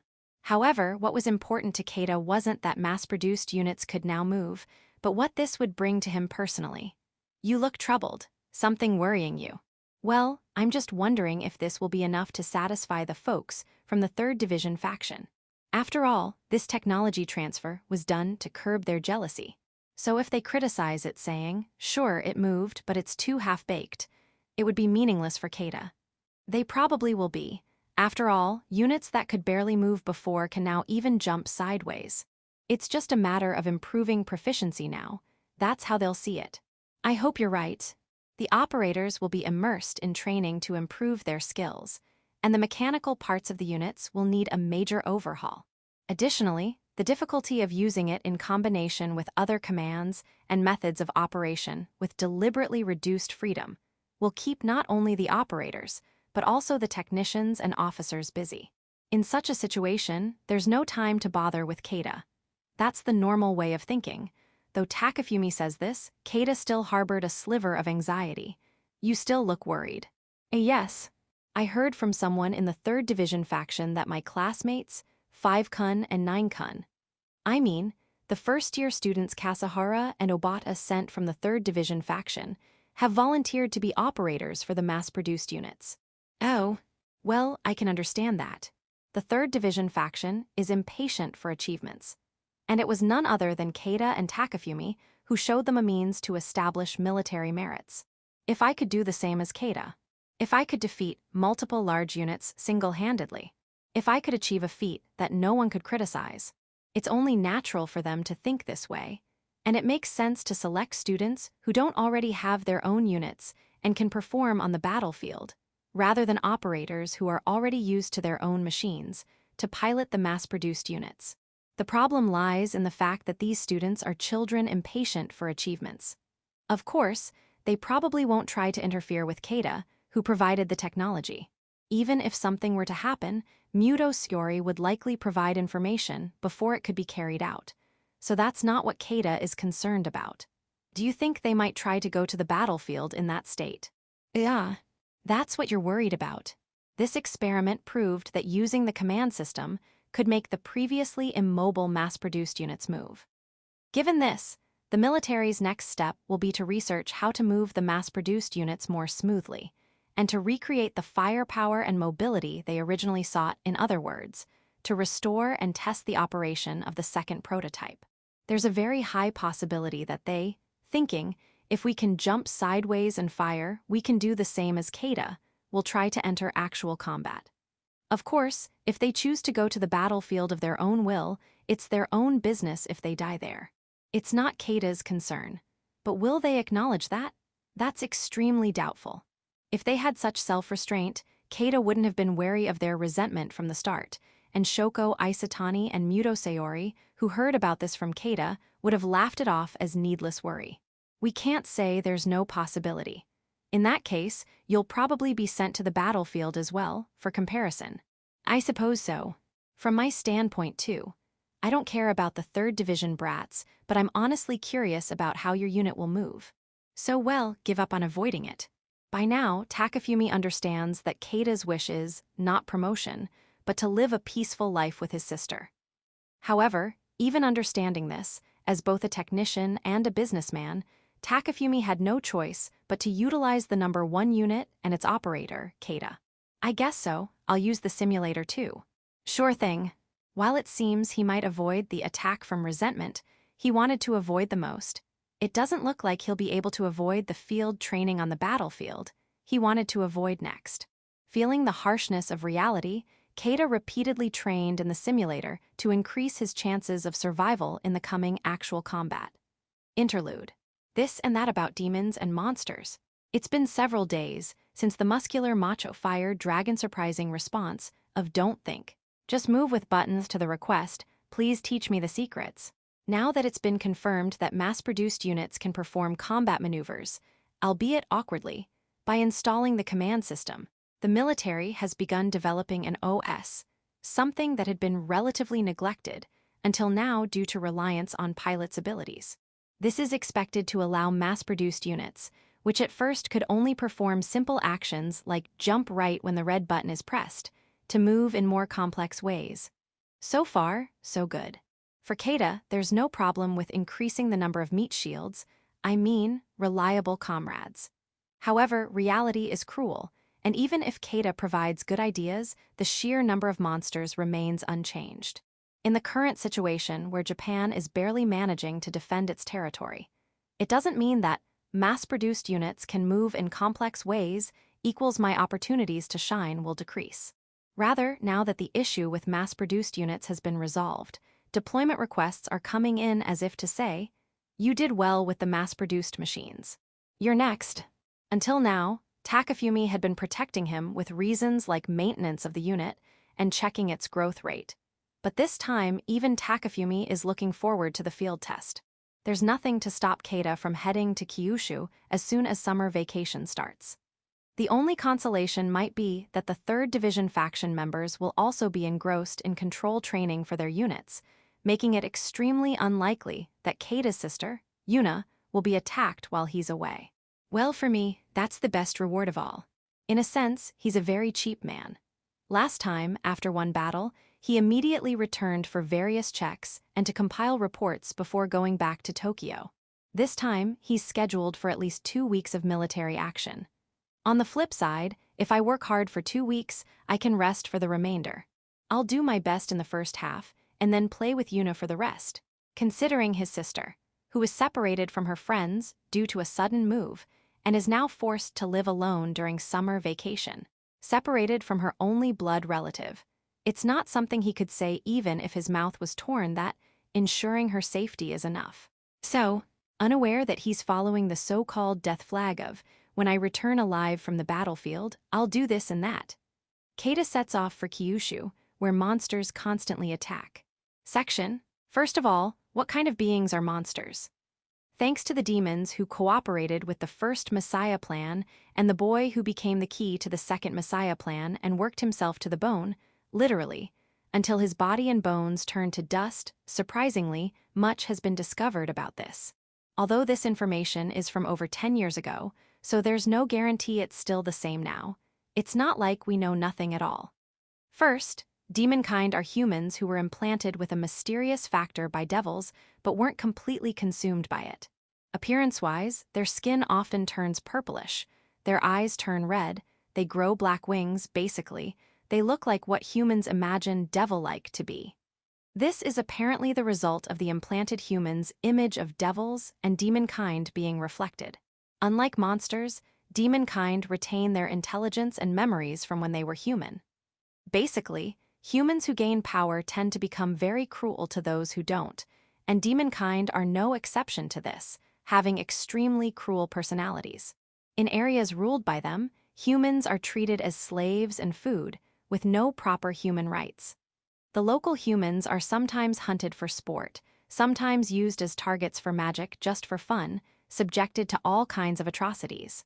If you can imagine the situation when Europeans settled in the Americas or Australia, you might understand how terrible they are. Setting aside how outrageously demonkind behave after leaving the bounds of humanity, their main fighting force, monsters, unlike demonkind, have no intelligence or memories. They absolutely obey the orders of their superiors who gave them the factor, but when there are no orders, they live like wild animals that can be found anywhere. As previously mentioned, the form of these creatures changes depending on the concentration of the given factor, and they are classified into 4 categories: small, medium, large, and extra large. Most monsters, due to their nature, cannot cross the sea on their own. Only monsters that are based on creatures skilled at swimming can attempt it if they want to. So why, then, do they go out of their way to cross the sea and invade Japan? The reason, of course, is because they were ordered by demons and the demon kind. But why do the demons and the demon kind give such orders? It's not to conquer Japan for its land or resources. More than 100 years have passed since World War II. Many nations have fallen, and the global population has decreased proportionally. There's no need to cross the sea to a remote island nation in the Far East when they could just settle nearby lands. Thus, their target is not Japan's land or resources. It's entirely because that is the will of the demons. To elaborate, demons share a common belief: humans get into trouble when they're too comfortable. Therefore, by continuously having monsters attack, they aim to provoke fear in humans, reminding them that even where you are isn't safe, stripping them of any sense of security. The saying goes, a cornered rat will bite the cat, and that's exactly what the demons want. Unlike the demon kind, who indulge in the satisfaction of attacking from a safe place, an approach that in some ways is more human than humans, the demons, as their superiors, relish in blood-soaked conflict. However, conflict doesn't occur unless the balance of power between both sides is somewhat even. For this reason, demons demand a certain level of strength from their human enemies. In particular, they exert just enough pressure on Japan, one of the countries leading the counteroffensive, to force them to accelerate their technological development. You could say they're underestimating us. But the reality is, the gap between demons and humans is currently so vast that they can afford to. Beyond the demon's will, the demon kind also has its own circumstances to consider. Unlike the demons, who seek battle, the demon kind prefers to attack from a safe distance. They have no desire to engage in an even fight with humans, especially those from the continent who view the Japanese as traitors. In reality, it was those same continental humans who gained independence or refused aid when Japan was weakened. But to them, the Japanese are a people who should have served them unconditionally, and by not doing so, they became traitors. Therefore, while they wish to destroy Japan, which is developing technology to defeat them, they're being held back from launching a full-scale assault by the demons, their superiors. Caught in a dilemma, the demon kind devised a strategy to inflict pain on Japan without defying the demon's orders, and, if possible, to destroy it altogether. That strategy is continuous assaults. By doing this, Japan is forced to be in a constant state of defense, losing both mental and material resources. On top of that, the demon kind plans to weaken Japan's resistance by sowing discord with the help of internal collaborators, known as the symbiosis faction. In reality, many are giving up the fight against the demon kind. Tired of the war or tempted by supplies flowing from the continent, people are increasingly defecting to the symbiosis faction without thinking of the consequences. This is the current state of Japan. For now, the military remains strong. After all, the collapse of the 3rd Division happened overseas, and the National Defense Force's defeat doesn't carry much weight domestically. But should things turn unfavorable, the symbiosis faction will likely rise up and demand an end to this pointless war. What will the military do when dragged down by the very people they are sworn to protect? Will they arrest the citizens who oppose the war? That would be fine. Will spread the word about their military tyranny? Will they ignore the people's voices and focus on fighting the demons? That's fine too. We'll enjoy watching them struggle, weighed down by their own people. And when the military is finally crushed, we'll teach the civilians, who were so pleased with pulling the military down, a harsh lesson about reality. Whichever way it goes, Japan is trapped. Knowing this, the demon kind endures the unbearable command from the demons to hold back on a full-scale offensive. However, holding back only applies to a large-scale assault. The ongoing continuous assaults will not ease. Even if Japan's National Defense Force fails to withstand these attacks, losing Kyushu or the Chugoku region, the demon kind had no plans of letting up. They were prepared to simply report to the demons that Japan was a nation doomed to fall under constant pressure. Later, they would be shocked to realize their grave mistake. The new weapon deployed by Japan's National Defense Force, which they had dismissed as no big deal. A bizarre weapon so unsettling that any soldier or knight who saw it would be left dumbfounded, muttering, "What is that?" Even the demons, who prided themselves on their expertise with machinery and magic crystals, would find themselves scratching their heads asking, "How did that happen?" Or, "I don't get it." This weapon, with its humanoid upper body and spider-like lower body, gave an indescribable sense of unease to all who laid eyes on it, friend or foe. The day the world would come to know the Black Pervert was just around the corner. Section, Audiobook by Masquerade at Masquerade Audiobooks. Chapter 6, An Unexpected Major Offensive. The reasons why monsters attack Japan have already been explained, but there is one thing that hasn't been mentioned yet. What is it? To put it bluntly, it's population control. Needless to say, monsters are consumers. Of course, if demon kind order them, they can cultivate fields. However, there are very few demon kind who are knowledgeable about production-related jobs such as agriculture, fishing, or dairy farming. Moreover, demon kind tend to dislike such long-term tasks. Therefore, they enslave the humans living in the lands they conquer to engage in primary industries. However, no matter how much land or resources are available, it's never synonymous with infinity. Additionally, small monsters have ecologies similar to wild animals. In other words, small monsters reproduce among themselves and increase in number. Furthermore, small monsters are omnivorous, with the unfortunate habit of nibbling on human-made crops or even snatching and eating humans themselves, a trait appreciated by no one. While small monsters do serve as food for medium-sized and larger monsters, making them producers in a sense, to the demon kind who possess human-like intelligence and thus human-like preferences, small monsters are no different from stupid pets that only demand food without providing much combat strength. Similarly, medium and large monsters must eat to survive, but their food consumption is proportional to their size, making them big eaters. No matter how much combat strength they provide, it's difficult to maintain a large number of large monsters that each require tens of tons of food per day. Therefore, demon kind select the weaker monsters, or those whose food consumption doesn't match their work output from their subordinates, and send them out on missions. If they drown along the way, so be it. If they successfully cross the sea and reach Japan, they put pressure on the national defense forces that will come out to intercept them and make them use up resources. If they can inflict damage on the soldiers of the national defense forces, all the better. Of course, the monsters are unaware of the demon kind intentions. Therefore, they swim with all their might, and if there are enemies in the land they reach, they fight with all their strength. Since those who land usually perish completely, the lessons they learn in battle are never fed back. The demon kind don't expect much from this either, so there's no change in behavior. Therefore, they always land in the same way, fight in the same way, and die in the same way. That was the fate of monsters. Until this day. It all started when a newly born demon kind voiced a question about the monsters heading to Japan under orders. They said, "Why does everyone swim individually? That way, everyone just gets tired and drowns. Wouldn't it be better if the big ones swim slowly, and the medium and small ones ride on or get pulled by the big ones to conserve energy?" It wasn't an order, but coming from a higher-ranking demon kind, and moreover, their instincts understood that this would allow them to maintain more energy while carrying out their mission.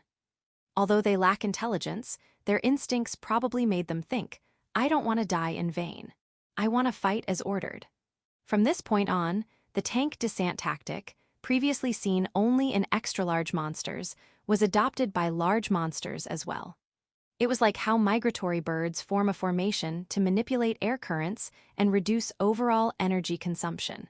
What would this simple yet effective method of movement, newly acquired by the monsters, bring to their enemies? A few days later, the 2nd Division maintaining the defense line on the opposite shore of Japan would experience it firsthand. Section, Impossible, there are too many. Such a voice was heard from a corner of the headquarters 3 days after Kada arrived in Kyushu. Specifically, it was just as they were about to engage in battle with the monsters, having completed the final checks on positioning and armament the day before, maintaining a perfect state of readiness.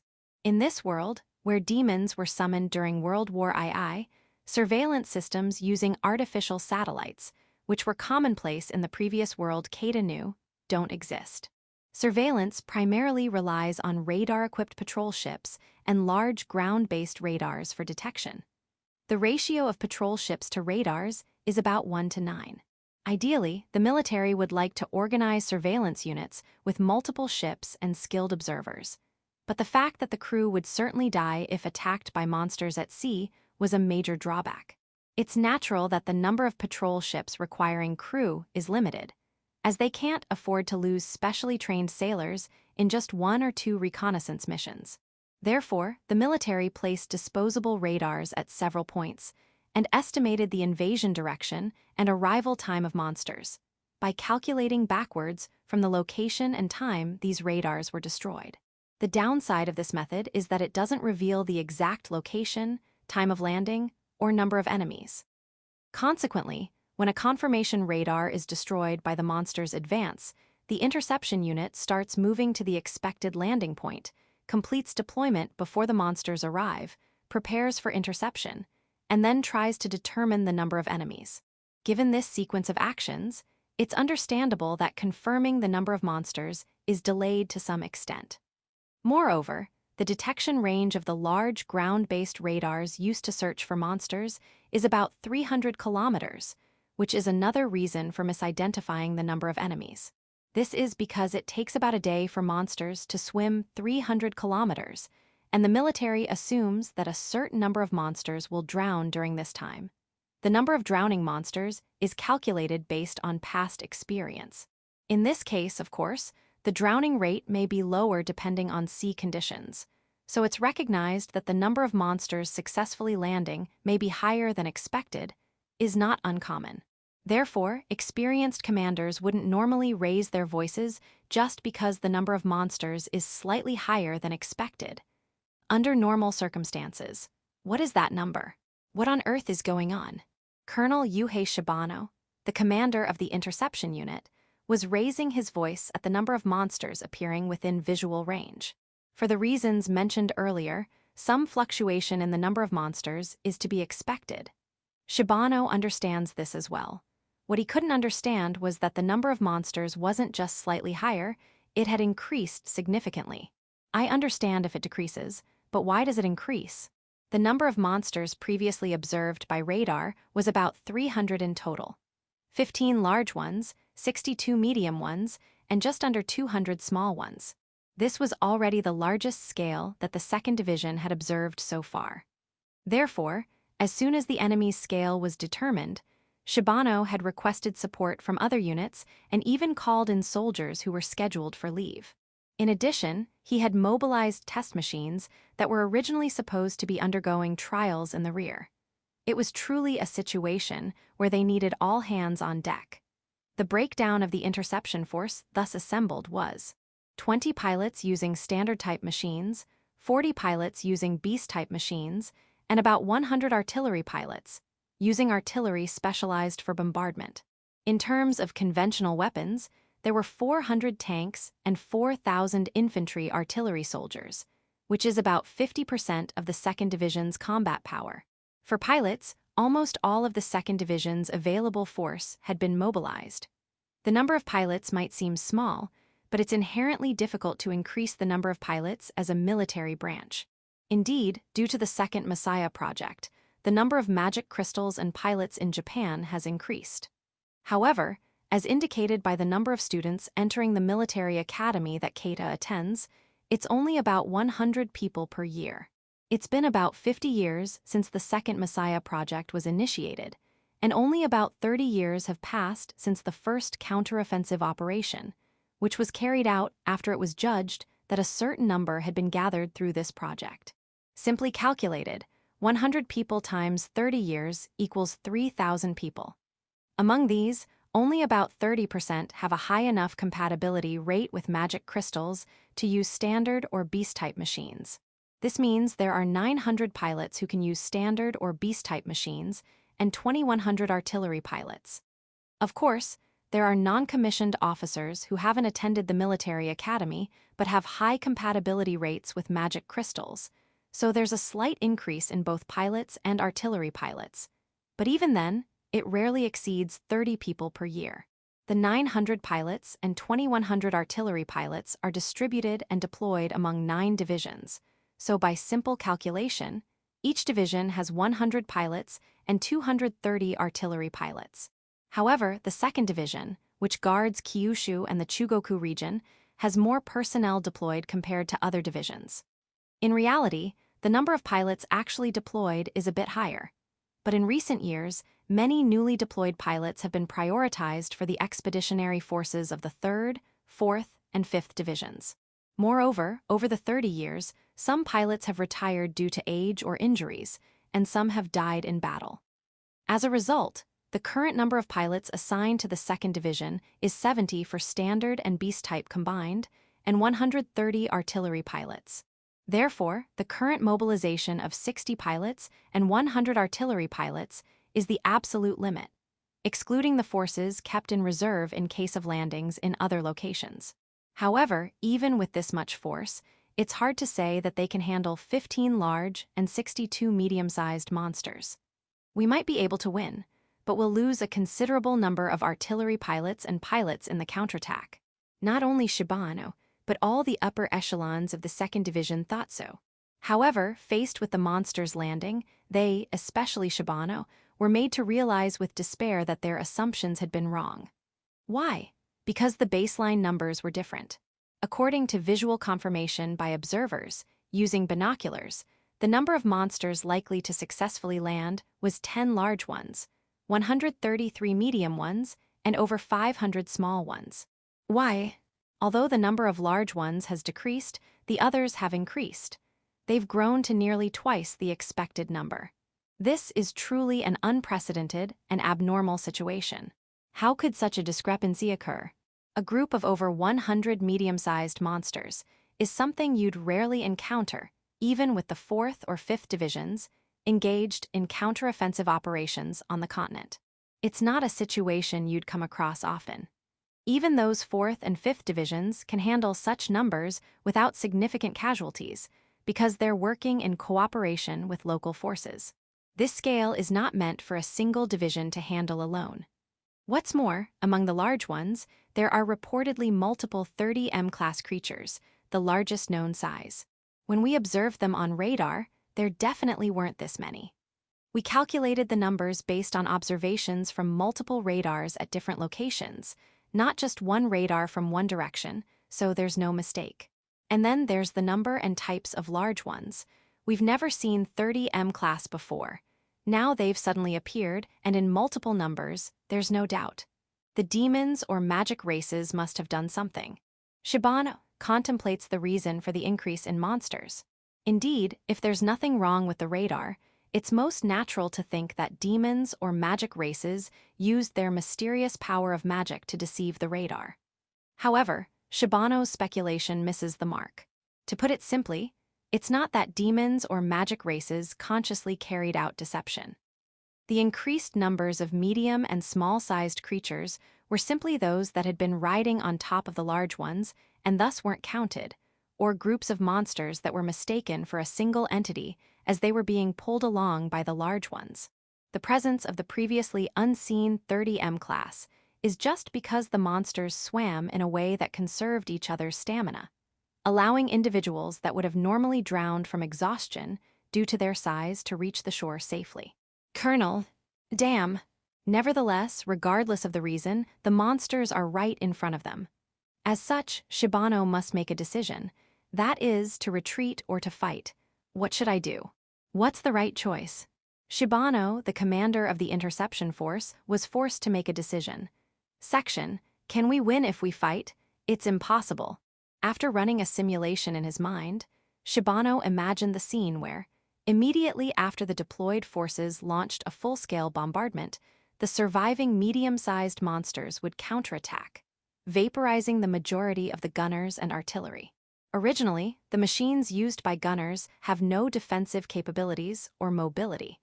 They're machines given only offensive power. Even that firepower isn't enough to take down a medium-sized monster in one hit. It takes several shots to defeat just one. As a result, even in normal attacks, They often get wiped out by counterattacks from monsters that survive the initial bombardment. In the second division, to prevent this, they always gather more gunners than the enemy, deploy them in scattered formations, and conduct simultaneous bombardments, prioritizing not allowing the enemy to counterattack. Secondarily, they focus on dispersing the direction of any counterattacks. How about this time? The fact that there are more enemies than gunners already reveals that counterattacks can't be avoided. In this situation, we can't expect effective bombardment. It's widely known among artillerymen and snipers that firing from behind cover or armor that can prevent counterattacks results in a significantly higher hit rate than firing from a position with no means of protection. The same applies to the gunners operating artillery-specific machines. Even in situations where their safety is relatively guaranteed, these machines are known for their lack of firepower and accuracy. It's wrong to expect normal results in a situation where counterattacks can't be avoided, meaning there's a high probability of death. As a commander, Shibano trusts his subordinates, but he doesn't overestimate them. He's the type of person who can accept that impossible things are impossible, no matter how much fighting spirit one has. Therefore, Shibano understood that opening hostilities at this stage would end up being meaningless. And it wasn't just Shibano. All of the pilots and gunners confirming the number of monsters on the field, the tank crews and accompanying infantry, in other words, everyone present recognized this. If we can't win by fighting, we have no choice but to retreat. The rational part of him knows this is the only option. However, knowing this doesn't necessarily mean they can actually retreat. Retreating is fine. But can we retreat without even fighting once? What Shibano is concerned about is not being court-martialed for desertion in the face of the enemy. The higher-ups of the second division, Shibano's superiors, understand that retreating to gather strength when faced with an unbeatable enemy is a valid tactic. Therefore, what Shibano is considering is whether they can retreat unscathed or not. There's a saying in Sun Tzu's teachings that of the 36 stratagems, retreating is best. But retreat is considered the most difficult tactic on the battlefield. Especially, retreating while being pursued by the enemy is an extremely challenging task. Monsters generally have good eyesight. Given that the officers, including myself, can recognize the number of enemies, we should assume that they have recognized our presence as well. Abandon hopeful observations. The rational part of him urges this. Turn around and retreat will be fired upon before that. I can't imagine maintaining formation and retreating while being unilaterally fired upon. If small monsters charge in while we're in confusion from the attacks, the unit will be annihilated there. I want to somehow get the pilots and machines out unharmed, but speaking of small ones, they might seem like small fry that can be kicked away with a single touch of armor. But that's not the case. The enemy is a wild beast about 1 to 3 meters in size. For the pilots, they're not particularly difficult opponents, and conventional weapons are effective against them, so even tank units can defeat them with some attrition. However, that's an assessment based on facing the monsters one-on-one, or rather, 1-to-3 ratio. No matter how small they are, if attacked by 500 of them, even the pilots would be overwhelmed without being able to put up a satisfactory resistance. Moreover, the machines are large and easily targeted by monsters, so they're by no means safe. Considering this, it's too optimistic to think that everyone could escape safely if they tried to retreat all at once. We need a rearguard. After much consideration, the conclusion Shibano reached was retreat. Moreover, it was a ruthless decision to leave behind a rearguard expected to die in order to allow as many of the pilots as possible to escape unharmed. The rearguard Shibano has in mind is the tank units and infantry units equipped only with conventional weapons. Of course, he's not considering escaping alone. He intends to remain and command until the very end. Conventional weapons can't penetrate the barriers of medium-sized and larger monsters, so they'll remain unharmed. However, if we can reduce the number of small ones, which are the most numerous, we should be able to minimize the damage. At this stage, we'll request reinforcements from other divisions and have them prepare as much as possible while we're fighting.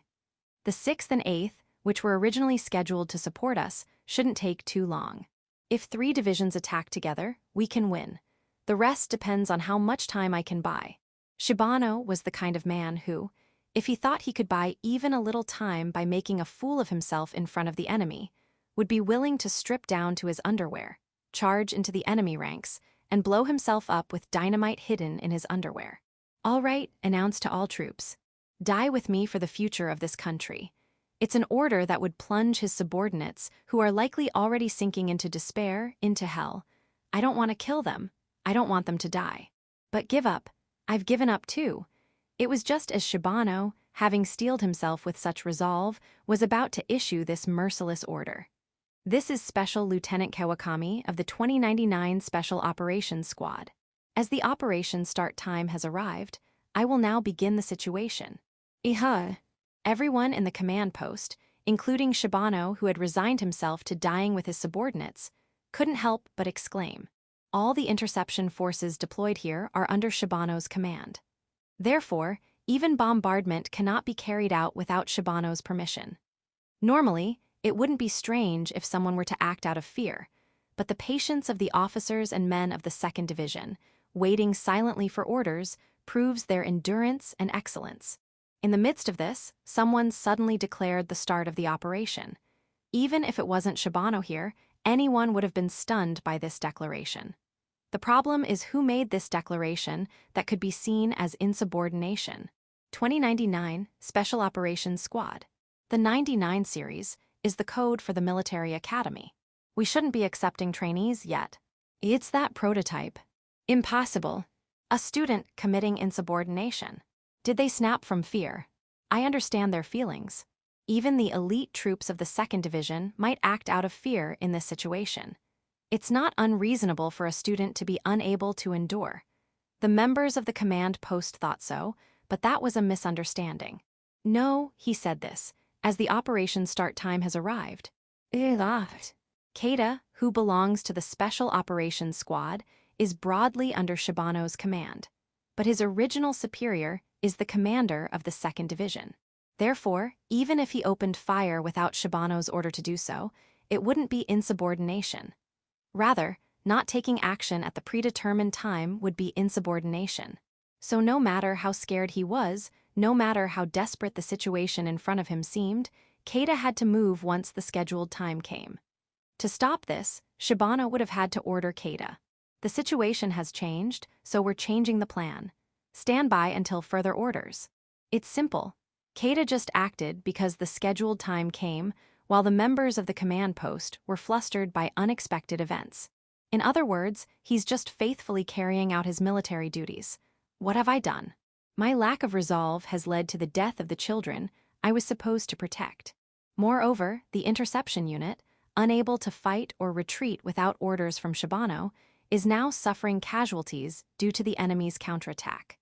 This is all because of my failure to give immediate orders. I was prepared to die myself, but that was on the premise of keeping my allies alive who should be saved. I had no intention of letting them die in vain or dying in vain myself. But now, I can't afford to think like that anymore. There's no choice now. We'll take down as many enemies as we can. The unit will suffer heavy losses. Those left behind will struggle because of me, but that doesn't matter now. We are the elite 2nd Division, the nation's guardians. There are no cowards among us who would show their backs while letting children fight. Yes, sir.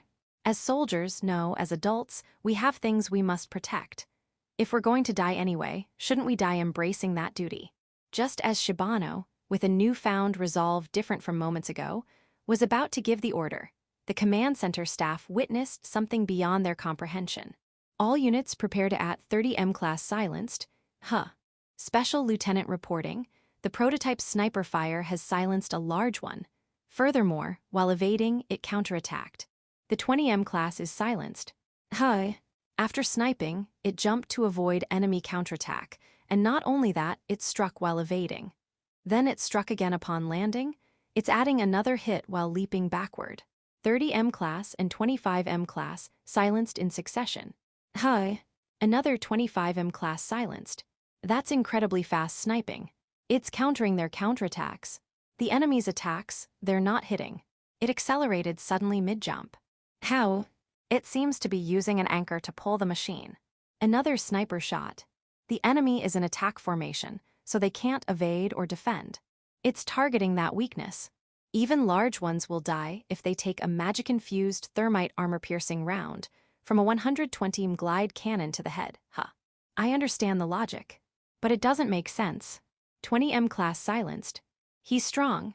No, it's not just the firepower to take down large ones in a single hit, but his mental strength is even more impressive. He hasn't given up in this desperate battle. He's fighting to win. 30M class and 20M class silenced in succession. Only two 10M class large ones remain. Just 10M class, I see. He was prioritizing the larger monsters among the large ones.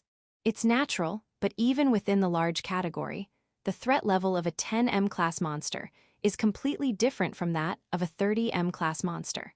The natural law of size or weight equals strength applies to monsters as well.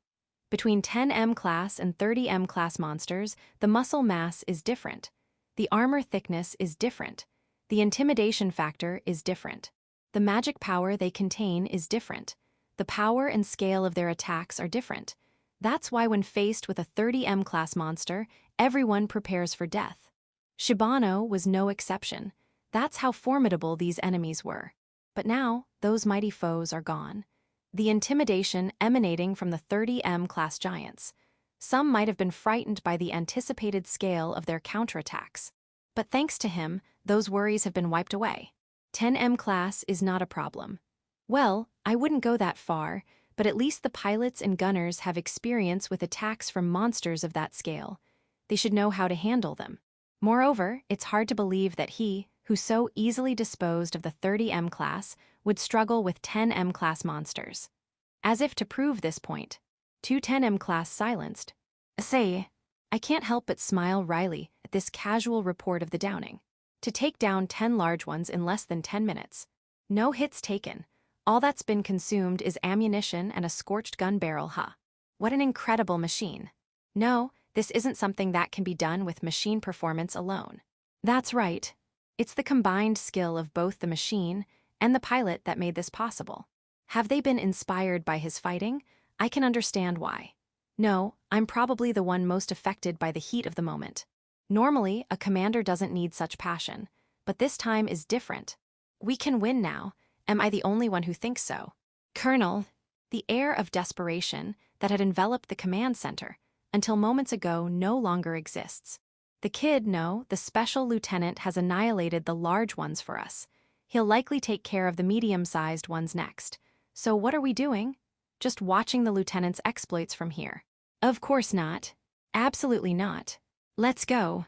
We've seen enough of his power. Now it's time to show the strength of our elite 2nd Division. Well said, I feel the same way. The men waiting for orders on the front lines must feel the same. It has to be so. Indeed. Relay to all troops. Hurry with attack preparations. Yes, sir. With a resolve completely opposite to what they had just minutes ago, Shibano and the 2nd Division chose to launch a full-scale offensive rather than retreat leaving a rear guard. This decision would lead the large-scale monster offensive, unexpected by both the demon race and humans, into a new phase. Section. Let's rewind time a little. M Major. Yeah, this is impossible.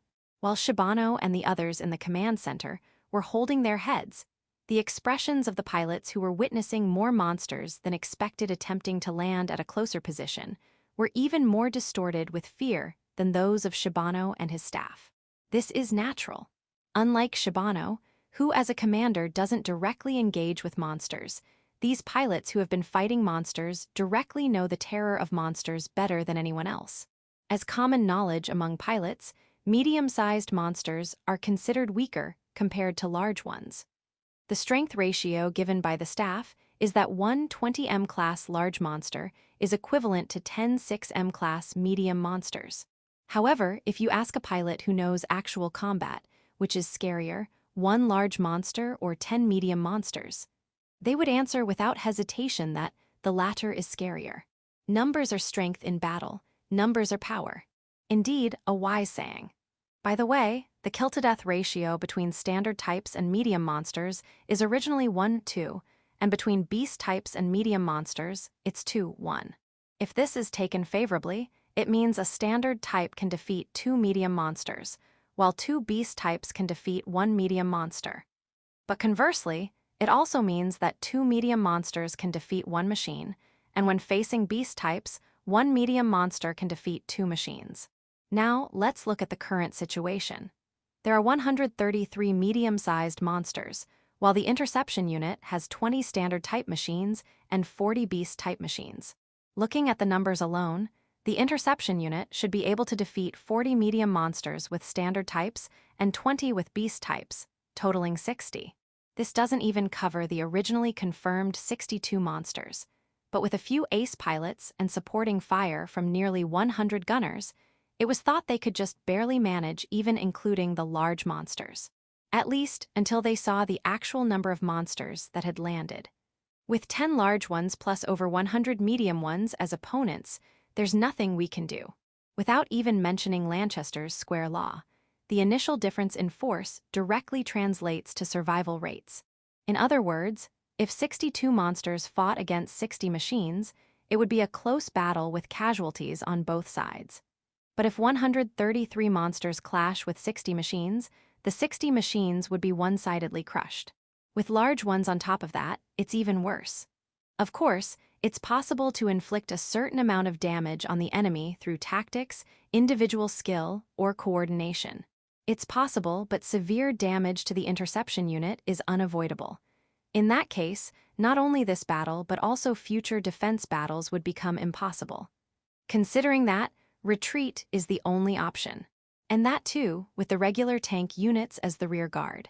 In that case, Colonel Shibano will stay behind as well.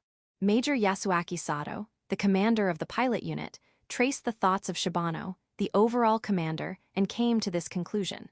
If we can't win or would suffer massive casualties due to inferior numbers, we should retreat once, gather our numbers, and challenge them again. It's impossible with just the 2nd Division, but it's possible if we borrow the strength of other divisions. Therefore, Shibano and the others will choose to evacuate the pilots and machines that would form the core of the counterattack from the battlefield, even if it means their own annihilation. I won't waste that resolve. No matter what happens, I'll make sure you all escape. Because he understands Shibano's feelings, Sato intended to make arrangements for retreat from the battlefield as quickly as possible. However, he can't prepare for retreat before orders come down from headquarters. If sacrificing himself alone to a court-martial could allow even one more subordinate to escape, he would gladly accept the dishonor of desertion in the face of the enemy, but there's a right timing for everything. In this case, if the pilots retreat too early, there's a high chance that the units left behind as the rearguard might go chaos. If that happens, they would likely be trampled along with the rearguard units. That's why Sato is calculating the timing. The timing for those left as the rear guard to resign themselves to death. The timing for the pilots to resolve to abandon their comrades who are willing to sacrifice their lives to let them escape. Not yet, not yet. Major, what is it? The one who brought the impatient Sato back to his senses was Lieutenant Colonel Kyoda, the deputy commander. Look over there. Over there. Ahem. Looking in the direction Kyoda was pointing, Sato saw a 4-legged machine firing shells from what looked like a tank gun in its right hand towards the horde of monsters. Whoa, what in the world? The fired shell flew straight towards the monster, piercing through the head of a 10M class beast behind it. No matter how large, anything dies when its head is blown off. Therefore, that large one must have surely died. One shot, and no, that's not it. Which unit did that come from? Sato was surprised that a large monster was taken down in one shot. But he immediately realized that this action was a violation of orders and demanded to know who was responsible. Sato is the field commander. If the pilot in that machine were to say, "I fired because the captain was stunned despite having orders," he would be willing to accept it. However, the current order from headquarters is simultaneous fire with the signal. As a member of the military, it's unacceptable for a single soldier to make their own judgment and attack. Thus, Sato let out his anger, but it was washed away by the words coming from headquarters. Announcement from headquarters to all personnel. Here it comes. All forces, prepare for attack immediately. Tank units and artillery, fire simultaneously with the signal. Mech units, prepare shields to protect artillery from counterattacks. Huh. Not a retreat, what's going on? You all must see it. While we were intimidated by the number of monsters, that special duty second lieutenant, still just a student, has taken the lead. Student, what are you talking about? Major. Could that machine be the new model brought in for testing? New model? The one that supposedly took down 4 large monsters single-handedly. Probably. Rumors say it's a machine that only students who just entered the military academy this year can operate, with a beast-like lower body and a standard upper body, making for an odd appearance. But no, that's not quite it. Indeed, the lower body has 4 legs, but it lacks the organic feel or flexibility of a beast type. Rather, it's noticeably inorganic, like a combination of machinery and spider legs. The normalcy of the upper body mounted on it only adds to its eerie appearance. What is that? Gaya. While Sato and Kyoto were talking, the indescribable machine on the battlefield was hopping around, repeatedly sniping and destroying monsters. Gujia, I ask you, can you turn your backs on the enemy while letting a child fight? I can't. 1 shot, 1 kill. No, occasionally it takes 2 shots, but it's steadily taking down monsters, this bizarre creation. Major. Ah, yes. Regardless of its appearance, there's no doubt it's on their side. Moreover, the pilot operating it is a military academy student, a child. Realizing this, Sato could understand Shibano's feelings. Strategic retreat, escaping for the future, abandoning a child fighting right before their eyes. Can one still proudly claim to be a soldier after doing that? Where's the pride as a mech pilot? Indeed. Indeed, that's right. Given Shibano's words, the child operating that machine must have acted unexpectedly even to Shibano. At the same time, it's clear from that fighting style that the child didn't violate orders out of fear. Those are the movements of someone with confidence. It's the confidence that only some aces possess, the belief that I won't die in a place like this. Kaijora. Shoot and they die. Even if they try to counterattack, the next moment, it's no longer there. The way it hops around, one-sidedly killing monsters, truly resembles a grim reaper harvesting lives. All personnel prepare for battle. Don't let a student fight alone. Let's show them the strength of veterans. Sir, yes, sir. Gadu. But don't move on your own. Wait for orders. Understood. Interfering carelessly could disrupt the student's rhythm. Knowing this, Sato decided to wait for the attack order from headquarters. Wait, just wait. Buva. Not yet, not yet. As he watched the new model mowing down large targets while waiting for orders from headquarters, Sato's demeanor was no longer filled with impatience. Instead, it was burning with passion, as if restraining himself from rushing onto the battlefield. Chapter 7, Boy of Destiny. Of course, it wasn't that Kada had made a grim decision to sortie because it's scary, but there's no change in orders, so I have no choice, as Shibano had misunderstood, nor had he lost control due to fear. He simply sortied as scheduled when the planned time arrived. Target confirmed, commencing elimination. Abe. To begin with, Kada had just entered the military academy, so he didn't understand how large-scale monster offensives usually were. Therefore, whether there were more than 10 large monsters or over 100 medium-sized ones, he only thought, is that all? Rather, because he had some half-baked knowledge about robot stories, he even had the impression that compared to hostile extraterrestrial species that attack in units of tens of thousands, or even billions, at once, this number and threat level are too low. What a selection to choose from. Bibu. Still, he knew enough to recognize that the difference in numbers was a threat. So if the command center had ordered destroy all of that alone, he would have snapped, "Don't be ridiculous," and might have even fired a stray shot at the command center. But here, there were 60 mech pilots, over 100 artillery operators, plus hundreds of tanks and thousands of soldiers. The enemy was fewer, and allies were more numerous. What was there to be intimidated by? I'll make it easy for you. Tabe. Admittedly, he had some doubts about why the others, who were supposed to carry out a simultaneous attack before he moved according to the pre-mission briefing, were still not moving. But he could understand if they were prioritizing his test. 2-2-2. Kaijora. Since he was given priority, he should focus on the test. Having made that judgment, Kada launches his attack on the monsters while repeatedly moving along the horizontal axis. There's no way the latest model would lose. Here I go. Kada. Of course, his first target is the large monsters. After all, the concept of the hybrid type is a machine capable of taking down large monsters single-handedly. Since it was originally created for that purpose, it would be disrespectful not to defeat the large ones first. Therefore, he shoots. Aura, aura, aura, aura. Dia. The characteristic of large monsters is simply that they are big, tough, and strong.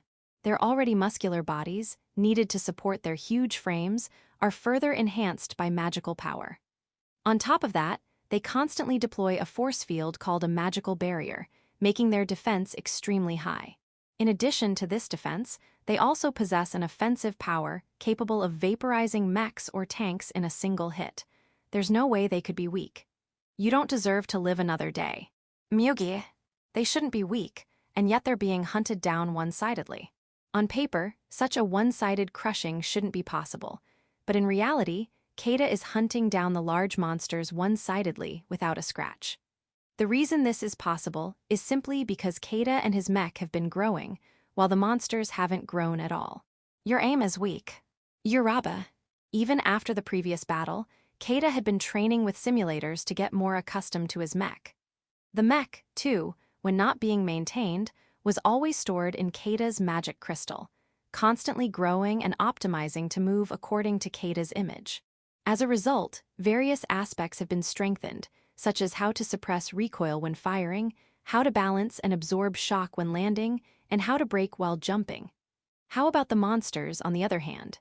Certainly, the speed of their counterattacks when we fire is fast, and their accuracy is extremely precise. But to put it bluntly, that's all there is to it. Accurate shooting. That's why it's easy to predict. Gufu. Since their attacks don't have any homing effect, if you move away from the spot before the counterattack comes, the attack won't hit. Also, in cases other than counterattacks, they attack after visually confirming the target, so they can't react to sudden stops. Moreover, they lack proper intelligence, so they can't make predictive attacks based on the opponent's movements, the so-called leading attacks. Therefore, they can't land a hit on Kada, who can jump around while firing simultaneously. As a result, the only attack Kada should be wary of now is the barrage utilizing their numbers, carried out by over 100 medium-sized monsters, but even that is difficult in this situation. Or rather, it's impossible, because Kada is prioritizing and taking down the large monsters one after another. Think about it. For the medium and small monsters, the current situation is like having a 30-meter building collapse right next to them. Of course, they're in no position to aim at the sniper. Even so, if they were about the same size as the falling monsters, they might be able to attack while their allies are scrambling to escape. In fact, the large monsters are counterattacking Kada.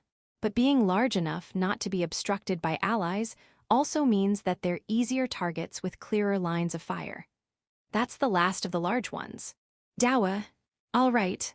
It was the moment when all 10 large monsters, each said to be equivalent to 10 medium-sized ones, were wiped out in less than 10 minutes. Next. But Kada doesn't stop. There are still medium and small monsters left. The corpses of the big ones are nicely serving as cover and obstacles. Basically, long-range attacks by monsters are straight-line, like lasers. Therefore, the remaining medium-sized monsters can't get a clear shot at Kada unless they avoid the corpses of the large ones. Of course, the same applies to Kada. While the large ones were conspicuous and thus easier to target, it's not so simple with medium-sized monsters that don't even reach 10 meters in height. Therefore, it seemed Kada's swift advance would end here, but that's only if Kada could only fire directly. This is all part of the plan. After all, the hybrid type Kada controls isn't equipped with just a 120 smoothbore gun that can only fire directly. It's also naturally equipped with a howitzer capable of indirect fire.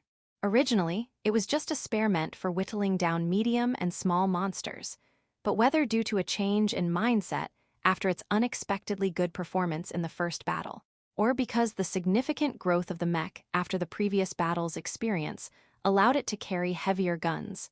The size of the gun prepared by Megami Heavy Industries, This time is a whopping 155, by the way. The previous one was an ADIM classified as a light howitzer, undisputed heavy howitzer. I won't stop firing until the gun barrel burns, even though the previous firepower was sufficient to take down medium-sized monsters. This time using an even larger gun, and the amount of magical power packed into the shells is literally orders of magnitude different. As a result, the firepower raining down on the medium and small monsters surrounded by the corpses of the large ones is incomparable to the previous battle. Let's disinfect the monsters. Guilut. All right. As declared, a rain of incendiary shells fired continuously until the gun barrel burned. Kada nods with satisfaction as he watches the monsters burn in the crimson flames he created. And so, the hellish scene created by the black mech in just under 10 minutes stunned all the soldiers who had witnessed the entire event. It's empty. Command Center. This is Special Lieutenant Kawakami of the 2099 Special Duty Squad. I'm returning once for resupply. Having exhausted all his ammunition before the gun barrel could burn, Kada attempted to return for resupply. Although he understood that he had close combat weapons and that those tests were also necessary, even Kada wasn't willing to test them by charging into the flames. However, retreating without permission could be seen as desertion in the face of the enemy. Therefore, he attempted to communicate with the command center to get permission for returning, not retreating, withdrawing, let alone fleeing, but the expected, understood, reply didn't come immediately. Command center, do you copy? Did the communication device break from too much jumping? Or is Megami-san making a fuss about getting heat resistance test data or close combat data? If it's the former, well, it's an accident, so it can't be helped. Let's learn from it for the future. But if it's the latter, it's no good. The image of a pervert trying to impose stricter tests floats in Kada's mind. Command Center, please respond. If you give any half-baked orders now, I might accidentally misfire the smoothbore gun.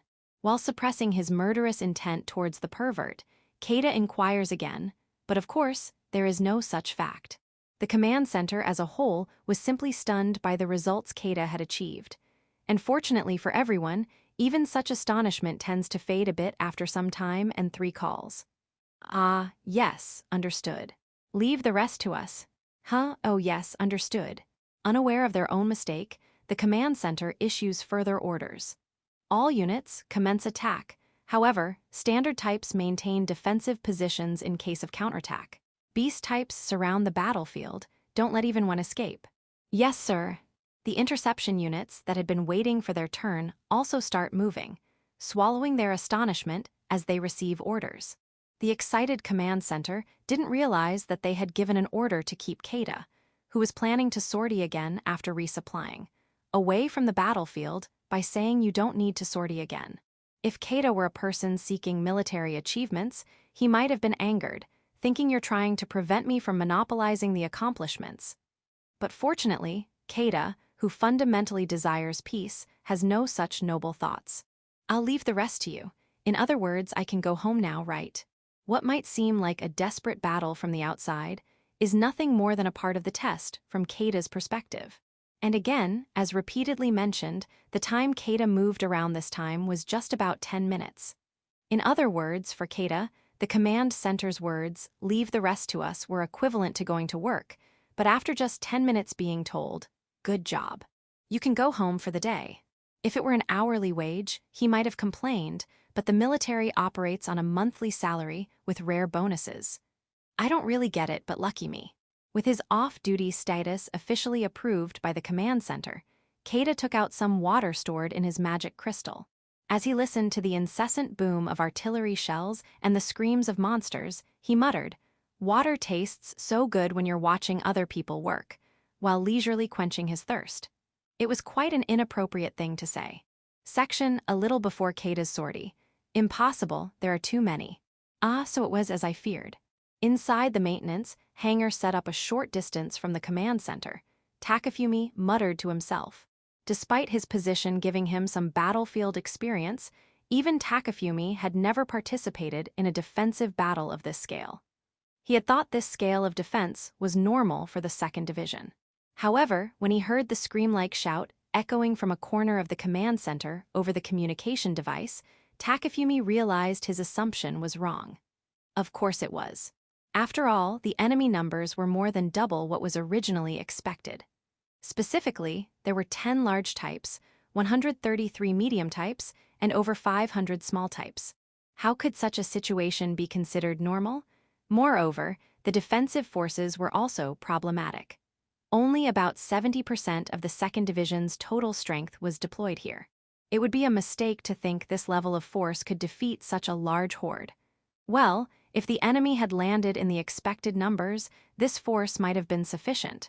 But that wasn't the case this time. After all, they hadn't anticipated a situation where the number of monsters would increase beyond what they had observed midway through, or rather, they hadn't considered it from the start. In such an unprecedented situation, only an extremely confident person or a dreamer disconnected from reality could definitively say, "We can win." And Takafumi, while a romantic, was no dreamer. So he couldn't avert his eyes from reality, from the future that likely awaited them. In other words, total annihilation. Where did I go wrong? He reflected on his decisions and actions over the past few years up to the very recent past. What was the first mistake? Was it when he eagerly accepted the military's request to participate, despite knowing the tests weren't complete, thinking, "Now we can field test the magic-equipped mech we built with the military's cooperation," betting the company's future on it? He didn't deny that their personal interests were also involved to a large extent. Or was it wrong to have built a magic-equipped mech that couldn't even be properly tested without the unique talent of Kawakami Kada, and to have practically forced that student onto the battlefield? Perhaps the error was in stepping beyond their role as mere weapons manufacturers and venturing into magic-equipped mech production in the first place. I didn't want to think we were wrong from the start, but in this situation, he had to admit it. He had been wrong. So this is the result of pushing forward against my wife and daughter's opposition. Half resignation, half regret. Whether this could be called enlightenment or acceptance, Takafumi had already given up. Given the situation, whether they retreated or fought on, massive casualties for the 2nd Division were now a certainty. Of course, the 2nd Division had its pride, so they wouldn't recklessly endanger Kawakami Kada, a student, or himself, merely a collaborator. They would likely arrange for their priority withdrawal. I don't doubt that, however. Even if they retreated in this situation, there was no guarantee of a safe withdrawal. And more importantly, there was no future for him, or more accurately, for his company, Megami Heavy Industries, even if he survived. From now on, the 2nd Division will focus all its efforts on rebuilding. It's unlikely they'll have the luxury to consider the prototype mechage during that time. This means we won't be able to conduct any more field tests. No matter how good the simulator results were, without field testing, it would never be officially adopted. And the current big manufacturers of magic-equipped mechs had no reason to give up their few opportunities for actual combat to newcomers like them. The previous and current cases were truly exceptional exceptions. And it's because we showed concrete results in those exceptions, we've made them wary. Until a few months ago, they were considered insignificant, which is why they were able to slip in. But now it's different. Knowing the battle results Mechage achieved, those companies would never give Megami Heavy Industries another chance. So after this battle, all that would remain in his possession was a distorted mech with no proper data. In that case, the military would surely suspend Mechage's testing. Of course, they would provide a new mech for Kawakami Kada, the only pilot who could operate Mechage. Regardless of his background, they couldn't afford to let Kada, who now had combat experience, sit idle. To begin with, the reason why Kawakami Kada, who was essentially the top graduate, wasn't assigned a regular Kusunaga type was because I pushed the military to include Mechage's testing. When Kawakami Kada managed to operate the mech in that test, he had trembled at his luck, thinking, "We've made the most of our last chance." But that was now over. He could say with certainty that the military would never lend them Kawakami Kada again. If that happened, it would be completely over. What should I do now? He had a wife, he had a daughter. And not just them, he had to feed his employees too. Of course, they could still manufacture the weapons they originally made, and they had even started producing enhanced exoskeletons, but they didn't have excess funds. In fact, if they couldn't recover at least some of the funds used for Micke's production, defaulting on loans was certain. It's a shame since it actually activated. All the modifications and additional armaments we added in our excitement have come to nothing. Those banks won't be kind enough to continue financing a company abandoned by the military. Banks are organizations that bow and scrape, begging, please borrow money from us when you're successful, but mercilessly turn their backs on you at the first stumble. It may seem cold, but they too have their survival at stake. Therefore, Takafumi had no intention of criticizing their actions.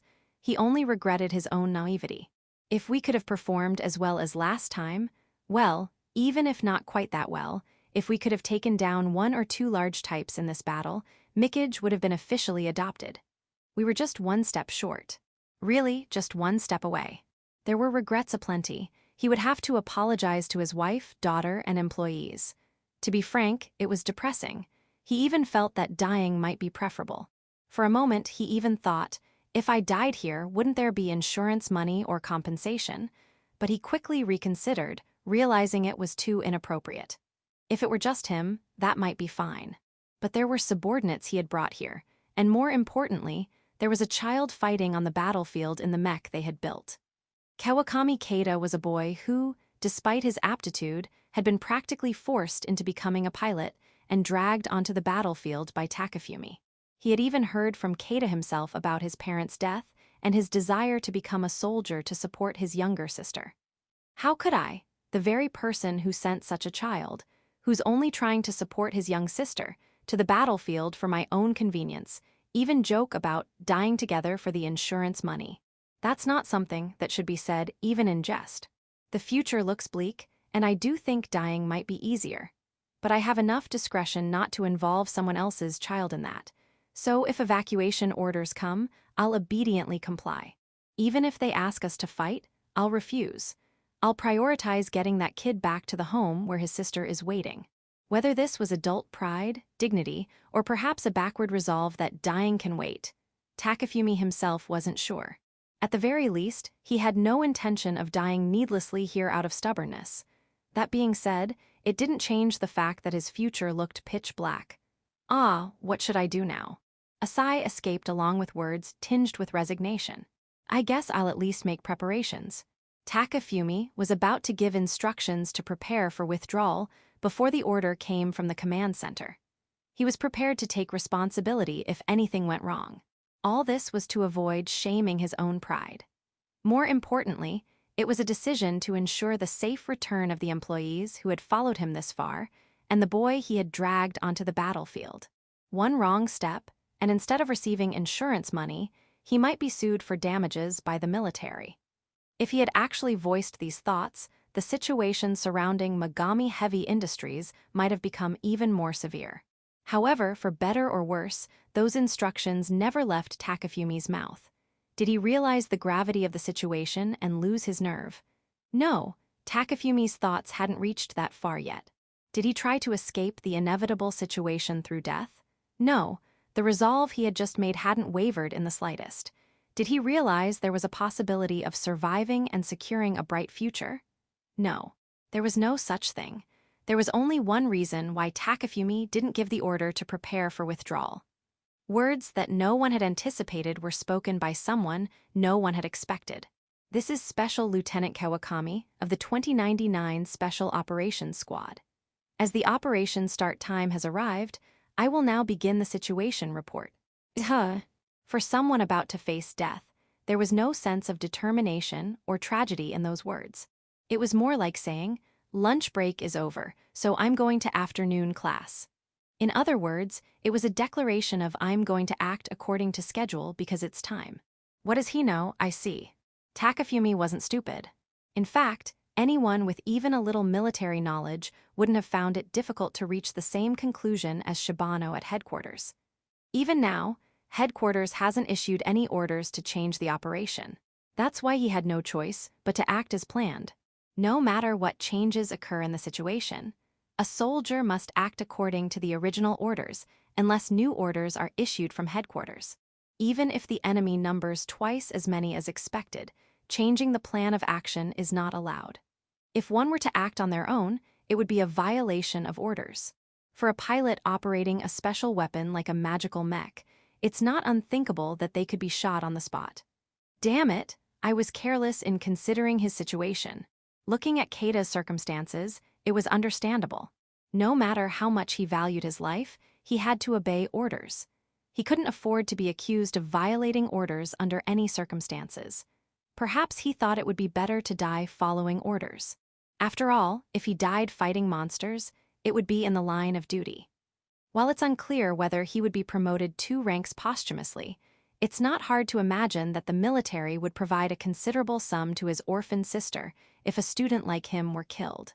If I'm going to die anyway, I'd choose the latter. Anyone would, I would too. Takafumi, who had been thinking just moments ago that it might be better if he died, understood Kada's feelings well. That's why he regretted it. He seriously considered banging his head against nearby equipment, thinking about how adults who should be protecting children were behaving. However, this thought was never put into action. Why? Because a situation that no one had anticipated occurred. Elimination began. Obey. Hi. It's a smorgasbord. Biba. What's going on? What Takafumi saw was a black mech fighting. No, one-sidedly hunting, large monsters with performance far exceeding what they had anticipated. The mech rampaged about as if unconcerned with the feelings of the dumbfounded Takafumi watching the monitor. I'll put you out of your misery. Taba. 222. Kaijora. Shoot die, shoot die, shoot die. Monsters fell with each shot fired. No way, no way, no way. Before he knew it, only 2 large monsters remained, and they were just the smallest 10M class of the large category. This might actually be. Of course, the medium and small monsters weren't unscathed either. Although they hadn't been directly attacked, it was clear that they had suffered considerable damage from being caught up in the falling giant bodies. We can win this. Even Takafumi, who wasn't a military expert, could see it. The tide had turned in their favor, and he wasn't the only one who thought so. All units, prepare to attack immediately. Tank units and artillery, prepare for simultaneous fire on my signal. Mech units, form a shield to protect the artillery from counterattacks. After evading counterattacks, move in for close combat. The order issued from headquarters was not a retreat, but the opposite. Moreover, it wasn't about leaving a rear guard or making sacrifices, but a simple all-out offensive to deliver the final blow. Naturally, there was no sense of tragedy in that voice. At this point, even Takafumi could understand. We've won, we've actually won. Survive, this was beyond that level of discussion. Casualties, there were none to speak of. It was victory, an overwhelming victory, and not just any victory. It was a great victory achieved with the magical mech manufactured by Megami Heavy Industries showing overwhelming results. Insurance money, compensation, no way, we've dodged a bullet. In more ways than one. With these results, there was no way the military would cut ties with Megami Heavy Industries now. Even banks would eagerly offer loans. They might even come begging. All units commence attack. However, standard types maintain defensive positions against counterattacks. Beast types surround the battlefield. Don't let a single one escape. Roger. Haha. Takafumi couldn't help but laugh out loud. There was no sense of tragedy in his voice. Of course not. After all, just 10 minutes ago he thought there was only a dark future ahead, but now it had suddenly become bright. This is Special Lieutenant Kawakami of the 2099 Special Operations Squad. I'm returning once for resupply. Oh right, resupply. All right, you guys prepare to welcome him. We're going to greet the hero who saved us. Understood. The atmosphere from earlier was completely gone. Everyone in the maintenance hangar responded with cheerful voices. Ah, we've won. We really have won. Seeing their behavior, Takafumi truly felt that they had overcome the crisis. Section. Haha, you did it, you little rascal. Excuse me. Regarding the incident of being swarmed by the unusually high-spirited Mr. Megami and the maintenance staff, as soon as I returned to the hangar where they were waiting. Well, the entire hangar seemed to be in a festive mood, with tensions running high. I mean, I can understand their feelings to some extent. After all, the mech they developed had performed well in actual combat. Moreover, considering that this mech had been labeled as inoperable or a defective product by others, it was like they had achieved an exceptional form of revenge. Of course they'd be overjoyed. I can understand that. But understanding their feelings and accepting the current situation are two different things. I mean, I'm in trouble if Mr. Megami and the maintenance staff, who are vigorously patting my head, don't return to reality soon. For now, please prioritize replenishing the shells and checking the gun barrel. Of course, we need to check the wear on the legs due to all the jumping, and the upper body that took the full recoil from repeated aerial bombardments. But more important than anything is checking the gun barrel itself. It doesn't look warped at a glance, but due to the rapid fire in a short time, there's a high possibility of internal distortion or slug formation. As long as the gun is intact, we can attack. So please prioritize checking these over inspecting the drive system. When I said this, Mr. Megami and the others all turned to me with puzzled looks on their faces. I don't think I said anything strange, but the lively atmosphere that had been pervading the hangar suddenly turned into something rather awkward. Did I say something off base from an expert's point of view? What's with this atmosphere? Well, you see, kid. What is it? Don't what is it me. You did a great job out there. You took down 10 large ones and a bunch of medium and small ones too, right? Well, yes, I suppose so. I don't know about doing a great job, but I think I fulfilled my minimum role. Then shouldn't you be happy about it?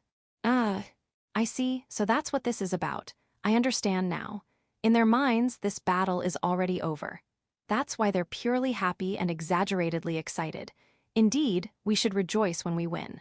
We should praise and reward those who contributed to the victory. They're maintenance staff, so they can't give rewards. That's why they're praising me. I understand that it's thanks to the maintenance staff's work that I was able to achieve results. So if I'm told to praise them, no, even without being told, I intend to praise them. But that's something we should do after we've won. At least, it's too early for that now. Mr. Megami. What is it? This atmosphere is really not good. Or rather, I have a feeling that if I don't make things clear now, it might lead to serious problems later. That's why I'm going to say this a bit strongly. It's not over yet. The battle with the monsters is still ongoing. The second division is cornering them, but that also means the enemy is like a cornered beast. We don't know what they might do. They might try to break through the encirclement with all their might. They might launch a suicidal attack. Of course, we can't rule out the possibility of monsters breaking through and reaching us here. What would we do then? Would we be killed helplessly, saying, we didn't think there would be any more fighting, so we didn't replenish the shells? Would we die in an accidental explosion, saying, we didn't notice the gun barrel was warped? Would we blame the second division, saying it's their fault for letting them through? Either way, we'd end up dead, wouldn't we? I know it's presumptuous of me to say this, but this is a battlefield. As long as the battle isn't over, please don't let your guard down. I don't know what you think, Mr. Megami, but at least I don't want to die in a place like this. The most dangerous time is when you think you've won and let your guard down. Even military strategy books say so. I'm sorry, I was honestly carried away. No, I should apologize for speaking so presumptuously to all of you. No, you're absolutely right about this. Indeed, it's not over yet. Listen up, everyone. Start replenishing the shells and checking the gun barrel immediately. Yes, sir. Good, it seems the other maintenance staff, besides Mr. Megami, have also managed to switch their mindset. With this, even if something unexpected happens, we won't be killed helplessly. I apologize again. I should have been the one to caution you, given my position. Is this everyone's first time participating in a real battle? If so, I think it's understandable. Well, that's true, but you don't have to worry too much about it. Not that I'm one to talk. I wasn't really going out of my way to be considerate. I'd rather they just forget about it quickly instead of dwelling on it for too long. Of course, if they feel indebted to me, that wouldn't be so bad. I see. Well then, shall we switch gears and talk about the maintenance? Please do. Change the subject, this atmosphere. The barrel check, shell replenishment, and loading that you asked for won't take too long. If anything, we could just give you spare barrels.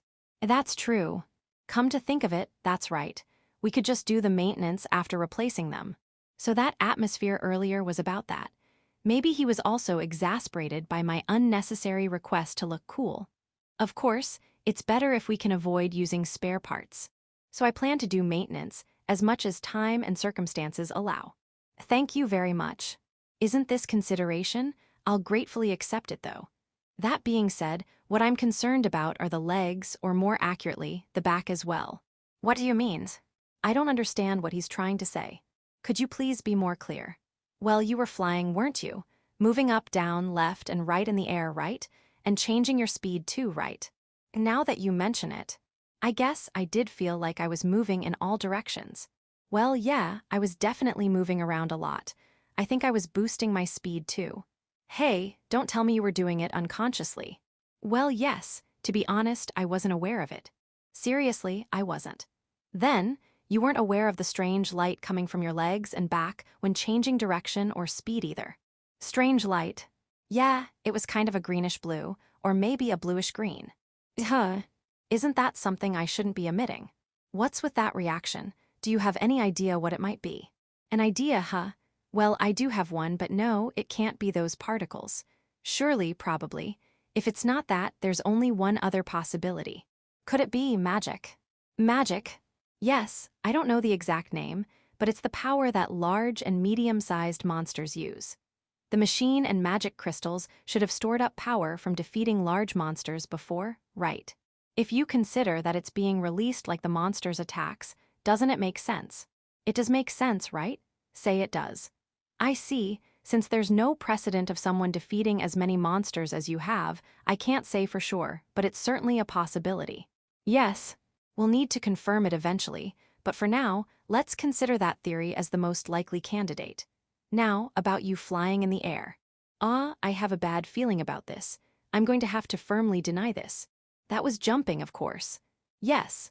After jumping, it seems I was using magic power in a way similar to monster attacks from my feet and back to extend my air time or assist in changing direction. What? Flying? Haha, nice joke. There's no way a machine without flight mechanisms could fly, right? You wouldn't call what flying squirrels do flying, would you? So that was jumping. If you must say something, I was leaping and bounding. Okay. That wasn't flying, it was jumping. Jumping, not flying.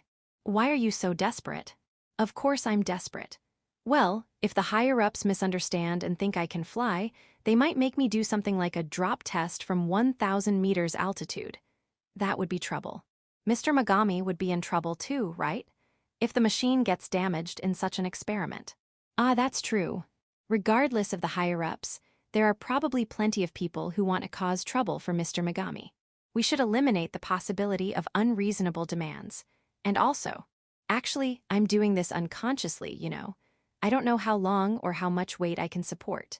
If I run out of magic power in the middle of a drop test and start free-falling, I'll die, no joke. I absolutely don't want to die like that. Mr. Megami, you're different. Do you want to go skydiving without a parachute? And no, I don't want that. See, that's why it's jumping. It's leaping. At least until we finish the minimum necessary experiments, please report it as such. As I got it, yeah. That definitely wasn't flying, it was jumping, no doubt about it. That's right, please make sure to tell others the same, okay? Yeah, I understand. No matter how much Mr. Megami tries to cover it up, it won't mean anything if others talk. At this point, losing the test machine would be trouble for them, so they should be able to keep this much secret. If someone leaks the information, maybe we should have them do bungee jumping without a rope. Or use them as a human cannonball. That's how we'll deal with fools who can't understand the importance of information. Ceasefire. Kusanagi Squad, charge, finish this. Yatsufusa Squad and Yoichi Squad, continue the encirclement. Don't let your guard down until it's over. Yes, sir. Looks like the end is near. Oh, you're right. As expected of the elite 2nd Division, with their wealth of experience. From the looks of it, there won't be any upset due to carelessness. Thanks to that, the maintenance and reloading I requested will go to waste, but that's just because they didn't get careless.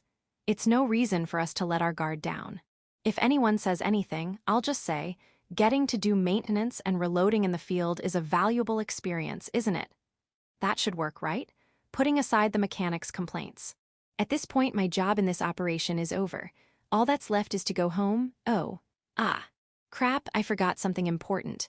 What's wrong? You look pale. Is something bothering you? Is it an enemy?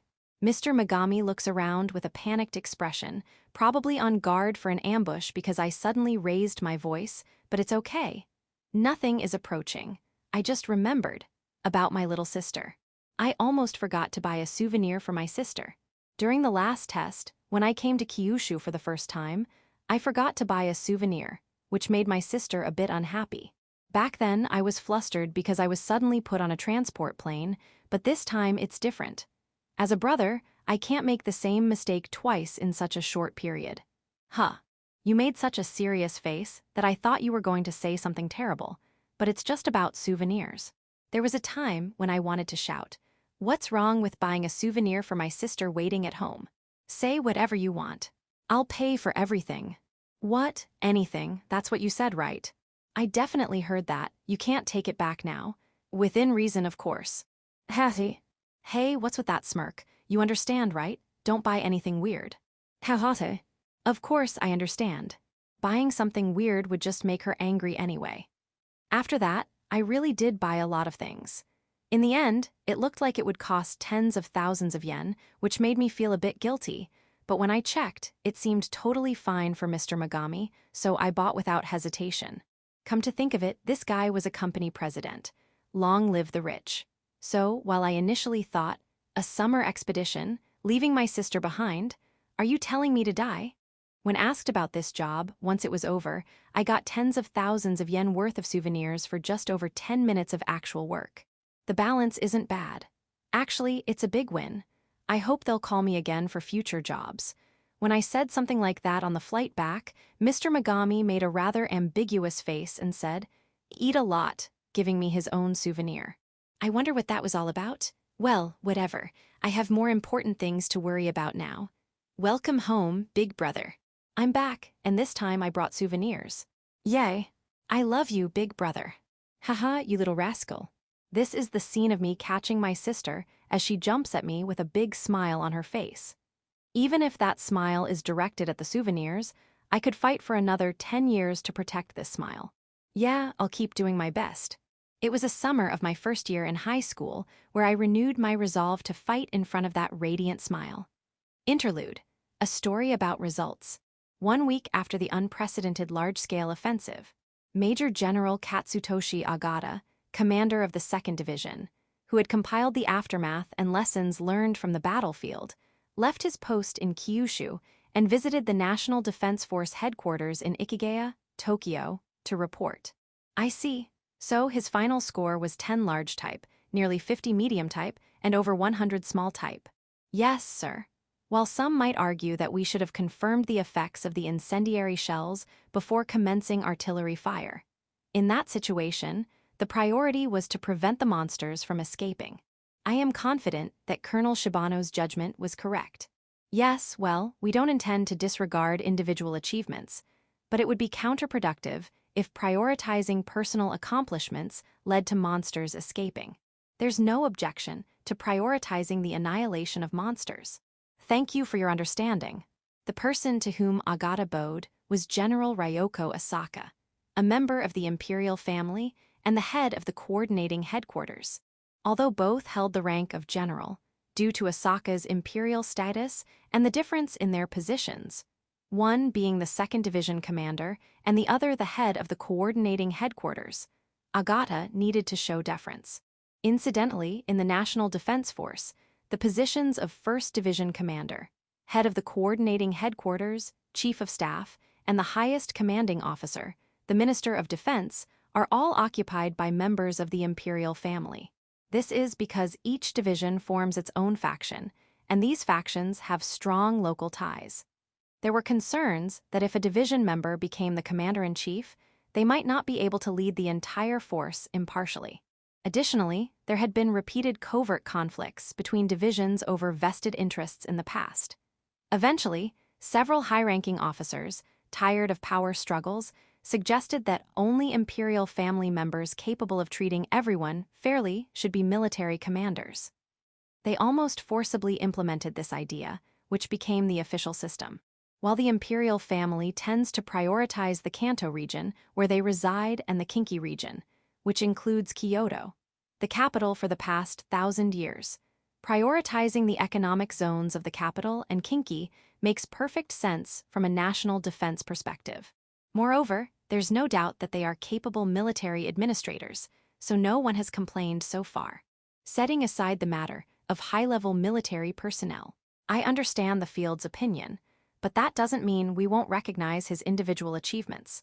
Yes, sir, the coordinating headquarters is considering officially making him a second lieutenant, and then promoting him to special first lieutenant. Second lieutenant, you say? Becoming a second lieutenant at this point would essentially guarantee a promotion to full lieutenant after graduating from the military academy. Considering his status as a student, this would be an exceptional treatment. There will likely be jealousy from other students. However, an organization that doesn't clearly reward merit and punish wrongdoing cannot be considered a healthy organization. Don't you agree? That's correct, however, we're not sure how he will receive this. Agata had no objection to Kada's promotion. In fact, he thought it would be more problematic if Kada couldn't be promoted despite such achievements just because he was a student. But the issue was whether Kada would be happy about it or not. From discussions with Colonel Shibano, who spoke directly with Kada after the interception battle, and Takafumi, who acts as Kada's supervisor, it became clear that Kada has a personality that doesn't favor standing out. Unlike other students, he doesn't particularly desire military achievements or promotions. Of course, being human, Kada would prefer promotion over remaining a low-ranking soldier. But he doesn't want to stand out too much from that position, although it's already too late for that, regardless of promotion. Then what are his desires? Money and an environment where he can live peacefully with his sister. That's, well, considering his background, we can't call him vulgar. Indeed, if a member of the imperial family or military faction had said the same thing as Kada, both Asaka and Agata would have looked at them with contempt. And if such a mindset were revealed, promotion within the military would become impossible. But Kada is just an ordinary person who happened to have the aptitude and reason to fight, unlike the imperial family who have privileges because they stand with the nation, or the military faction whose power is recognized because they risk their lives in war ahead of others. What's wrong with a child, an ordinary person who lost their parents and lives alone with a sister, seeking a substantial amount of money to improve their life or wishing to distance themselves from battle? Isn't it the duty of those who are both imperial family members and soldiers to provide that? Once this thought occurs, it's impossible to harbor ill feelings towards Kada. However, whether to grant this is a separate issue. I understand the second lieutenant's wishes. However, I'm afraid we can't grant them at this stage. Yes, sir. The ability to take down a large type monster with a single strike. The mobility to evade counterattacks from large types. The rapid-fire capability to launch further attacks after evasion, and the endurance to continue fighting even after defeating 10 large-type monsters. None of these can be let go. Therefore, he'll have to give up on peace. As for money, this is also difficult. It's not that there isn't enough money. If it's about wanting money, if Kada could be won over by paying him, even if military budget couldn't be used, Asaka and Agata could pay 1 billion or 2 billion yen from their personal assets, and members of other factions would likely do the same. After all, the budget required to manufacture one standard-type machine is about 2 billion yen. Considering the evaluation of Kada and the composite type's performance, Kada himself is worth more than 10 machines. At least the upper echelons, including Asaka and Agata, think so. That's why even if they paid 10 billion yen, there wouldn't be any complaints. You might think, then why not just pay him? But it's not that simple. What Asaka and others are concerned about is the possibility that Kada's motivation might decrease after receiving a large sum of money. Or more specifically, they're worried about the possibility of Kada leaving the military. The fundamental premise is that Kada is in the military because he doesn't have money. And if he gets enough money to send his sister to university and live comfortably, Kada would have no reason to continue at the military academy. To make matters worse, there are no laws at the military academy to prevent students who wish to withdraw voluntarily from doing so. Of course, they could apply a gag order, and since he would be a second lieutenant, even if he left school, He would be treated as a reserve, so he could be conscripted if necessary. However, it's common sense in the military that machine operators who have once left the battlefield and lost their sense of tension as soldiers significantly weaken. And it's not just the operators who weaken. The machines do too. Although it has essentially become a personal machine, the fundamental ownership of the machine lies with the military. So, if Kada leaves school, the machine he was using would be initialized and returned to the school's military. However, initializing a machine that has grown significantly after defeating more than 4 large-type monsters. No, a machine that has now defeated 10 large-type and nearly 50 medium-type monsters would be an incredibly foolish act that anyone with even a little knowledge about machines would oppose. No one in the military would want to commit such a folly. Then, if you don't pay the money would solve the problem? That's not the case either.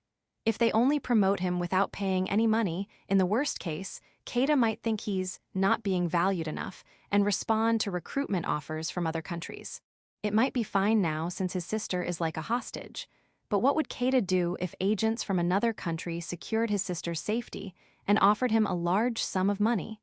He'd probably accept the offer with high probability. If we pay him enough money, he loses motivation, and if we don't pay him, he gets poached.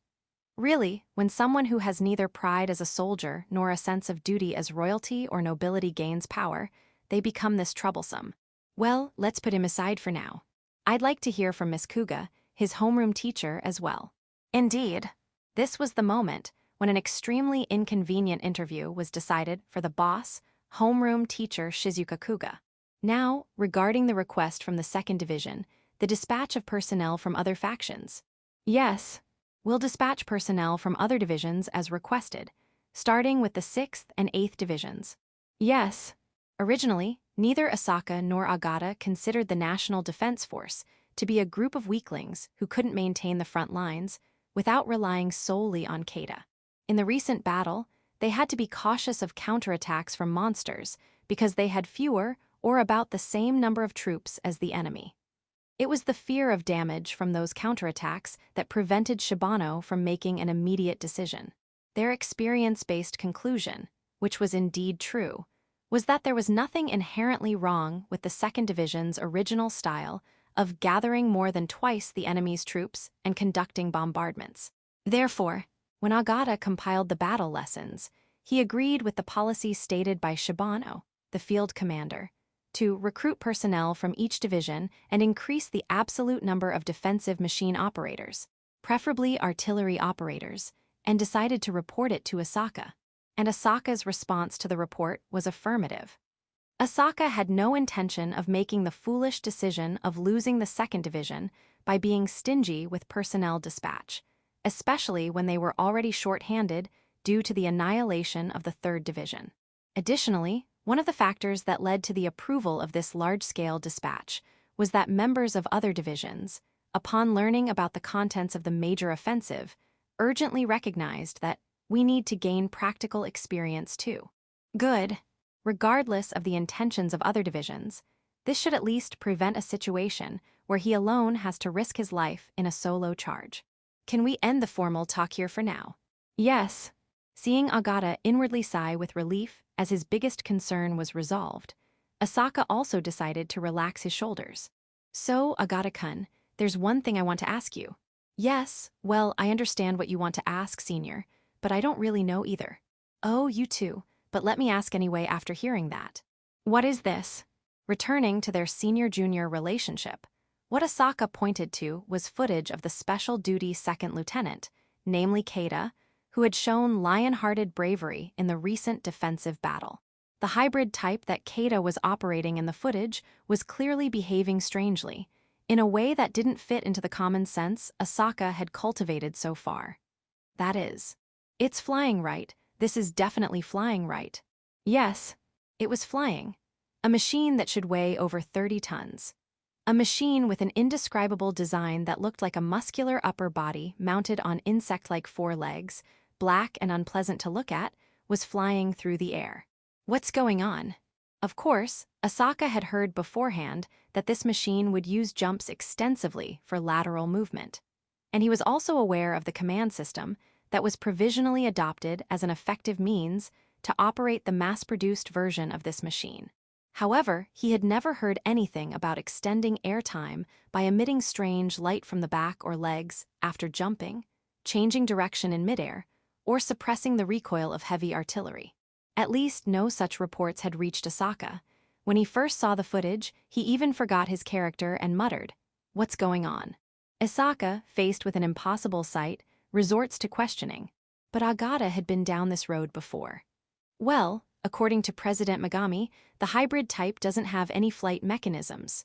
Also, when President Megami confirmed with Special Duty Second Lieutenant, "Excuse me, Lieutenant Kawakami," he consistently said this was just jumping. No matter how you look at it, that's flying. I understand why you might think that, but the lieutenant consistently insisted, "That's jumping, yes. After jumping, it seems I'm releasing magical energy from my feet or back in a form similar to monster bombardment to extend airtime or assist in changing direction." Huh, flying? Haha, nice joke. How could a machine without flight mechanisms fly? You wouldn't call a flying squirrel's glide flight, would you? So that's jumping. If I had to say, it's hopping around. Understand? It's not flight, it's leaping. It's jumping. He said this all very quickly. In the end, President Megami's conclusion was, it seems he was doing it unconsciously. And it's jumping, apparently. What's with that stubborn attitude? Don't give up there if you're an engineer. Also, I don't care if it's leaping or flying, but unconsciously means instinctively, right? What kind of instincts are engraved in him to move like that? That's a very reasonable opinion, but I'm at a loss when you say it to me. Well, I suppose so. But don't you think there's a limit? Well, certainly, the logic itself is not entirely incomprehensible. Indeed, for a machine that took down 4 large types and numerous medium-small types single-handedly, it's possible that it could have stored enough magical energy to do something like that. While the use of magical energy is unusual, if you say it's the same principle as the magical bombardment performed by large or medium-sized monsters, there are certainly aspects one could nod to. But it's strange to think that just because you have magical energy, or just because monsters can do it, you can do it too. Moreover, it's incomprehensible what kind of mental state would allow unconscious release of magical energy from the back or legs. What does this guy think the machine is, anyway? If this principle works, couldn't the same thing be done with other machines? If it's possible, how can it be done? Is there a way to stabilize the output? While there are many other points to question, Asaka understands that there's no point in saying this to Agata, who isn't directly connected to the matter. On the other hand, as a member of the imperial family, the head of the general staff, and a general, Asaka also understands that he can't casually summon Kada, who is just a student and a second lieutenant, especially for reasons unrelated to Kada's conduct or achievements, merely out of curiosity and the desire to question. However, as a soldier with considerable knowledge and experience, he couldn't help but question it. How should I deal with this? What should I call it? This feeling of unresolved curiosity? Right. Let's have Miss Kuga, who's likely observing him most closely, check thoroughly. Later, Miss Kuga, namely Shizuka Kuga, who reached her limit of patience after being piled with various troubles just for being the homeroom teacher, would end up giving a special menu to the members of Class A. But that's a story for a little later. Epilogue, good work. Let's get straight to the point. Yes, please go ahead. Well, in recognition of your achievements during the recent defense battle, it has been decided to award you a medal and officially promote you to second lieutenant. Additionally, you'll receive a special bonus that students normally can't get. The details will come later, but the bonus has already been deposited. Check your account later. A promotion, decoration, and a special bonus. This happened one day in August, about a week after returning from Kyushu. I was summoned by the boss, Major Kuga, and these were the first words I heard when I reported to the staff room early in the morning. The special bonus is what we generally call a bonus. I don't know how many months' worth it is, but it's hundreds of times better than not getting one, so I'd like to be genuinely happy about that. The decoration is probably like the old war medals. Some come with bonuses, so this is also something that can't hurt to receive. However, I can't be straightforwardly happy about the promotion to second lieutenant mentioned afterward. After all, I attracted quite a bit of attention when I became a special duty second lieutenant. If this becomes an official appointment, I'll probably attract even more attention than before. It's already troublesome at this point. What's more problematic is that I'm still a student who hasn't completed regular education. It's common sense that you shouldn't promote a child without knowledge or experience to a position of responsibility. Even I, who's being promoted, think it's questionable. Wouldn't veteran soldiers find this personnel decision infuriating?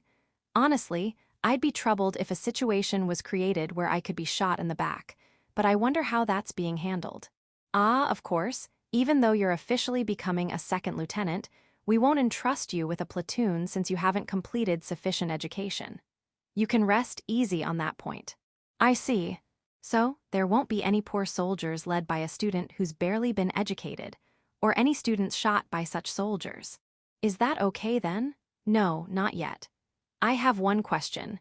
You said the reason for the appointment was in recognition of achievements during the recent defense battle, but is this the consensus of the higher-ups? Of course it is. Do you have some doubt? It's not so much doubt, but I wonder if that alone is enough reason for my promotion. Hi. The boss gives me a look like, is this guy sane? But did I say something strange? Well, Major, you mentioned achievements earlier, but the previous incident was just a field test of the prototype machine against a horde of monsters that landed in North Kyushu, thanks to the kindness of the 2nd Division.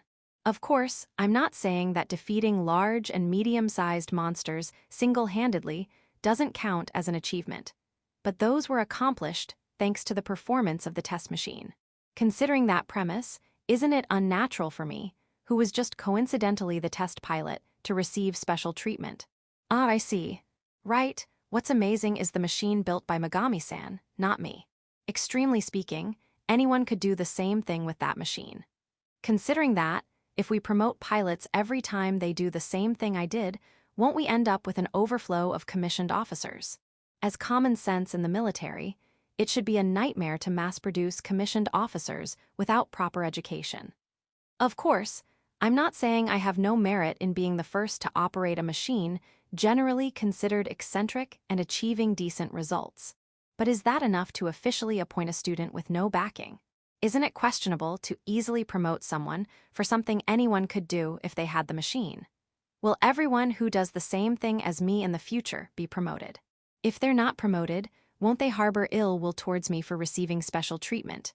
Specifically, people like Kasahara-kun and Obata-kun who are already hostile towards me. So, I humbly think that it would be fine to just give me the medal and special bonus, or rather, not doing so might cause problems later. I understand what you're trying to say. Putting aside the military system, I also think it's reasonable that we should consider the possibility of ill will being directed at you personally. I'm glad you understand. Yeah, I feel like all the formalities were ignored, but actually, all I want to say is, please consider not directing ill will towards me, so if they can manage that somehow, I have no complaints. I understand. I'll keep it in mind and also advise the higher-ups to be considerate of your position. Is there anything else you're concerned about? Yes, no, nothing in particular. I see, that's all then, you're dismissed. Yes, sir. Excuse me.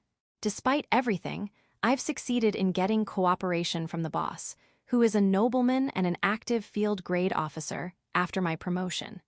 It would be extravagant to hope for more than this at this point. I think problems will still occur even after doing all this, but I'll have to leave future issues to my future self. That aside, I wonder how much bonus I got. Should I just check the balance before going home, or should I go home once and bring my bank book? That is the question. Section, that's right, isn't it?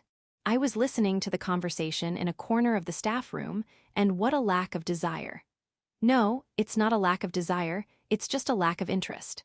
All the achievements are thanks to the machine, you say. Well, that's not wrong. Indeed, his achievements are due to the performance of the mechs. However, at this point, he's the only one who can operate that machine. At this point, the idea that anyone could do the same thing if they had the same machine falls apart, but I wonder how much he understands that. The higher-ups want 2nd Lieutenant Kawakami to pilot that machine more than ever and gather data. Of course, It's a machine that can defeat a large group of monsters, including 10 large ones, with a single unit. They'd want to mass-produce it as much as possible if they could. That's why they half-forcibly requisitioned the prototype number 2 we were building, dismantled it on their own, and mass-produced a downgraded version on their own. As a result, a large number of half-baked machines that can't be properly operated were created, but that's none of my business. I can only say they should do as they please. Yes, indeed. The Major probably understands these various things too. She doesn't seem to have a thick enough skin to say things like, for the mass-produced type in front of me, whose machine was requisitioned. Well, so what, right? Shall we get to the main point? As the Major, you want to secure the delivery destination for number 3 and beyond, right? To put it bluntly, yes. It's good that you're not trying to gloss over it with unnecessary words. I hope the conversation continues to go smoothly at this rate. We have no objection to delivering to the 1st Division or 2nd Division. However, at this point, I have to say that assembling number 3 is difficult. Why is that? If it's about the budget, I think we can draw sufficient amounts from both the 1st and 2nd Divisions. Until recently, we were the ones paying and begging them to let us test. Now they're coming to us saying, we'll pay, so please build it. How things change. President Megami. Oops, we were in the middle of negotiations. Excuse me, even with data and funds, we can't build magical equipment. You know that, don't you, Major? The materials, right? Yes. Currently, due to the concentration of materials under certain companies for mass-producing the hybrid type, we're in a situation where we can't buy materials even if we have the money. Mass production was a national project after all. If we have to build not only experimental machines, but also specialized weapons, no amount of materials would be enough. I understand that. But because of that, materials aren't coming to us. So, as a condition for delivering number 3 and subsequent machines to the 1st and 2nd Divisions, we'd like you to provide the necessary materials for manufacturing. It shouldn't be too difficult now, right? After all, you've just acquired a large amount of materials. You mean the materials obtained from the recent defense battle. Normally, the military arsenals and research institutes would secure them preferentially, but there's an unusually large amount this time, and it was brought about by 2nd Lieutenant Kawakami and the machine we built at Megami Heavy Industries. If we emphasize that point, it's not impossible to have a considerable amount allocated to us, is it? If it was just us, we'd be brushed off with words like national priority. But if the 1st and 2nd Divisions push for it, that might not be the case, right? Yes, if you're asking whether it's possible or impossible, it's possible. Excellent. All right, now we have a prospect for materials. All that's left is to build it. Haha. When they took away the prototype number 2, I was wondering what to do, but if we can use that as leverage to get funding and a large amount of materials, I can tolerate it to some extent. Well, I haven't forgotten the grudge of having our machine dismantled without permission. Just you wait, you lot colluding with the military clique. We'll soon build an even stronger machine using more funds and materials than Mickage, and show you what's what. Interlude, from the sister's perspective too, I, Yuna Kawakami, have an older brother. Or rather, I only have an older brother. The people who were our parents turned out to be unrelated researchers who tried to sell our information and were eliminated. And since my brother distanced us from our so-called relatives, we live alone together. That's fine by me. Actually, it's better this way. It's also good that my brother doesn't know we're not blood-related, so he thinks it's okay for us to sleep together. Though recently he stopped bathing with me, but I guess that's because he's such a gentleman. And this gentlemanly brother of mine is also a genius. We're subjects of the 3rd Messiah project, but he's a genius regardless of that. In fact, he enrolled in the military academy and was quickly promoted. Then, he went on a business trip to Kyushu during summer break and came back with another promotion. If getting promoted twice in half a year doesn't make him a genius, what does? Also, I peeked at the compiled battle reports to see my brother's achievements, and it was truly amazing. He sniped large monsters one after another, then incinerated numerous medium and small monsters with incendiary shells. With those kinds of results, of course he'd get promoted. When he came back saying, I got a bonus, with a beaming smile, I thought it was truly precious. A+. However, the amount being 2 million yen was, After all that work, only 2 million yen. That's what I thought. I mean, I saw my brother's achievements, right? 10 large monsters and many medium and small ones, and my brother defeated them all by himself.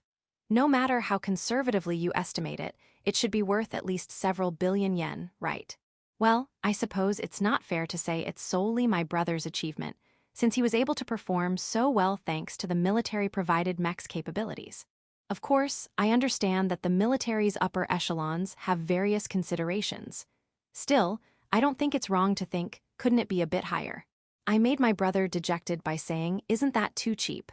And he replied, you still don't understand, huh? But I probably understand better than brother, you know. I won't say this to my brother who came home in high spirits. I earn a decent amount on my own, after all. I won't mention how much I have saved up because I don't want my brother to lose motivation. For whatever reason, my brother, who used to hold back saying he didn't want to stand out, is now happily giving it his all. As his sister, I have no choice but to support him, though I'm not sure about the weird bugs that might be drawn to him because of this. Even in my class, boys who used to just watch from afar are suddenly approaching me saying, I heard your brother is amazing. And girls who used to keep their distance are now saying, hey, can you introduce me to your brother? It must be even more challenging at my brother's school. Of course, I think it's good that my brother is popular, and I think it's natural. Just as there are no males who aren't attracted to excellent females, there are no females who aren't attracted to excellent males. So as the legal wife, I'm not against my brother having relationships with multiple people. However, if it's a relationship based on calculations from the start, that's a different story. My brother isn't just a convenient stud, you know. There's no sign of that so far, but I think we need to be cautious. Also, even if my brother falls for a honey trap and is manipulated into wanting depraved relationships with multiple women, I intend to correct it firmly, so please understand. That being said, brother, dinner's ready. Okay, I'm coming. It's my job to take care of my brother, who has returned from his business trip to Kyushu. I plan to monopolize his time during the rest of summer break as a reward, but that's also the privilege of being both his sister and legal wife. Is it delicious? Yeah, as expected, Yuna's cooking is the best. Hediahai. Straightforward praise is the most pleasing, but rewards are separate, right? So, there's this place with pretty good reviews that I want to go to. If you have time, would you come with me? I'm scared to go alone, and even if I go with friends, it's scary with just kids. Normally, students attending military school don't have free time, but my brother is different.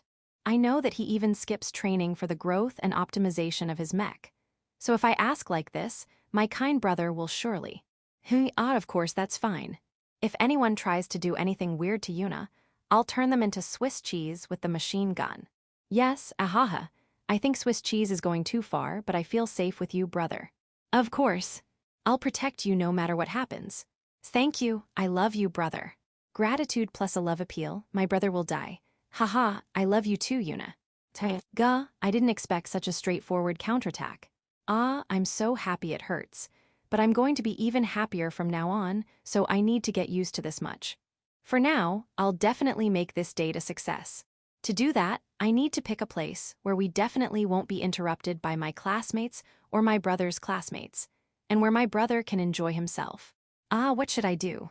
It's so exciting just imagining it. And so, while pushing to the back of my mind thoughts of the bugs that would likely approach me after summer break, I set about making various plans to thoroughly enjoy life with my brother during the remaining summer vacation. Afterward, for those meeting me for the first time, nice to meet you. For those who aren't, it's been a while. I am Hado Kiyomo, a humble writer who continues to put to paper the delusions that float through my mind, sullying your eyes even today.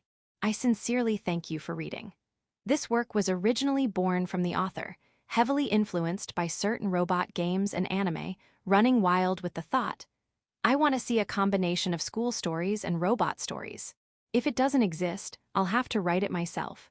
In other words, among web novels that tend to have a strong sense of self-satisfaction to begin with, this work leaned even further into self-indulgence.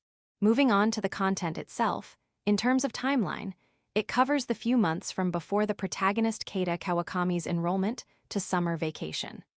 While it might seem short, This period of high school enrollment and first summer vacation could be said to be one of the most memorable periods in life. I hope you enjoy seeing how Kada's environment changes during these few months and how Kada himself changes. Lastly, I would like to express my heartfelt gratitude to the readers. Haro Kyomo. End of Volume 1.